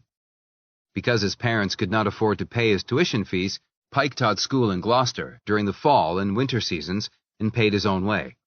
He qualified for the junior class at Harvard, but because of trouble with the faculty, he left the university and returned home and educated himself. He told his parents and friends that he left Harvard because of a misunderstanding over tuition fees. Upon his return home, he taught school in Fairhaven and Newburyport. He became assistant to the principal. Afterwards, for a short time, he became principal of Newburyport Grammar School. He was still in his early 20s. Next, he became headmaster of a private school, serving in this capacity until the end of the spring term of 1831. In the early summer of 1831, He broke away completely from his successful teaching career and started for the West on foot. He traveled, explored, traded, and lived with the Indians. He learned their language and customs. His honesty when dealing with them, his straightforward approach when discussing a problem or clearing away a misunderstanding, won for him the confidence of the Indians. He settled in Little Rock, Arkansas in 1833. He became editor of the Arkansas Gazette. He also wrote articles for other publications, including a series of poems for Blackwoods magazine in Edinburgh, Scotland. These were published by John Wilson, the editor, in 1838.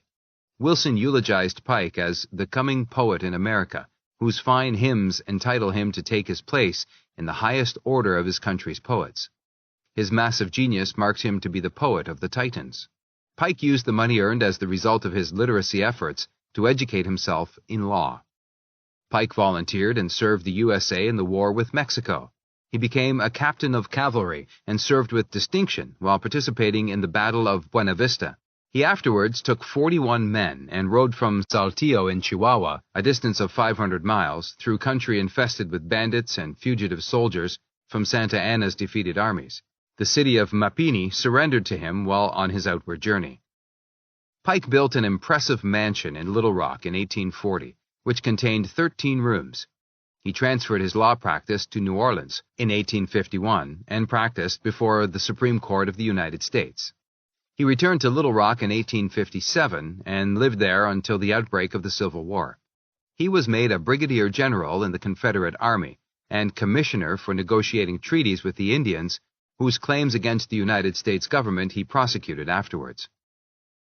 After the war, he resided in Memphis, Tennessee for several years, moving to Washington about 1869, where he resided for the rest of his life. He died April 2, 1891. Pike's advance in Freemasonry was truly extraordinary. According to his daughter, Mrs. Liliana Pike Broom, her father was initiated in the Western Star Lodge at Little Rock, Arkansas, in 1850, when 41 years of age. He became Worshipful Master July of the same year. He was a charter member of Magnolia Lodge No. 60, Little Rock, and was Worshipful Master ad vitam of the lodge in 1853. Prior to this, he was exalted in Union Chapter No. 2, RZM, Little Rock, created Knight Templar No. 1 Lodge in Washington, 17C. He was also elected Grand High Priest of the Grand Chapter of Arkansas in 1853. In 1858, he received from Brother Theodore Satan Parvin of Connecticut the 4th to 32nd degree inclusive in the ancient and accepted Scottish Rite, March 20, 1853. On April 25, 1857, he was coroneted Honorable Inspector General and crowned active member of the Supreme Council, Southern Jurisdiction, March 20, 1858, at Charleston, South Carolina.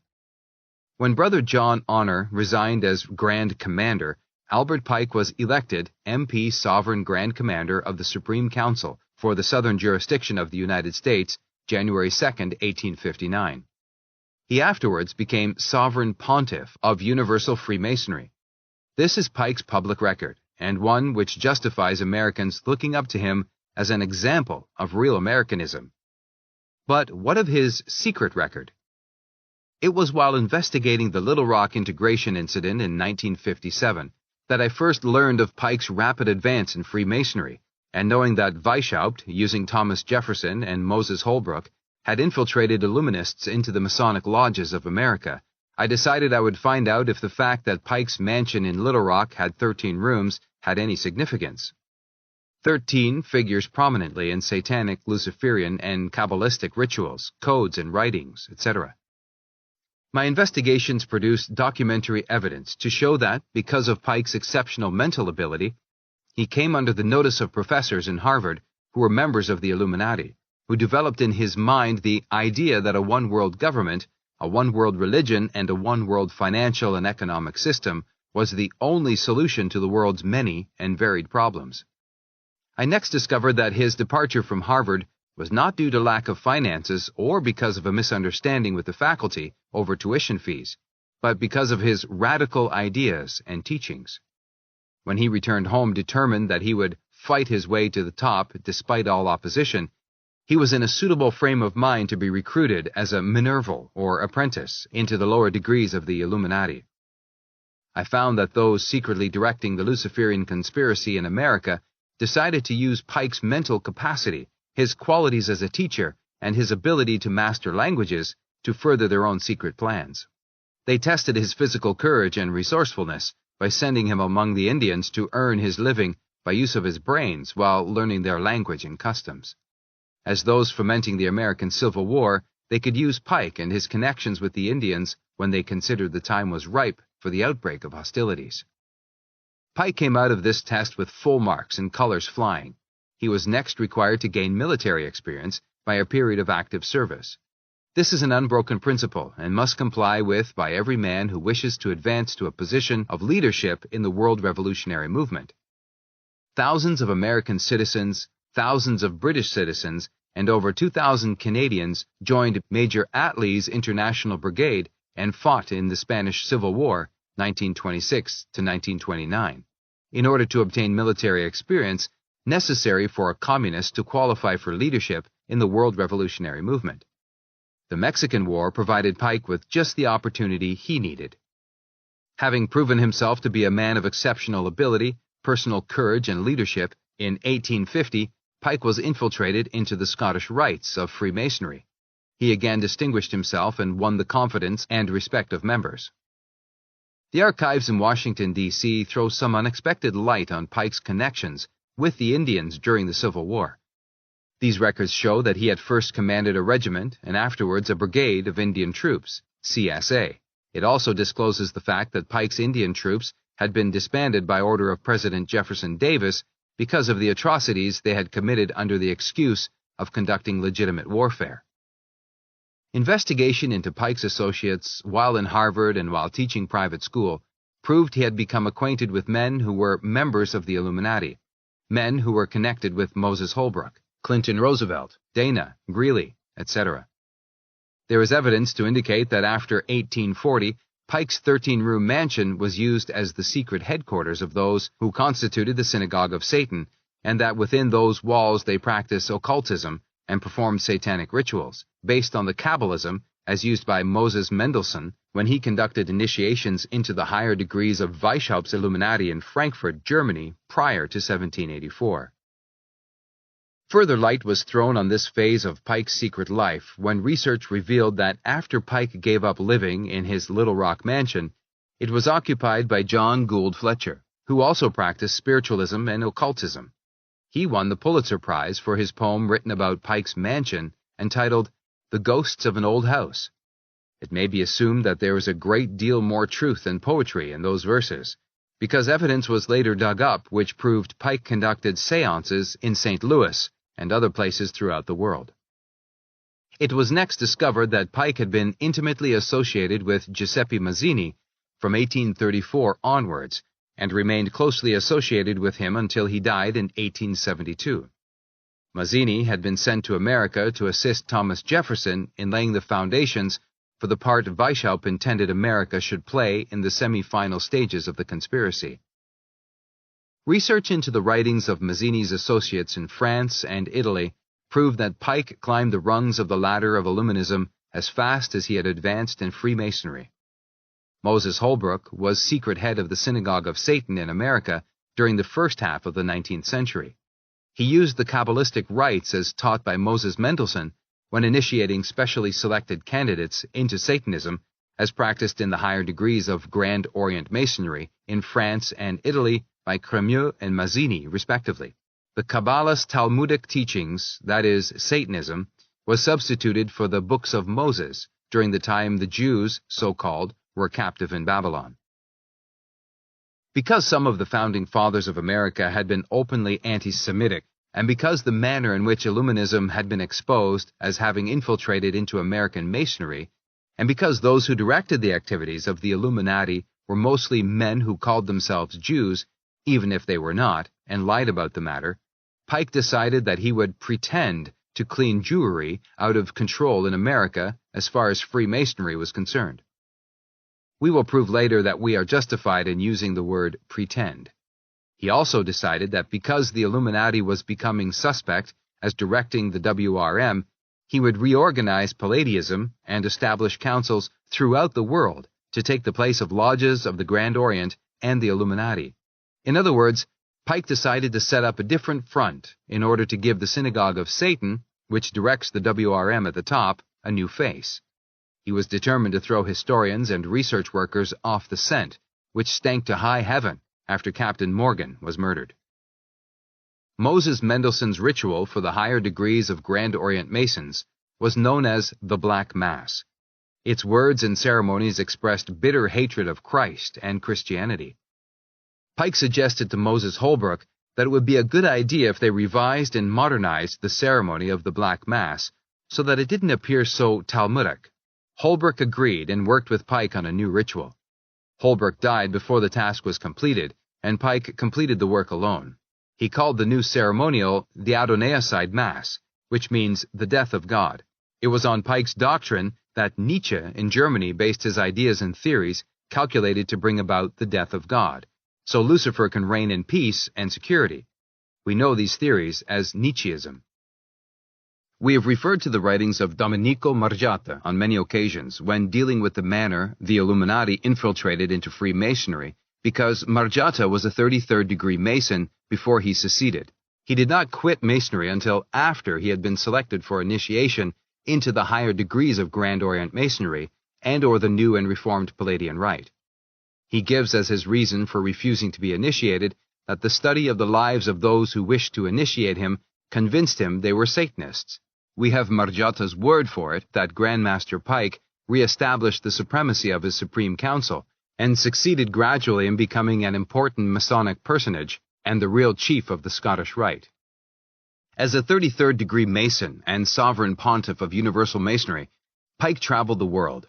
Masonic libraries reveal he was honorary Grand Commander of the Supreme Councils of Brazil, United, Egypt, Tunis, France, Belgium, Italy, Spain, England, Wales, Ireland, Scotland, Greece, Hungary, Nueva Grande, Canada, Cologne, Peru, Mexico, Uruguay, and Oceania. But what the Masonic libraries do not reveal is the fact that while pretending to be traveling on business concerning the Scottish Rite, Pike was actually establishing 26 councils of the new and reformed Palladian Rite, which he superimposed on the Grand Orient Masonry. Grand Orient Masons worship Satan as prince of this world. Satan is their god. Palladism recognized Satan as prince of this world, but according to the Luciferian doctrine as expounded by Pike, Lucifer is God, the equal of Adonai, and rules over all that part of the universe not included in Adonai's part, which we term heaven. Pike stated that Satanism is to be tolerated among imperfect members. Imperfect members are all members of Grand Orient lodges and councils of the new and reformed Palladian Rite, who haven't been initiated into the final degree and made acquainted with the full secret. Perfect members are exceedingly few in number, but Pike insisted that those selected for initiation into the full secret accept Lucifer as their god and worship him as the god of goodness and the god of light, from whom all knowledge and intelligence originates. Pike himself in the ritual of the Adonaiocide Mass specifically condemn Lucifer's opponent as Adonai, the god of all evil and the god of darkness. Dom Paul Benoit made a special study of Pike's new and reformed Palladian Rite, and on page 456 of Volume 1 of his book, La France Maçonnerie, he says, "In the reception of the elect of the reformed Palladian Rite, those who are to be initiated are taught to punish the traitor Jesus Christ and to kill Adonai, the God of the Bible, and Father of Jesus Christ, through the power of their own evil, done first by master and then by initiate, piercing the host with a dagger in the midst of horrible blasphemies, after they have been assured that it, the host, is a consecrated host." Dom Benoit also says that in 1894, 800 consecrated hosts were stolen from a church in Paris to be used by the sectarians for their abominable mysteries, and that the truth of this statement was verified. I realize how difficult it is for the average decent person, regardless of race, color, or creed, to realize that Satanism is actually practiced, and that the Synagogue of Satan is controlled at the top by human beings who are the high priests of the Luciferian creed, who plot to enslave what remains of the human race after the final social cataclysm is ended. Therefore, I shall quote Pike's own words as recorded by Arthur Preus on pages 157 to 158 of Volume 1, A Study in American Freemasonry. While Pike was explaining why those directing the WRM at the top intended to use international communism as their manual of destructive action, Preus quotes him, saying, "There is a merely informal atheism, which is the negation of God in terms, but not in reality.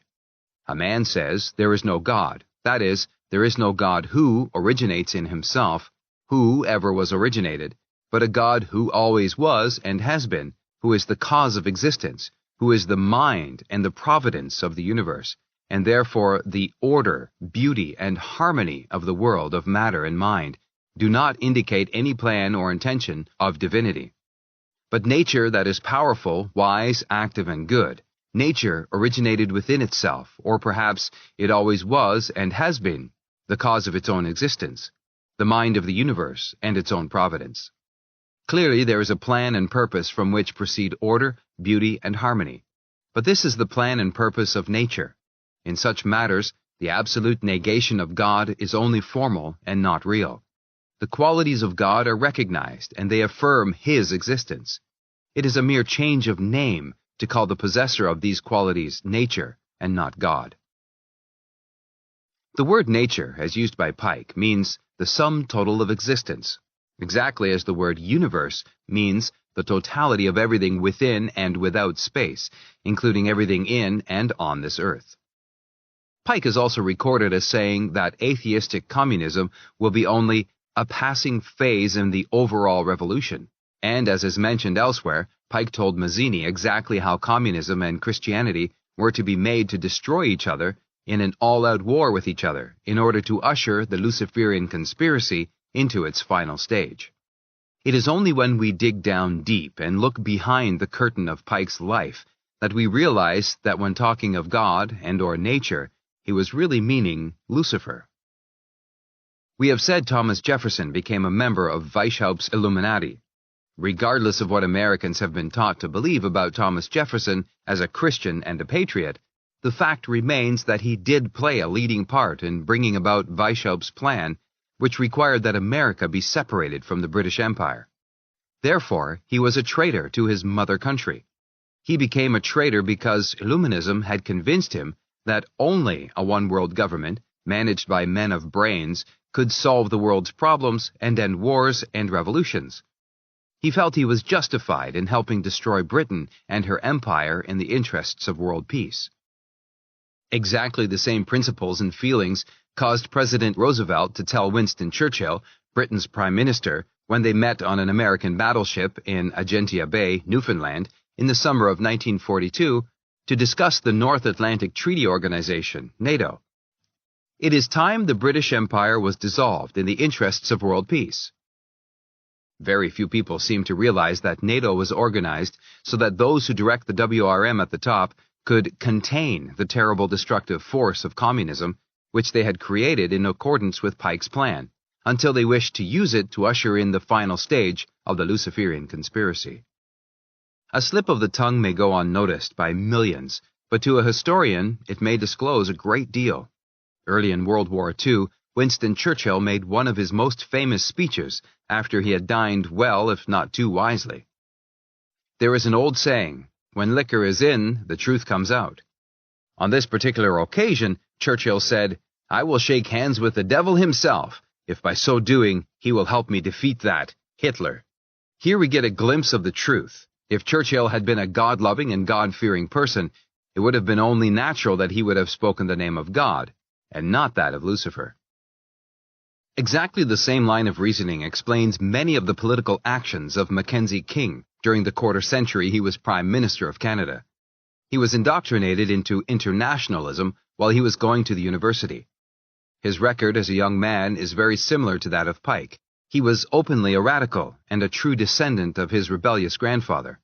He was so utterly ruthless and unscrupulous when in Toronto University that he was heartily disliked by the vast majority of his fellow students. But once he sold his soul to the Rockefellers, he directed the Canadian government's policies so they fitted in with the Luciferian plot to bring into being a one-world government.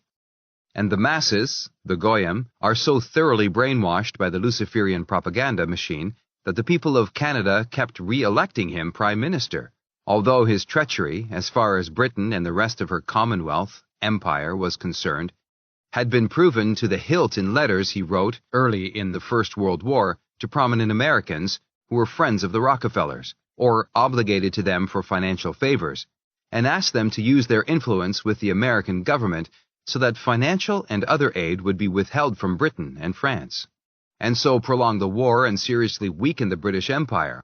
The control of the SOS has over the so-called free and independent press is such that even as a professional journalist and author of many books, I couldn't get the truth regarding Mackenzie King and his treachery and occultism over to the public until I published Red Fog Over America privately in 1955. It was Thomas Jefferson who had the Illuminati's symbol secretly engraved on the reverse side of the Great Seal of America. It was his intention that its presence remains a secret until America should disintegrate due to internal trouble and strife, and fall into the hands of those who direct the WRM at the top, like overripe fruit, and introduce the New Order. We have explained that the words New Order are double talk for Luciferian dictatorship, and used to deceive the general public into accepting the idea of a one-world government. Roosevelt was so sure he would introduce the New Order that he started his presidential reign by introducing his New Deal, which was a version of dictatorship intended to be developed into totalitarianism as soon as the time was ripe. He, Roosevelt, was so sure he was going to be the first king despot of the entire world that he brought the Illuminati's symbol, the satanic coat of arms, out of mothballs and used it on the back of American dollar bills.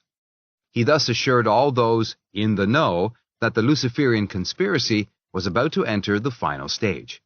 The fact that Stalin double-crossed him after Yalta is the only thing that prevented his dreams from coming true.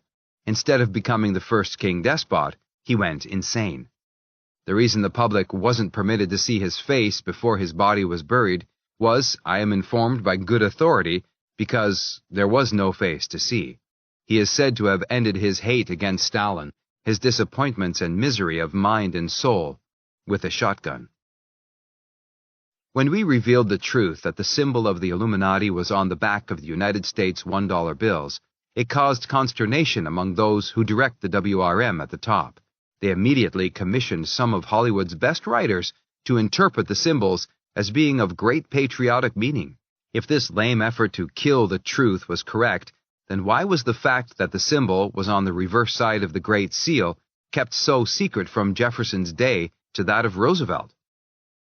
The power, the cunning, and the deceit of those who serve the SOS can be better understood when we explain that according to Weishaupt's own interpretation of the symbol, the pyramid represents the plot to bring about the destruction of Christendom.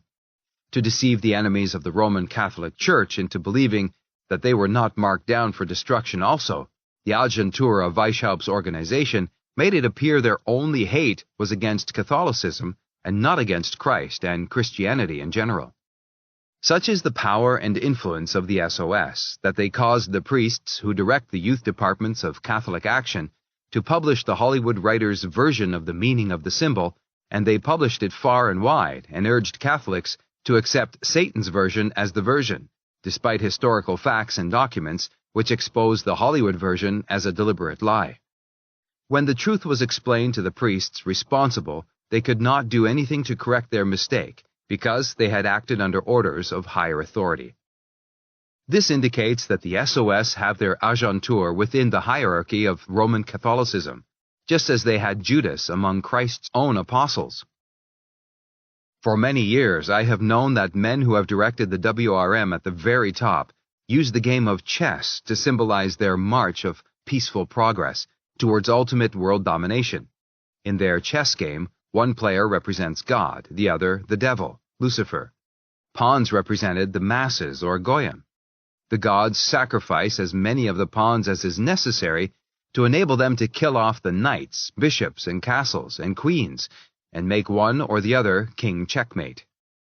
It was because I knew that chess symbolized the struggle to bring about a one-world government under a totalitarian dictator that I named one of my books Pawns in the Game, and another one dealing with Nazism, Checkmate in the North, published by Macmillan in 1944.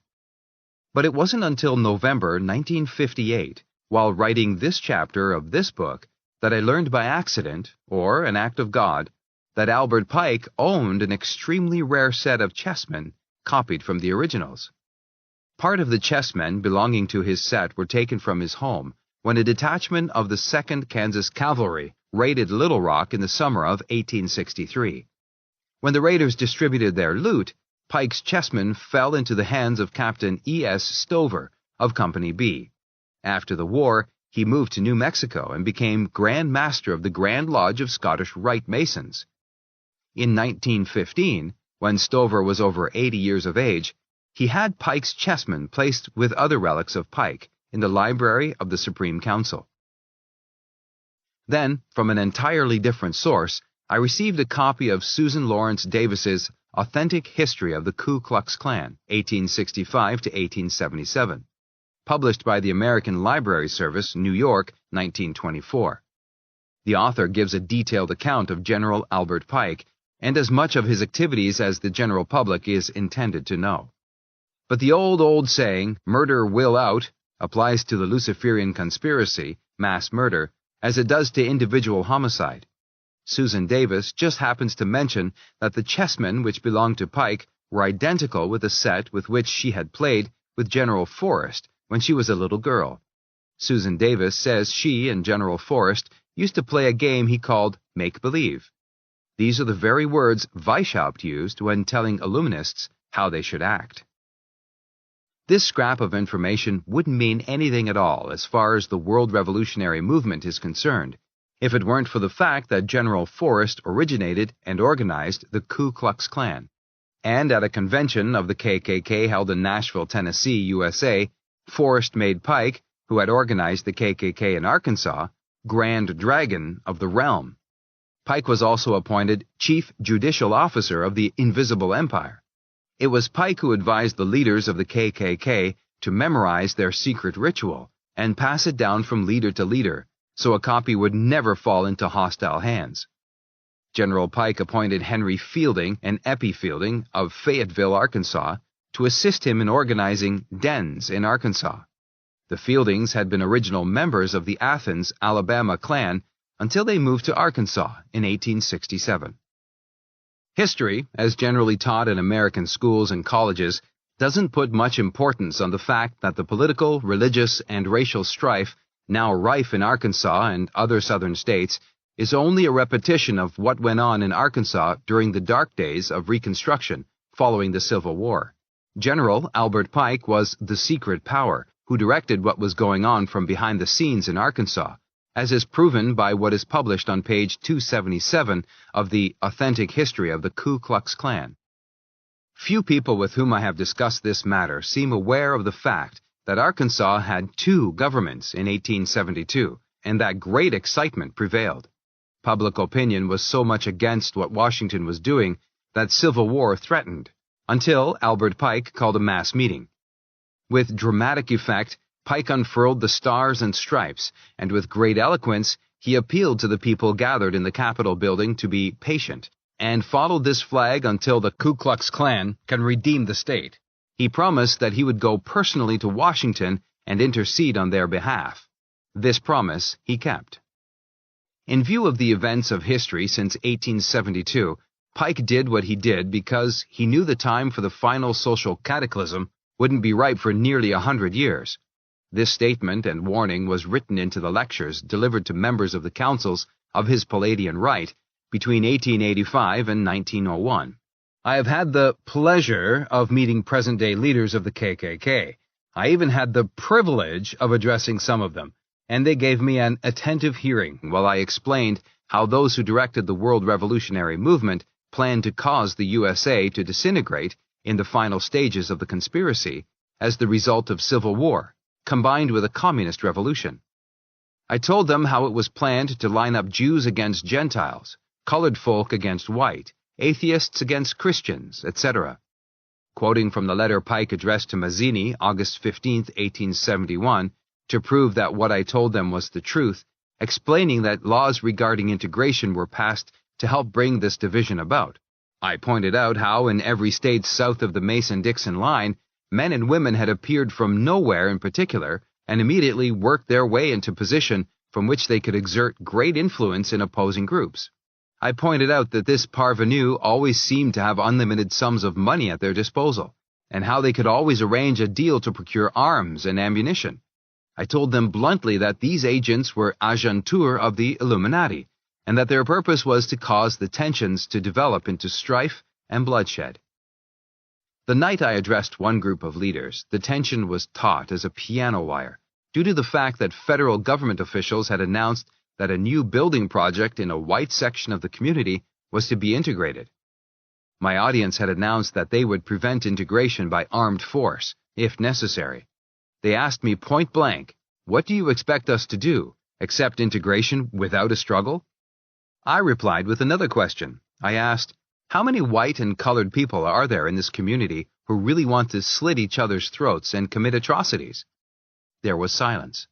I pointed out that those who controlled the armed forces of the USA had paratroops in strategic locations throughout the country, and planes ready to take them wherever required.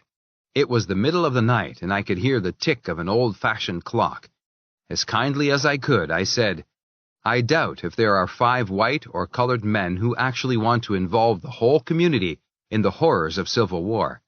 The hour is late, literally, in more ways than one. Why don't you leaders of the white section of the population go at once and see the leaders of the colored folk? Tell them you don't want war and bloodshed any more than they do. Ask them, for the sake of all concerned, to tell the few colored folk, whom the conspirators intend to use as pawns in this experiment, that if they allow themselves to be used thus, the Negroes who don't want trouble with the whites will knock the living daylights out of those who do. Tell them not to allow Negroes to move into the segregated areas." At daybreak, the white leaders met with the Negro leaders. They agreed to do as I requested. No colored people moved into the segregated section. No trouble broke out. 2 nights later, I met some of the leaders and told them to watch carefully for those who disagree with the action they had taken, because those would be the provocateurs of the Illuminati. The agentures of the Illuminati don't lie timidly or for a while only. They lie boldly and continuously like the devil. They know that if they can deceive the masses into putting them into office, they can do that direct opposite of all promises afterwards. As Voltaire said, that is of no consequence. So we have Jefferson carrying the ball for the Illuminati politically for 1786, while Moses Holbrook looked after the dogmatic end of the Luciferian conspiracy in the Americas towards the end of the 18th and the beginning of the 19th centuries. Since then, presidential candidates have been selected and elected by those who direct the conspiracy at the top. The masses have been made to think they elect the men of their own choice. But in reality, as Weishaupt intended, they are given Hobson's choice. Could anything illustrate this truth more clearly than the last few presidential elections, and the last election fight between Harriman and Rockefeller for the governorship of New York? If a president or other top-level politician slips into office unexpectedly, he or she is silenced one way or another. Presidents not amenable to control by the agentures of the Illuminati are assassinated. Senators who are uncooperative are blackmailed, smeared, or liquidated. There are hundreds of cases on record to illustrate exactly what I mean. Lincoln, Kennedy, Forrestal, and McCarthy are just typical examples in America. Lord Kitchener, Chamberlain, and Admiral Sir Barry Domville were typical examples in England. The recent murders in Iraq were all part of the same ruthless and diabolical conspiracy to destroy all governments and religions, and to bring about a one-world government, the powers of which the high priests of the Luciferian ideology intend to usurp. Chapter 12. The Protocols of the Synagogue of Satan. For many years I have contended that while the information contained in the so-called Protocols of the Learned Elders of Zion does contain verification of the existence of a conspiracy to destroy all remaining governments and religions, as exposed by Professor John Robison in 1797, gives an account of how the plan has progressed since, and tells what remains to be done to enable those who direct the conspiracy at the top to reach their final objective, which is absolute world domination. I still maintain that the protocols, original plans, are not those of the learned elders of Zion. I know that sticking to my guns in regard to this matter is going to provide a double-edged sword that the enemies of God will use to discredit what I have written. One edge of that sword will be used by anti-Semites, who will accuse me of having communist sympathies. The other edge will be used by Satanists to try to convince those who would wish to read my works that I am Semitic. So be it. I'm going to tell the truth as I see it. To you, my readers, I will explain how I reached the opinion that the protocols are not, I repeat, are not those of the elders of Zion, but those of the Synagogue of Satan, which is a very different matter. One or more of the elders of Zion can be Satanists. They probably are. But that does not prove the protocols are a Jewish plot designed to win world domination. The fact that Judas was a traitor does not prove that all Jews are traitors. The further fact that certain Jews have and still do belong to the Synagogue of Satan and to revolutionary and subversive movements doesn't make them a race apart. The Synagogue of Satan always has, since Judaism started, contained so-called Khazar Jews as well as Gentiles. Since September 1914, I have enjoyed the friendship of a man who is one of Britain's greatest scholars and intelligence officers. He is one of the world's finest linguists. He has done postgraduate and research work concerning geopolitical science, economics, comparative religions, etc., in most of the old universities throughout the world. He has been decorated by the British government and by most of her allies, including the USA, in both world wars, for special services efficiently rendered. When World War II broke out, all these honors proved rather embarrassing, because when he and I resumed to naval service in 1939, he had to usurp from his uniform the ribbons of medals given him by nations with whom we were allied in the First World War. Several of them were now our enemies. Special service has taken my friend all over the world and involved him in political intrigue. He made a thorough study of the protocols shortly after Nihilus first published them as The Jewish Peril in Russia in 1905. Serving in Russia as an intelligence officer both before World War I and during the Russian Revolution, the Mensheviks and afterwards the Bolsheviks offered a higher reward for his capture, dead or alive, than for any other foreign agent during the years 1916 to 1918. My wife and I spent our delayed honeymoon with my friend and his wife, a Russian lady he married and helped to escape from Russia early in 1918. His ability to translate so many languages provided me with a great deal of information I could not possibly have obtained if it had not been for our close association over the years. Having had access to his private papers, I am under promise that I will not reveal his identity or write his biography till after his death. The officer to whom I refer knows more about the origin of the protocols and how they fell into the hands of Professor Nihilus than any other living man. He knew Nihilus when he lived in Russia. He knew Marsden and his wife when they lived in Russia before and during the Revolution. I share that knowledge with him.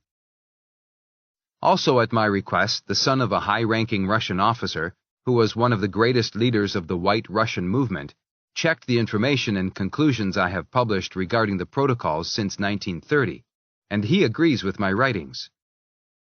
Serving in British submarines in 1916 to 1919 as navigating officer, I knew Commander E.N. Cromie, who died in 1917 holding back the revolutionary mob which tried to break into the British consulate in St. Petersburg, now Petrograd.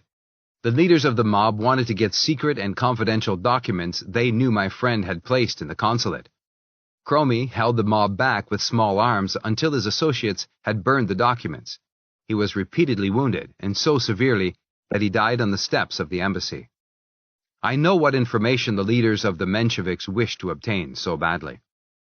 My friend's wife is godmother to one of my children, and I have discussed many times with her Russia and Russian affairs. She read my manuscripts dealing with this phase of the WRM before they were published, as did her husband. Victor Marsden translated Nihilus's book, The Jewish Peril, into English, and published it under the misleading title, The Protocols of the Learned Elders of Zion. I met him in 1927 when he was touring the world as public relations officer with the then Prince of Wales, now the Duke of Windsor.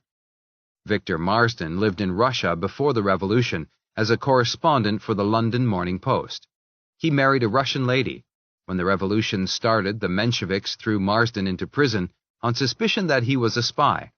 While he was in St. Petersburg prison, he was treated brutally, so much so that his heart became filled with hatred for the Mensheviks, most of whom were Jews.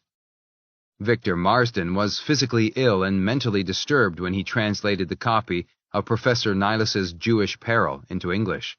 The copy from which he worked was in the British Museum, having been received by the librarian there in August 1906. Marsden was in such poor health when he did this work in 1920 that he couldn't work more than an hour without taking a rest. He rarely worked more than 2 hours a day. But in 1921 he published his translation of Nilas's book in English under the title The Protocols of the Learned Elders of Zion. Because of his experiences in prison, it seemed impossible to convince him that those who directed the world revolutionary movement at the very top were using Jews to serve their own diabolical purposes, as whipping boys, upon whose shoulders they placed the blame for their sins against God and their crimes against humanity. My friend told both Professor Nilas and Victor Marsden the true story of the protocols as he told it to me. I have published the story in Pawns in the Game. A brief outline will place readers who haven't read the other books in a better position to understand what I am going to say about this much-discussed publication. When Pike established councils of his new and reformed Palladian Rite in the principal cities throughout the world, he gave definite instructions that the members of those councils were to organize women's auxiliaries, to be known as lodges or councils of adoption. These women were carefully chosen from the higher levels of society in their respective countries. They are still active. In England, in World War I, high society women, belonging to the London Council of Adoption of the Palladian Rite, acted as hostesses to officers on leave from various theaters of war at the Glass Club. They included wives and daughters of Britain's nobility and members of Britain's government. These women entertained the officers invited to the club while they were on leave. During this period, they remained masked, so the officer they entertained would not recognize them. Most of their photos appeared frequently in society publications. The information they picked up was all passed to the supervising directorate of the Palladian Propaganda and Intelligence Service. In 1885 or thereabouts, a series of lectures was prepared for delivery to the members of the Grand Orient Lodges and Councils of the Palladian Rite. Those who prepared these lectures did so in a manner that allowed the hearer to know just as much as was necessary to permit him to contribute his share towards furthering the WRM intelligently, without letting him penetrate the full secret that it is the intention of the high priests of the Luciferian creed to usurp world power in the final stage of the revolution. If Pike did not prepare these lectures personally, he most certainly inspired them. The limiting of knowledge to adepts in the lower degrees, deceiving them into believing their objectives are other than is really intended, and by keeping the identity of those who belong to the higher degrees absolutely secret from those even 1 degree lower than they, is the principle on which the heads of the Synagogue of Satan base their security. It is this policy which enabled them to withhold their secret even from men like Mazzini and Lemmy, leaders of the WRM, until the high priest decides they might be initiated into the full secret. In studying the lectures, we must also remember that those who prepared them were literally members of the SOS. We must therefore look for words with double meaning and phrases which are intended to deceive. Word by word, sentence by sentence, study of this horrible document reveals many double-meaning words and deceptive phrases. Those who prepared the lectures knew it was almost impossible to prevent copies falling into hands other than those intended. This they knew from experience in 1784 to 1786. So extraordinary precautions were taken to make sure that if the contents of these lectures became known, people other than themselves and the Palladian Rite would be blamed. I have explained these things to the Britain's Publishing Society, which has published the English edition of the protocols since Marsden's death. I pointed out that, according to Pike's own written instruction, the word God was to be used when the word Lucifer was intended.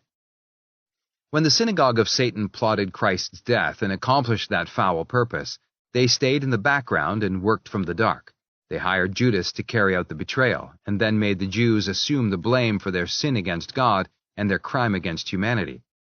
It is the adepts of the Grand Orient and the Palladian Rite who glory in the celebration of the Adonai-side Mass, and, as we shall prove by the study of the lectures, those who prepared them for delivery don't care if they sacrifice 2/3 of the world's population in order to reach their final objective and impose a Luciferian, totalitarian dictatorship upon what is left of the human race.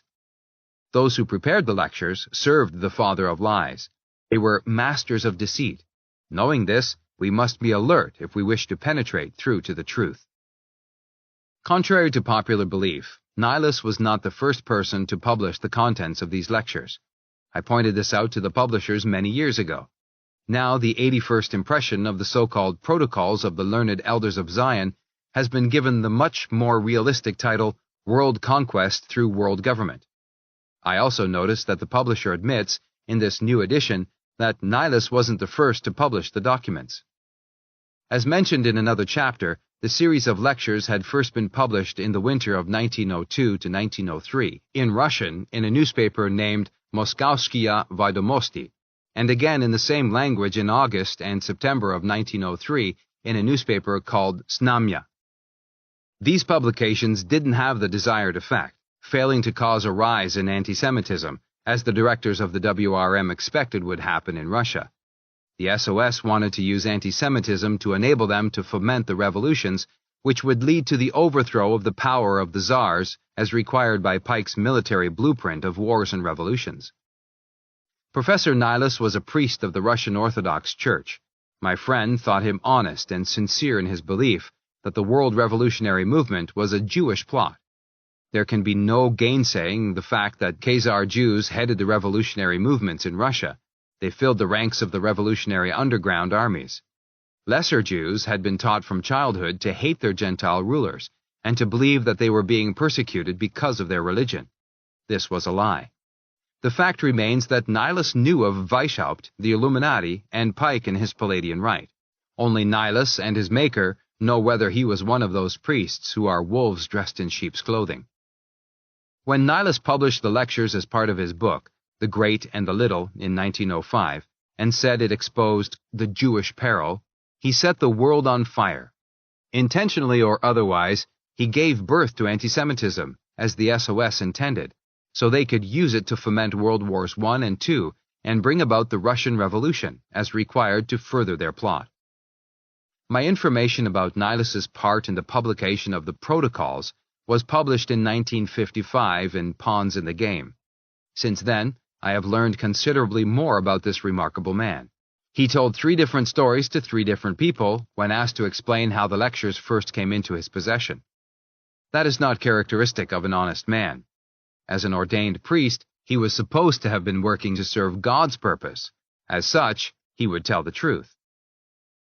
The truth regarding the protocols is as follows. There is evidence to indicate that the lectures were being delivered to Grand Orient Masons and members of Pike's Palladian Rite all over the world from 1885 onwards. When first published in Russia in 1902, they were said to be minutes of a meeting held by the Elders of Zion. That was so obviously a lie to anyone who took the trouble to read the material carefully. Nihilus covered this up by saying, the material is a report with parts apparently missing, made by some powerful person. My friend says, and I agree, that the series of lectures were inspired or written by Pike. The wording and phraseology are almost, if not absolutely identical with his other writings. They were delivered over a period of 3 or more days and nights. The first of the series explains Weishaupt's revision and modernization of the protocols of the Luciferian conspiracy. The second of the series describes the progress which the conspiracy had made since 1776. The third and final series of the lectures tell what remains to be done and how Pike intended it should be accomplished, to reach the final goal of a one-world government during the 20th century. Professor Nihilus is on record as saying, apparently there is a lecture or a part of a lecture missing. The part that is missing is the final lecture, reserved for those being initiated into the full secret that the high priests of the Luciferian creed intend to usurp the powers of the First World Government, regardless of how or by whom it is established. It would be interesting to know what Professor Nihilus would have answered if he had been asked, how do you know that a part of a lecture is missing? It is things like this that alert research workers to the true facts. We ask ourselves, If Nihilus lied regarding how he came into possession of the documents, and if he claims there is a part missing, it is reasonable to suppose he was an adept of the Palladian rite, and knew the full secret. If he wasn't, it isn't likely he would know that some is missing. Nihilus admitted that it was impossible for him to produce written or oral proof of the authenticity of the document. On the other hand, when all the loose ends are tied together, we get a clear picture of the continuing Luciferian conspiracy, how it is directed by the SOS, not the Jews, and its ultimate purpose. We see that the WRM is directed at the very top by the SOS, which in turn is controlled by the high priests of the Luciferian creed. When Kerensky formed Russia's first provisional government, he ordered all copies of Nihilus's book to be destroyed. This made it appear more than ever that the Jews were trying to cover up his exposure. After Lenin usurped power and put Kerensky out of business, the Cheka imprisoned Nihilus. He was exiled and died in Vladimir, January 13, 1929. According to one story Nihilus told, and the one of the three which appears nearest to the truth, the documents he received, translated, and published were stolen by a woman of easy virtue from a high-degree Mason who spent a night with her after completing his engagement as lecturer to the members of the higher degrees of the Grand Orient Masonry in Paris, France. This sounds like a plausible explanation, but let us examine it in detail. What Mason, who has been tested and tried, until judged suitable for initiation into the highest degree of Grand Orient Masonry, and or the new and reformed Palladian Rite, would be so careless as to take top-secret and incriminating documents with him into the apartment of a woman of easy virtue? That he would do so just doesn't make sense. Had the documents been stolen, the Illuminati would have used their wealth, power, and influence, and the millions of pairs of eyes they control, to get them back. Investigating every angle of the mystery of the missing documents, my friend reached the conclusion that they were given to a lady high in French society who also happened to be a member of the Lodge of Adoption, attached to the Paris Council of the Palladian Rite. Evidence indicated that the man who gave the documents to this lady was one of the highest and most influential Grand Orient Masons in France, and was undoubtedly a member of Pike's new and reformed Palladian Rite. The lady in question was undoubtedly instructed to whom she should entrust the documents, so they would get into the hands of those who directed the anti-Semitic movement in Russia. By telling this Russian nobleman that the documents had been stolen from a Jew who was a high-degree Mason, it was thought to deceive him into believing the woman's motives were pure and that no intrigue and deceit were involved.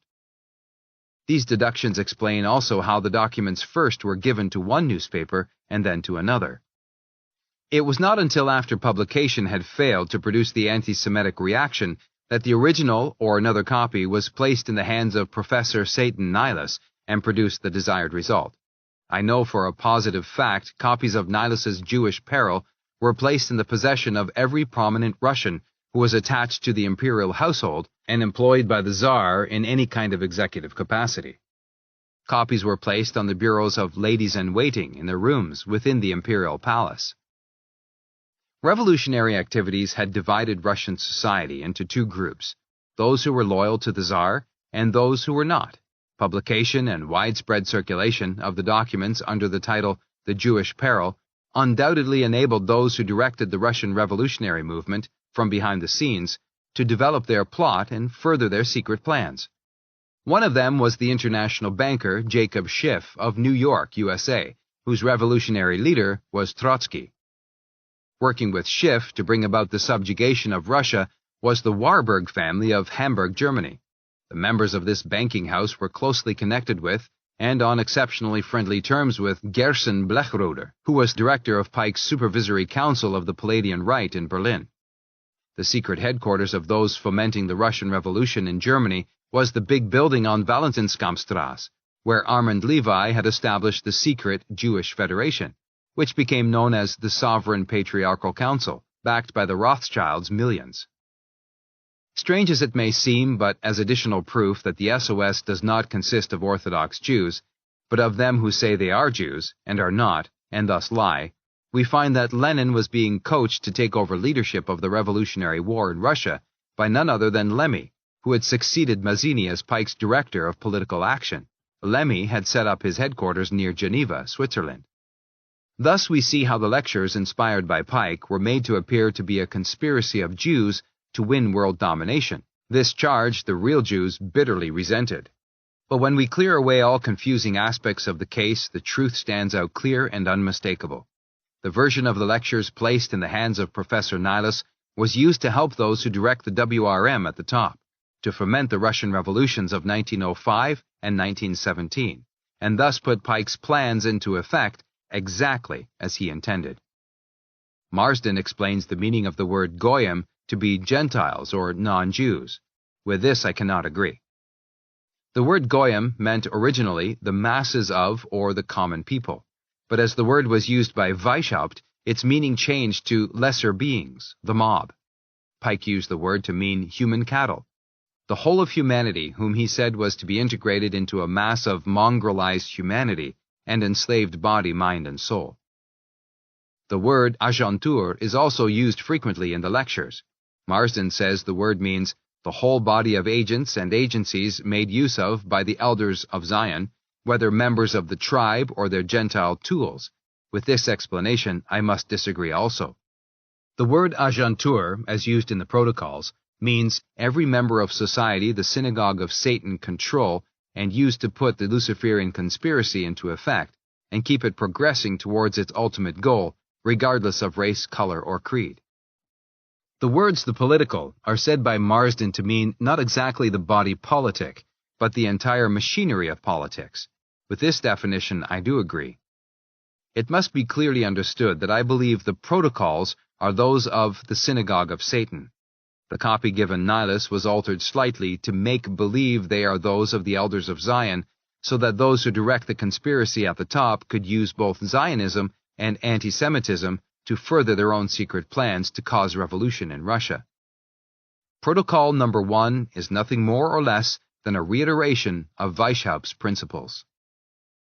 A. That in the beginnings of the structure of society, mankind was subjected to brutal and blind force, afterwards to law, which is exactly the same force disguised. This being so, the principle of the law of nature is that right lies in force, or, to put it in other words, might is right. Pike secretly endorsed this principle. B. Political freedom is an idea, not a fact. But those plotting to obtain absolute control of the masses must use this idea as a bait to attract the masses to one of their parties, organizations, so they can be used for crushing those at present in authority, and thus remove obstacles which stand between the SOS and ultimate world domination.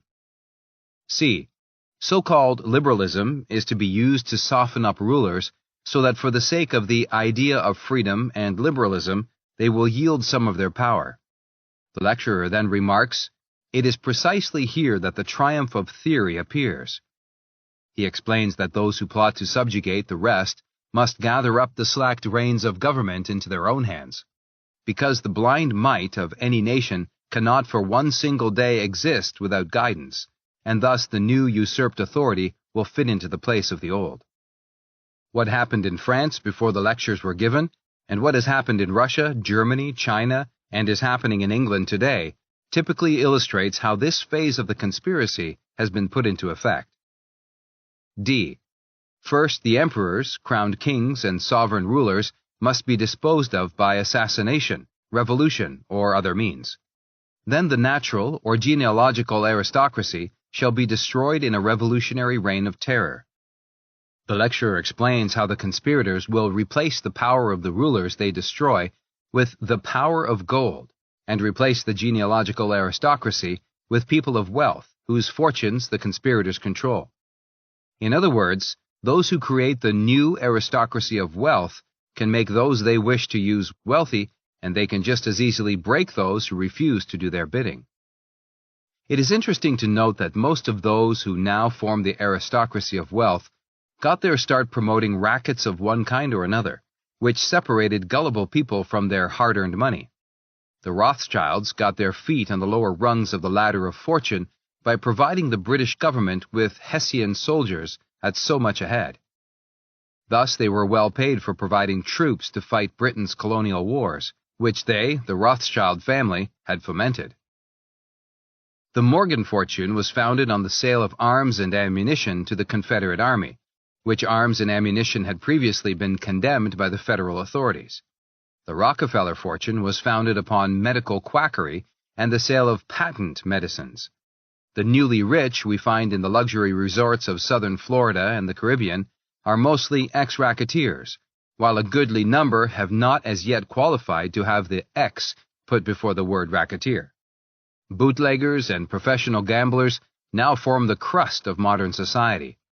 This illustrates how Weishaupt's and Pike's plans have replaced the genealogical aristocracy with an aristocracy of wealth, gold, whom the SOS control body, mind, and soul through control of their bank books. E. The lecture goes on to point out that when states become exhausted by involvement in external wars or revolutions, the conspirators use the despotism of capitalism, which is entirely in the hands of those directing the conspiracy. He says the exhausted states must accept the financial help and advice of those who plotted to destroy them or go under completely. This explains how the national debts have been foisted upon the remaining nations and how republics have been financed since Weishaupt's day. F. The lecture then says the word right is an abstract thought and proved by nothing. The word means, give me what I want, that thereby I may prove that I am stronger than you. He explains that the power of those who direct the conspiracy will become more invincible as they develop the tottering conditions of rulers and governments because their existence will remain invisible. He then informs his hearers that out of the temporary evil and chaos which they are compelled to commit will emerge good government in the form of an absolute dictatorship, because without an absolute despotism there can be no existence for civilization, which is carried on not by the masses, democracy, but by their guide. May I point out that the word democracy, as applied to republics and limited monarchies, was introduced by those who direct the conspiracy at the instigation of Voltaire, in order to deceive the masses into believing that they ruled their countries after the overthrow of their monarchs and aristocracy. The masses have elected those whom the directors of the WRM selected to run for office. But the agentur of the SOS, using Illuminists and agentur, have governed from behind the scenes always since absolute monarchs ceased to exist. The biggest lie the SOS ever foisted on the public is the belief that communism is a workers' movement designed to destroy capitalism in order to introduce socialist governments which can then be formed into an international of Soviet, workingmen's republics, and a classless world. The lie must be apparent to any reasonable person who stops to think, as has been proved by documentary evidence and historical data in Pawns in the Game, Red Fog Over America, and this book. Capitalists have organized, financed, directed, and then had their agents take over the powers of government in every country subjugated to date. It costs up to hundreds of millions of dollars to finance revolutions, such as took place in Russia and China. The preparation period in both countries extended over more than 50 years. We ask the workers where they think the money comes from to pay the cost of reconstruction necessary to repair and replace the ravages of war and build up the economies of the so-called republics. National debts, repaid through taxation, is one source of the wealth of the SOS. It is time we took the blinders from our eyes so we can see clearly. The truth is that those who direct the WRM at the top call them the SOS or the Illuminati, or what you wish, control gold, and gold controls every aspect of the world revolutionary movement. It is the men who control gold, the men we commonly refer to as capitalists, who finance, direct, and control all revolutionary efforts in order that they may lead the masses, goyim, out of their present oppressions into new and complete subjection, a totalitarian dictatorship. The reader will do well to remember that God is an absolute God. He requires that absolute obedience be given willingly and voluntarily. Lucifer also will rule as an absolute king for all eternity. The word democracy actually means mob rule, and because it does, the lecturer proceeds to inform his fellow conspirators that the idea of freedom is impossible of realization because no one knows how to use it with moderation. He said, "It is enough to hand over a people to self-government for a short time for them to turn themselves into a disorganized mob. Internal strife then reduces them to a heap of ashes. This is what is intended to happen in the remaining so-called free nations. Considering the fact that these words were uttered half a century ago, they have proved exceptionally true. They prove the devilish cunning and diabolical knowledge the SOS have regarding the weaknesses of human nature. The lecturer then tells his audience, "The mob is a savage and displays its savagery at every opportunity. The moment the mob seizes freedom in its hands, it quickly turns to anarchy, which is the highest degree of savagery." G. The lecturer then explains how, since Cromwell's day, the goyim, masses of people, human cattle, are being reduced to one common level. My friend, A.K. Chesterton, editor of Candor, doesn't agree with me that since Weishaupt and Pike took over, the word goyim means human cattle. But the fact remains that Chapter 1, paragraph 22 of Marsden's translation of the Protocols says, "Behold the alcoholized animals, bemused with drink, the right to the immoderate use of which comes along with freedom." It is not for us and ours to walk that road. The people of the goyim are bemused with alcoholic liquors, supplied by our agents. Their youth have grown stupid on classicism and from early immorality, into which it has been inducted by our special agents, by tutors, lackeys, governesses in the houses of the wealthy, by clerks and by others, by our women in the places of dissipation frequented by the goyim. In the number of these last, I count the so-called society ladies, voluntarily followers of the others in corruption and luxury. Does this not prove we are being reduced to the level of human cattle? Can any reasonable person deny that society as a whole is being reduced to one common level of iniquity? This is really what class war means. God's plan enables his creatures to progress by personal application to the highest levels of spiritual attainment. It is possible for a human soul to reach the seventh heaven, and according to some theologians, even fill the seats left vacant by Lucifer and his defecting angels. The Luciferian ideology requires that all human beings be dragged down to one common level in sin, corruption, vice, and misery. H. The lecturer then explained that the Illuminati and Palladians must play a game of force and make-believe. Force must be used to obtain political control, and make-believe to obtain control of governments which do not want to lay down their crowns at the feet of some new power. The lecturer says, "This evil is the one and only means to attain our end, which is good. Therefore we must not stop at bribery, deceit, or treachery when they can be used to serve our purpose. In politics, one must know how to seize the property of others without hesitation, if by it we secure submission and sovereignty." What has the creation and pyramiding of the national debts done since the 1700s? What are income and corporation tax and so-called luxury and other taxes doing today? How much of our earnings is left for our own use after those who direct the financial policy of the Palladian right get through with us? By controlling the policy of our governments, they are taxing us into economic slavery. By giving lend-lease in the name of charity, the SOS uses our money to control communism until they foment the final social cataclysm. I.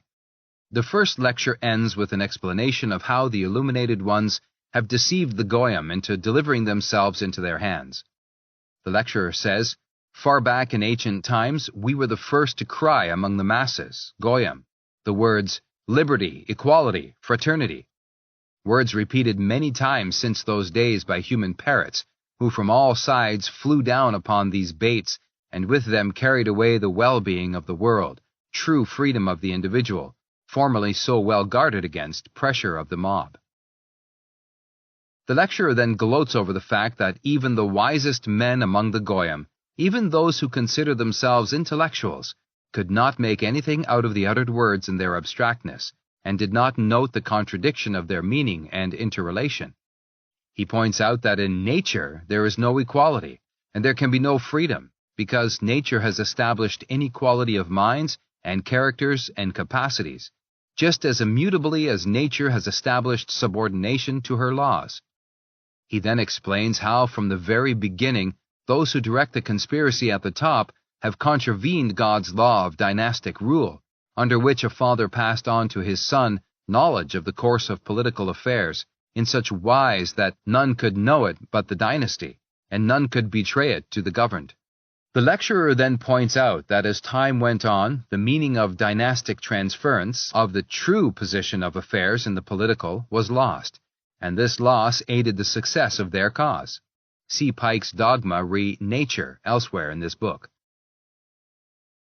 Thus the lecturer proved that what I said about the conspiracy in the previous chapters is true. What he said proves that the protocols were not drawn up by the learned elders of Zion for the information of those who attended the Zionist Congress at Basel, Switzerland in August 1903, as has been claimed by those selected to lead the anti-Semitic phase of the Luciferian conspiracy, but that the conspiracy antedates Weishaupt. The Synagogue of Satan, which Christ exposed, goes back further than the days of Solomon. It goes back to the time when Satan first caused our first parents to defect from God for the purpose of preventing our putting his plan for the rule of the universe into operation on this earth. Thus the SOS, by directing the Luciferian conspiracy on this earth, prevents our doing God's will here as it is done in heaven. The lecturer winds up his initial address with a boast.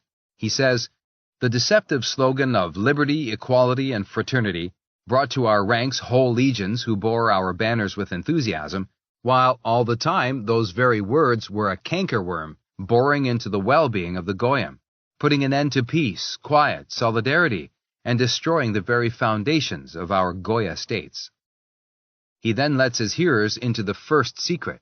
He tells them the triumph of the conspiracy to achieve world domination to date, between 1885 and 1901, was due to the fact that when they came across a person they wished to control and use to serve their purpose, they always worked upon the most sensitive chords of his or her mind, upon the cash account, upon their cupidity, upon their insatiability for material needs, and each one of their human weaknesses which, even when taken alone, is sufficient to paralyze initiative, because it hands over the will of men to the disposal of those who buy their activities.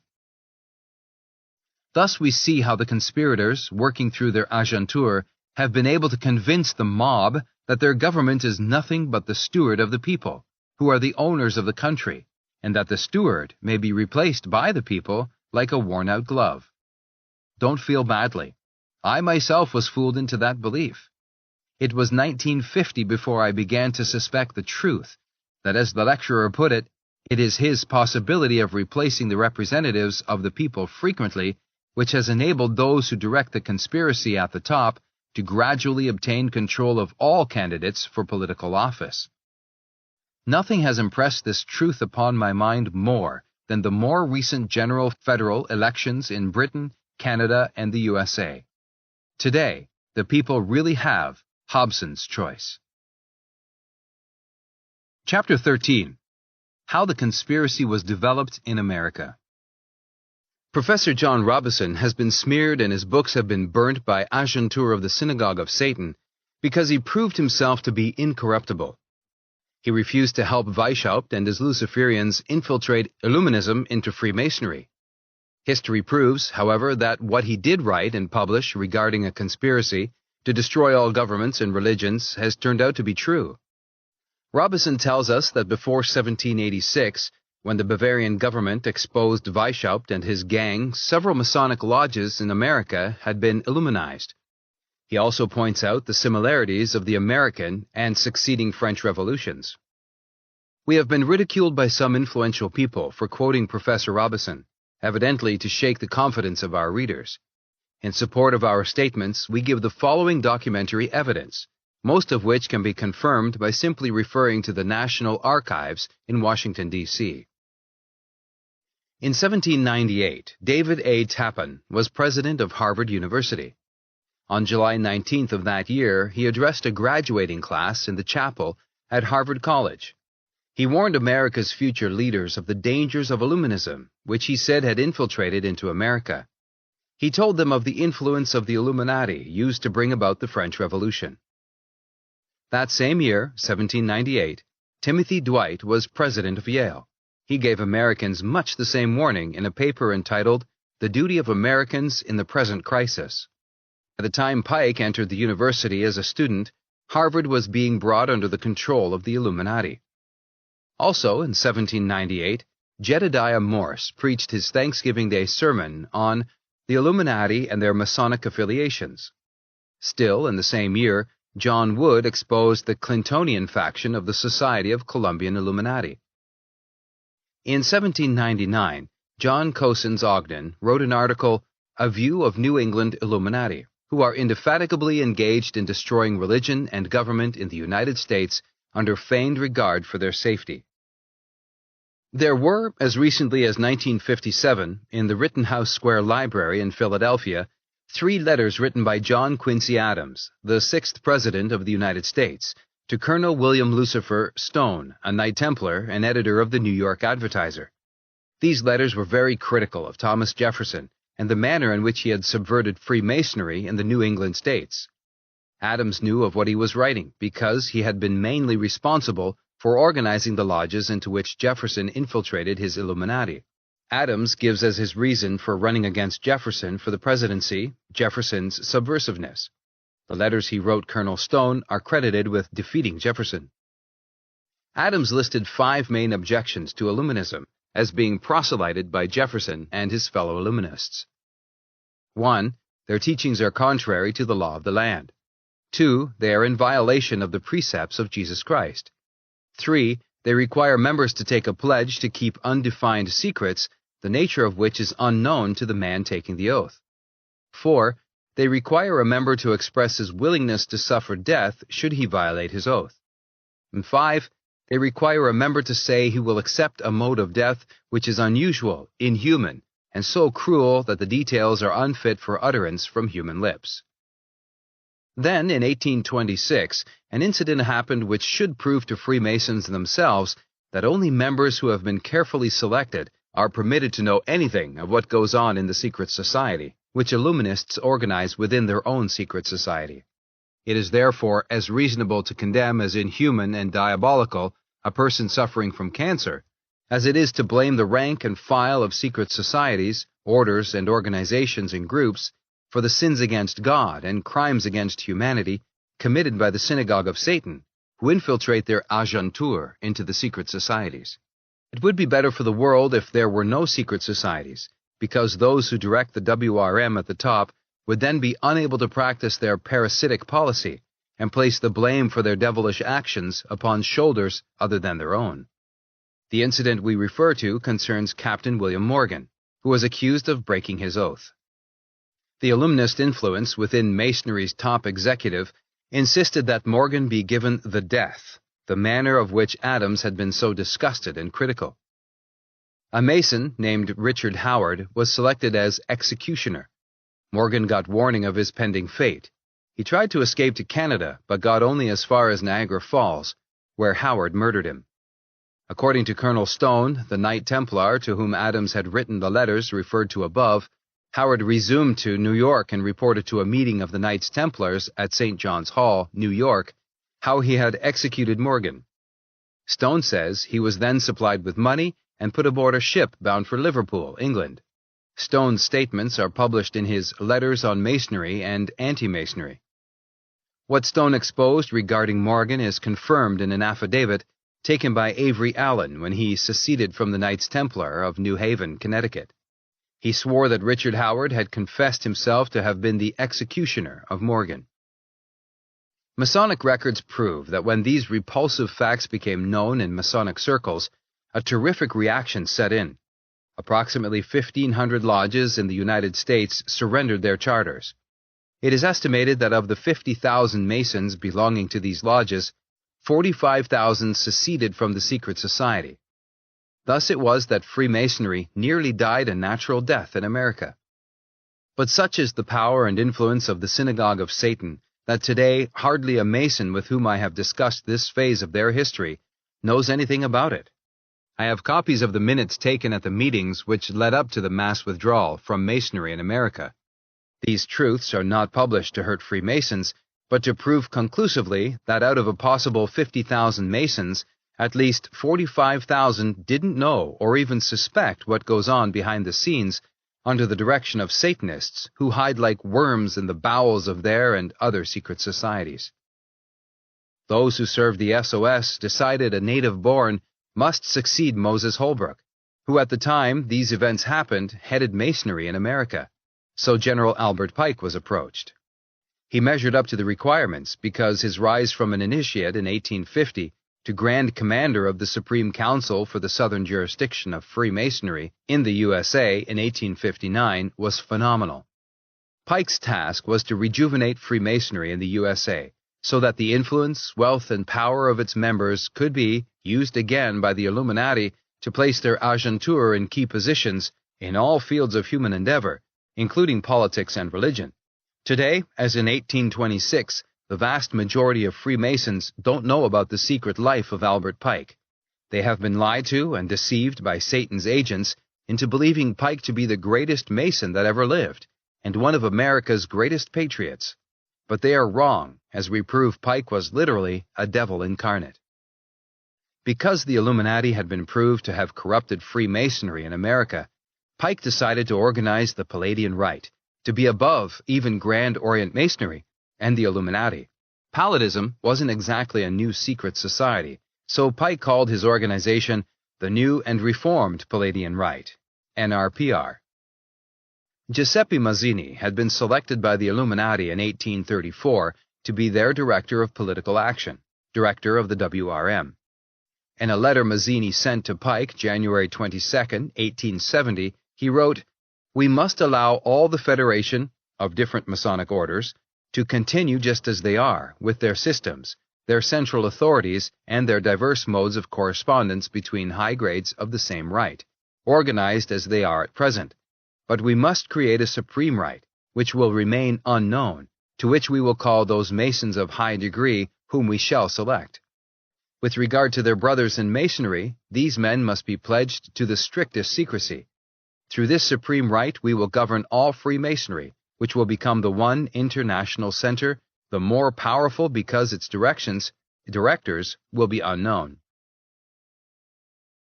This letter proves that not even Mazzini, at the time he wrote the letter, knew the high priests of the Luciferian creed controlled the Synagogue of Satan, of which he was a member, at the top, but after working a while longer with Pike, he began to suspect there was some secret power above or beyond the highest degrees of Grand Orient Masonry, of which he was a member, which controlled them at the top.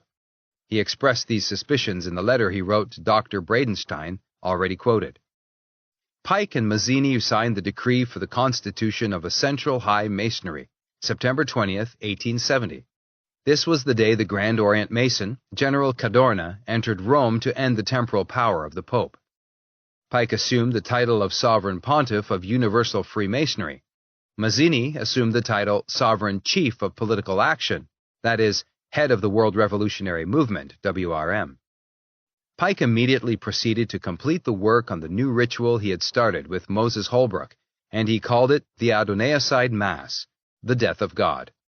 Margiotta, a 33rd degree Mason, who wrote Masonic history, and the biography of Adriano Lemmi, who in 1873 succeeded Mazzini as director of the WRM, has this to say regarding Pike and Mazzini.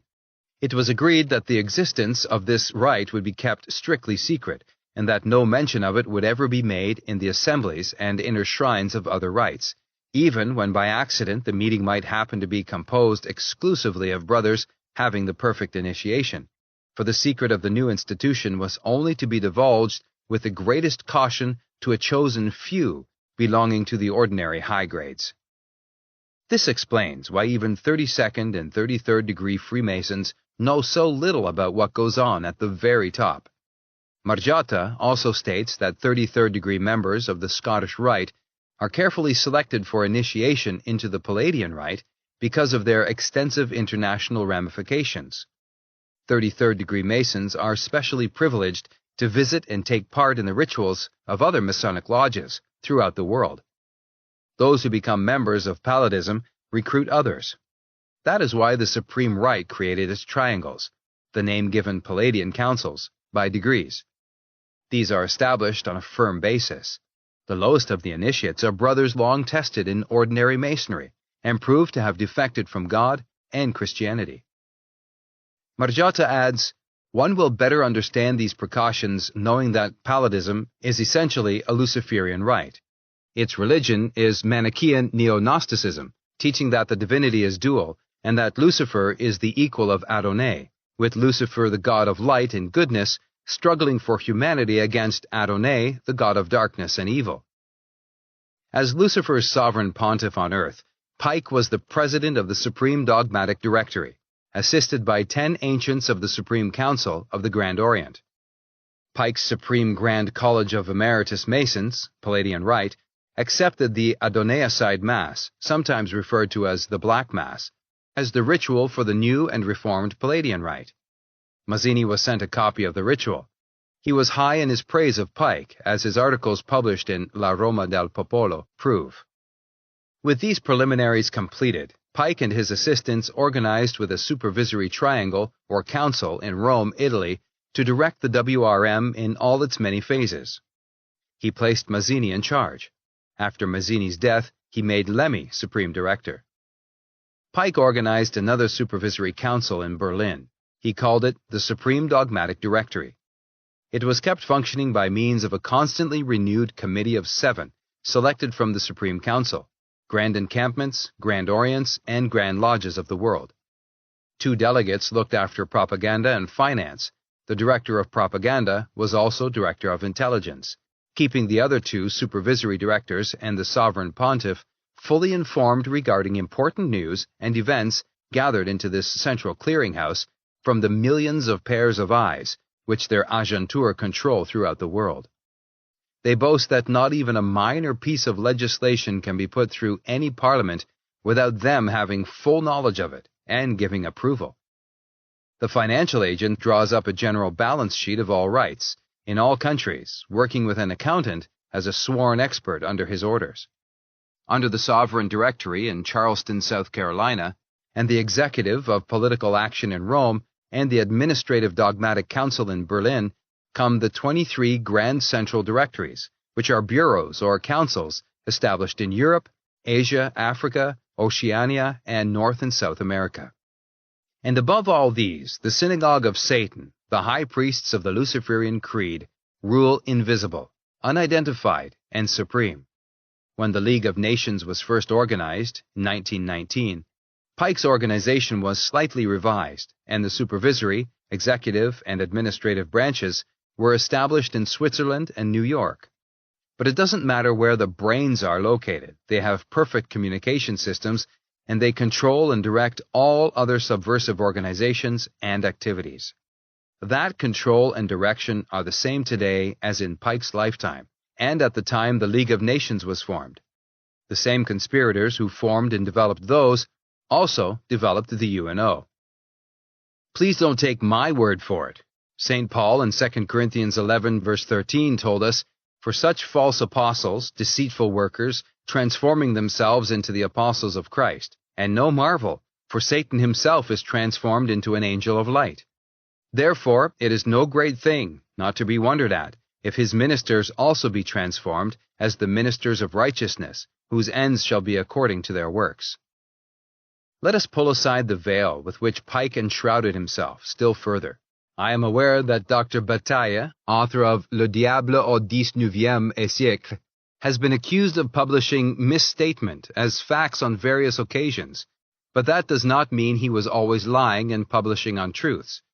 What he has to say regarding Pike and his occultism on page 360 of the above publication is confirmed in Occult Theocracy on page 223, written by Lady Queensborough. Further confirmation is to be found in the Masonic Library in Charleston, South Carolina. That Pike believed in occultism is proved by the fact that there is on record a report of the speech he made before the Supreme Council of the Grand Orient, Charleston, South Carolina, October 20th, 1884, at which time he said, "At St. Louis, we operated the grand rites, and through Sister Ingersoll, who is a first-class medium, received astonishing revelations during a solemn Palladian session at which I presided, assisted by Brother Friedman and Sister Warnburn. Without putting Sister Ingersoll to sleep, we saturated her with the spirit of Ariel himself, but Ariel took possession of her with 329 more spirits of fire, and the seance from then on was marvelous. Sister Ingersoll lifted into space, floated over the assembly, and her garments were suddenly devoured by a flame which enfolded her without burning her. We saw her thus in a state of nudity for over 10 minutes, flitting above our heads as though borne by an invisible cloud, or upheld by a beneficent spirit. She answered all questions put to her. We thus had the latest news of our very illustrious brother Adriano Lemmy, then Astaroth, in person, revealed himself, flying beside our medium, and holding her hand. He breathed upon her, and her clothes returning from nowhere, clothed her again.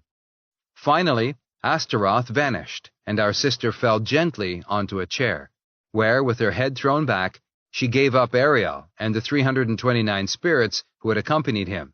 We counted 330 exhalations in all at the end of this experience.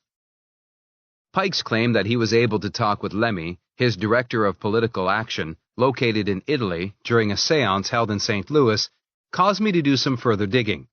I knew that those conducting séances often resorted to fakery to deceive those in attendance into believing they had supernatural powers. This research produced documentary evidence which strongly indicated that scientists belonging to Pike's Palladian Rite had supplied him with wireless sets, radio, long before Marconi made it available for commercial purposes. I had always wondered why Marconi was given such strong opposition when he tried to make his discovery available to the general public. Investigation indicates that the opposition originated with men who had been closely associated with Pike prior to his death in 1891. In the background of the opposition was Gallatin Mackay, who succeeded Pike as head of Universal Masonry and Palladism. Documentary evidence exists which records Pike's ability to contact and speak with the heads of his supervisory councils, regardless of where they happened to be located. He always used a code. He referred to the box he used while conducting these conversations as Arcula Mystica, the magic box. Obviously, he and the heads of his 26 councils were connected together by wireless radio long before Marconi made his discoveries. There is evidence to prove that Pike's set did pass to Gallatin Mackay after he died. Therefore, it is likely Pike used wireless telegraphy during the séances he directed in St. Louis. Pike and his supervisory directors of the WRM, Palladian councils, all used code names, as had Weishaupt and his head illuminists before him. Pike and his Supreme Council in Charleston was known as Ignis, the code word for sacred fire, or divine endeavor. The code word for the Supervisory Council in Rome was ratio, meaning reason shall triumph over superstition. In Berlin, the Supervisory Council's code name was labor. It is interesting to note that the head of the Berlin Council and the one in control of the Palladian treasury during Pike's time was Gerson Bleichroder, a man who has been proven to be one of the highest and most trusted agents of the House of Rothschild. It is obvious that while Pike was high priest of the Luciferian ideology and thus controlled the activities of the Synagogue of Satan, the Rothschilds, through Bleichroder, controlled the purse strings of the Palladian Rite. Thus, they indirectly controlled Pike's activities as they had those of Weishaupt 100 years before. This information proves that the present Rothschilds believe in the advice passed down to them by one of their ancestors, "Give me control of a country's money, and I care not who makes its laws." Another interesting fact is that both the Rothschilds and the Bleichroders are, as Christ put it, them who say they are Jews and are not, and do lie. They are Khazars. Their veins contain no more real Jewish blood than do mine. Research proves that Bleichroder belonged to the highest degrees of the Palladian Rite and of Grand Orient Masonry, and must therefore have been a Satanist.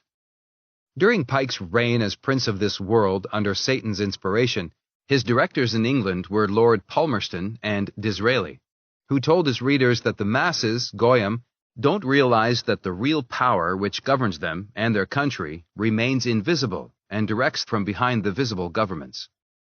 Although Pike is credited with having ended Jewish control of Freemasonry in America, research proves that on September 12, 1874, he signed an agreement with Armand Levi, who represented the Jewish B'nai B'rith of America, Germany, England, and other countries.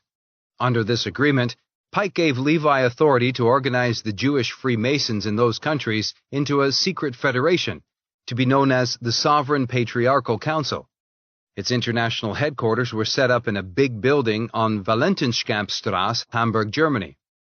There is documentary evidence to show that the head of this secret federation collected in fees approximately $250,000 a year, which money was used mostly for payment of propaganda favorable to secularism. It is safe to say that the lesser Jew doesn't know any more about what is going on behind the scenes among those who control Judaism at the top than do Masons up to the 33rd degree, or the vast majority of the Goyim.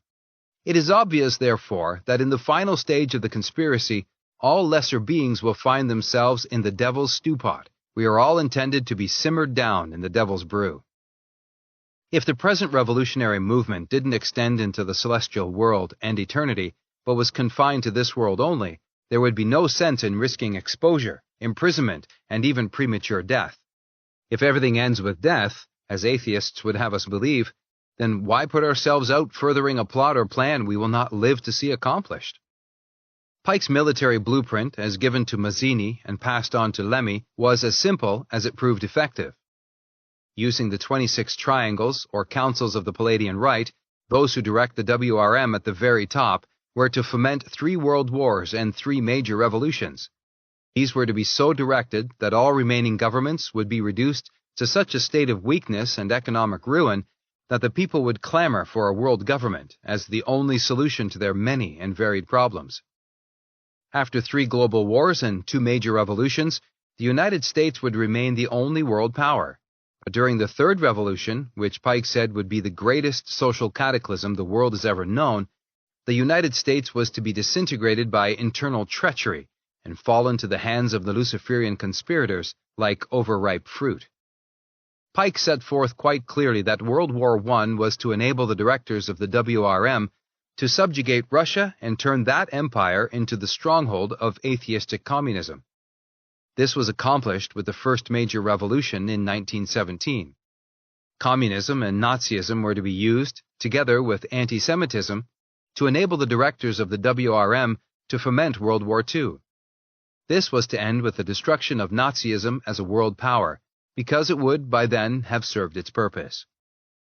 The sovereign state of Israel was to result from World War II, as was also the United Nations. Political Zionism was to be used to enable the directors of the WRM to foment World War III, by playing up the real and supposed differences between Israel and the Arab states. World War II was to end with communism taking over control of most of the Far East.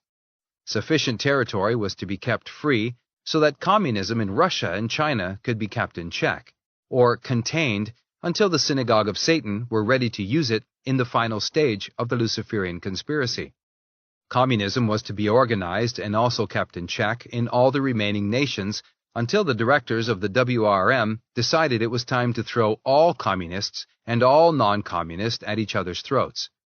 Pike explained all this to Mazzini in his letter dated August 15, 1871. This program has been carried out exactly as Pike intended. He simply applied his military genius to put Adam Weishaupt's plans into effect. Thus, the people on this planet are involved in the semi-final phase of the Luciferian conspiracy.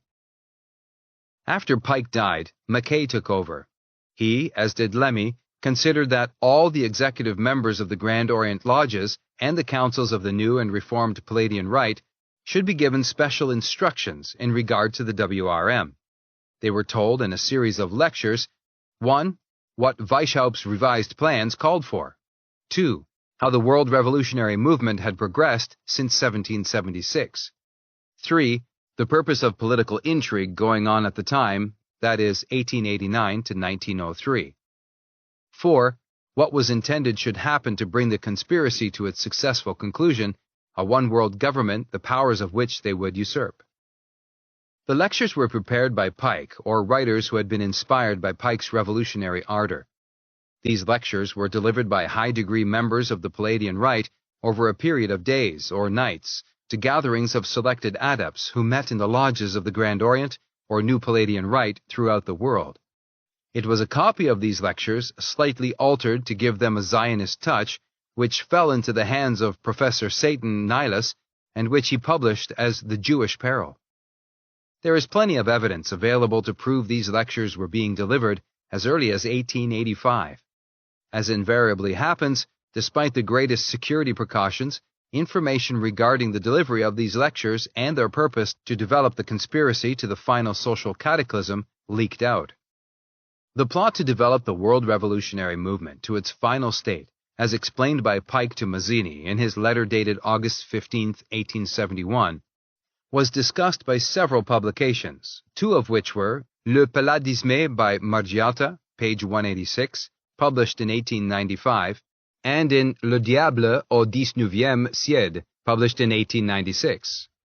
The lectures in their entirety were published by the Russian newspaper Moskowskaya Vedomosti during the winter of 1902 to 1903, and again by the Russian newspaper Znamya in August of 1903. The point I am trying to make in this, the first meeting of the learned elders of Zion to discuss political Zionism as we know it today, took place in Basel, Switzerland, in 1897. The origin of the Luciferian conspiracy dates back to before Zionism was even mentioned in the Bible. The first series of lectures are in no way different from Weishaupt's revised version of the plot as exposed in 1786. How the plot was developed from Lucifer is concerned only with capturing souls. He doesn't care if they be the souls of Jews or Gentiles, colored folk or white folk. The fable of the Messianic age is just as much of a deception to enlist Jews to serve the cause of Lucifer as is the dream of one-worlders that they will form the government when the first world government is established. Roosevelt honestly believed he was going to be the first king despot. He was disillusioned when Stalin double-crossed him after Yalta. How he got fooled. To get our sights on the real target, we have to elevate the barrels of our rifles above the materialistic images, which, like a mirage, reflect something beyond the range of our naked eyes. Let Christians believe what Christ and the Scriptures tell us. Luciferianism is the root of all evil. Satanism is the name by which most people know Luciferianism on this earth. 1786 to 1886 is told in the second series of lectures, and in no way differs from lectures delivered by Pike and his top officials between 1870 and 1886. Chapter 14. The last chapter of a book and also of a life. What you have read up to this point is the last work, cut short by death, of the author Commander W.J.C. Carr, RCNR. I, his oldest son, have tried to finish the work in order that it might be published to fulfill my father's last wish. I could not do so, and in all honesty, I do not believe it possible for any man at this time to do so either. The life work of one man can seldom be picked up and completed by another, particularly when the work covers the field dealt with in this book and in the books previously published by Commander Carr. I believe that he was a man gifted, or perhaps cursed, with the ability to see things that the rest of us cannot see or even conceive to be possible in our wildest imaginings. This ability to see clearly the workings and machinations that go on behind the scenes in all governments and many international organizations, and the ability to follow clearly the often dimly marked trail of evil that has crawled and slimed its way through the history of mankind, is given to few men. I believe that my father had this ability, and that it died with him. For most of my early life, I watched him doggedly tracing one lead after another to find the ultimate answer to the problem of evil in the affairs of men. At that time, I was not really aware of what he sought or understood the terrible strain under which he worked. His searches were never easy on him or on those close to him, for he had all the human traits, both good and bad, that bless and plague the rest of us. He asked me several times, particularly after my discharge from the Canadian Army in August 1945, if I would work with him and eventually carry on the fight he felt was so important. I could not do so then, and I cannot do so now for the reasons given above. At his death, he bequeathed to me his library, his manuscripts, and all his notes. He did not specify that I must try to carry on his work in order to qualify for this inheritance. I must confess that I rather spurned the idea of doing anything to further his efforts, and even felt in a vague way that he was way off the beam in his writings. This manuscript was left in storage for about 6 years, before I started to think of some of the things of which he had written, and how accurately he seemed to be able to pinpoint certain future events in the affairs of men and of the world in which we live. I think it was particularly true at the time of the assassination of President Kennedy in 1963. If the author is anywhere near correct in his charges that the SOS pretty well controls all governments, it would be impossible for anyone to learn of the truth behind that murder. And I still cannot believe that the assassin's murder by Jack Ruby was not part of a prearranged plan to keep all details and information from the public view. I could be wrong. The author had an uncanny ability to pinpoint such events and even his own death. If you will reread Chapter 3, page 41, he says that he seriously doubts that he will write any more books, and at that time he was not any more seriously ill than at other times, and he was only 62 years of age.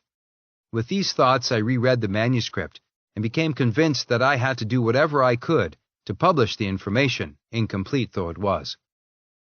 How much you actually believe of what you read in this book is really of little importance. It would be too much to expect anyone to be able to assimilate such material in one bite. The exposure of such monstrous and inhuman plots verges on the impossible, and yet, deep down inside me, I know that such plots are in existence. The more I think about these matters, the more convinced I become, and this in spite of a natural disinclination to believe it all. This latter feeling, I think, will be a common one for the majority of readers. Even though this knowledge of the existence of a supernatural plot to destroy mankind has come to me, I do not particularly fear the plot in itself. I have always believed, in a general way, of the existence of evil and what evil tried to do with me and by me. But by the grace of God, I also know that good exists, and that by trying with all my strength to follow that good, automatically I relegate evil to its proper place, on the fringe of my existence, in much the same way that cold is displaced by heat, and mist burned away by a hot sun. I do believe now that evil exists, and has been fostered and organized by men directed by the devil. But at the same time, I believe even more strongly that God is, and that Christ, as our closest and best example of good, also exists actively in the affairs of men. To me, the study of evil and its effect in the world is rather a negative approach to finding solutions to the problems that have existed, do exist, and will always exist, for all men until the end of earthly time. Undoubtedly, the knowledge of my father's work and the reading of his many works have influenced my life greatly. Several years ago, when our children were self-supporting and no longer needed our direct help, my wife and I decided to dedicate several or all of our years to full-time work in the foreign mission field. I think this decision was taken and is being followed not so much to be do-gooders as for our own peace of mind and well-being. A long time ago, I discovered that human happiness can best be found by giving of oneself in the service of others, as long as the motive for that giving rests in the love of the God who created me. I think that the answer to the evil, as exposed and defined by my father, is for every man and woman of good will to dedicate himself or herself to some phase of the human scene in such a way that the scene is improved by the effort expended. It really doesn't matter very much if the effect achieved is visible or measurable by the person or by his contemporaries, but rather that each man gives of his best to try and succeed. At this moment, the famous quotation of the late President Kennedy comes to mind. Ask not what your country can do for you, but rather what you can do for your country. Substitute the words God, neighbors, religion, community, or whatever for country, and we all have a working blueprint for our future efforts. To comment further on this work, or any other particular phase of the Luciferian plot, or the intrigues of the SOS, would be to labor the point. To those who knew my father personally, or became interested in him through the reading of his books, perhaps a few words about his personal philosophies on life and living might prove of interest and give a clearer insight into the mind of this remarkable man. From my earliest recollections of him, certain salient points of his character stand out boldly. He often told me that no man had the right to ask another to do or give what the asker was not willing to do or give first. I have talked to quite a number of naval men who served with or under Commander Carr in both world wars, and they, to a man, confirmed that Dad had followed this thought to the point where he was known as the Iron Man in the sections in which he served in the Canadian Navy during the Second World War. Another point he stressed was that, A man should work like hell while alive in order that he didn't wind up in hell when dead. This book you have just finished reading is proof that he followed this dictate of conscience also, because he worked up to the limit of his strength and even beyond it into his final illness. During the hungry days of the dirty 30s, we lived in a small town just outside of Toronto, Ontario. Our house was on the main north-south highway of that time, and literally scores of hungry men begged for food at our door. Even though we were a large family and money was always scarce, or non-existent, he never permitted a hungry man to be turned away without adequate food. His point was that, if I refuse a hungry man some food, or cannot see in him some mark of Christ which makes him my brother, then I deny my own humanity. In the same way, no one hurt or in distress ever appealed for help from Dad and was turned away without a sincere effort to give the help needed.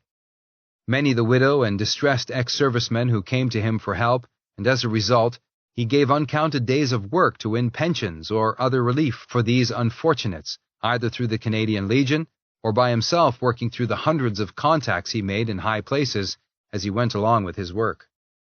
No amount of money or proffered honors could win his support for a cause or an organization in which he did not believe fully, or which could not withstand his close scrutiny as to its reason for being. Because of his strong attitude in this respect, I know that he gave up many lucrative opportunities in order that he could, as he put it, shave myself in front of my own mirror. He was self-educated, self-confident, and self-opinionated. When the going got toughest, he refused to go to others for help until he had literally exhausted himself economically, physically, or mentally. He had a hair-trigger temper that threw him into terrible rages, and a soft heart that prevented him from holding that rage for more than a few minutes, or a grudge against even his worst enemy, and he made plenty of them as he went along.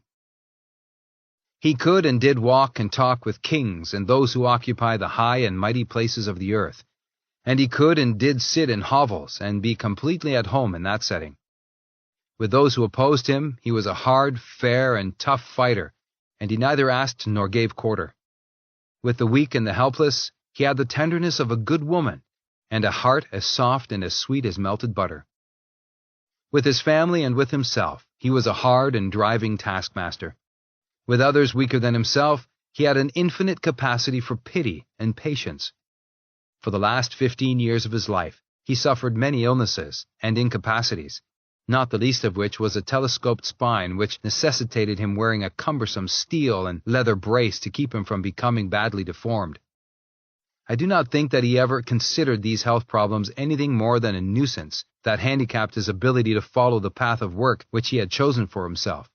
Always his motto was, "Carry on." If ever an epitaph be written for him, let it be as follows. He lived the hard life of a truly Christian man, and died the easy death reserved for such a one.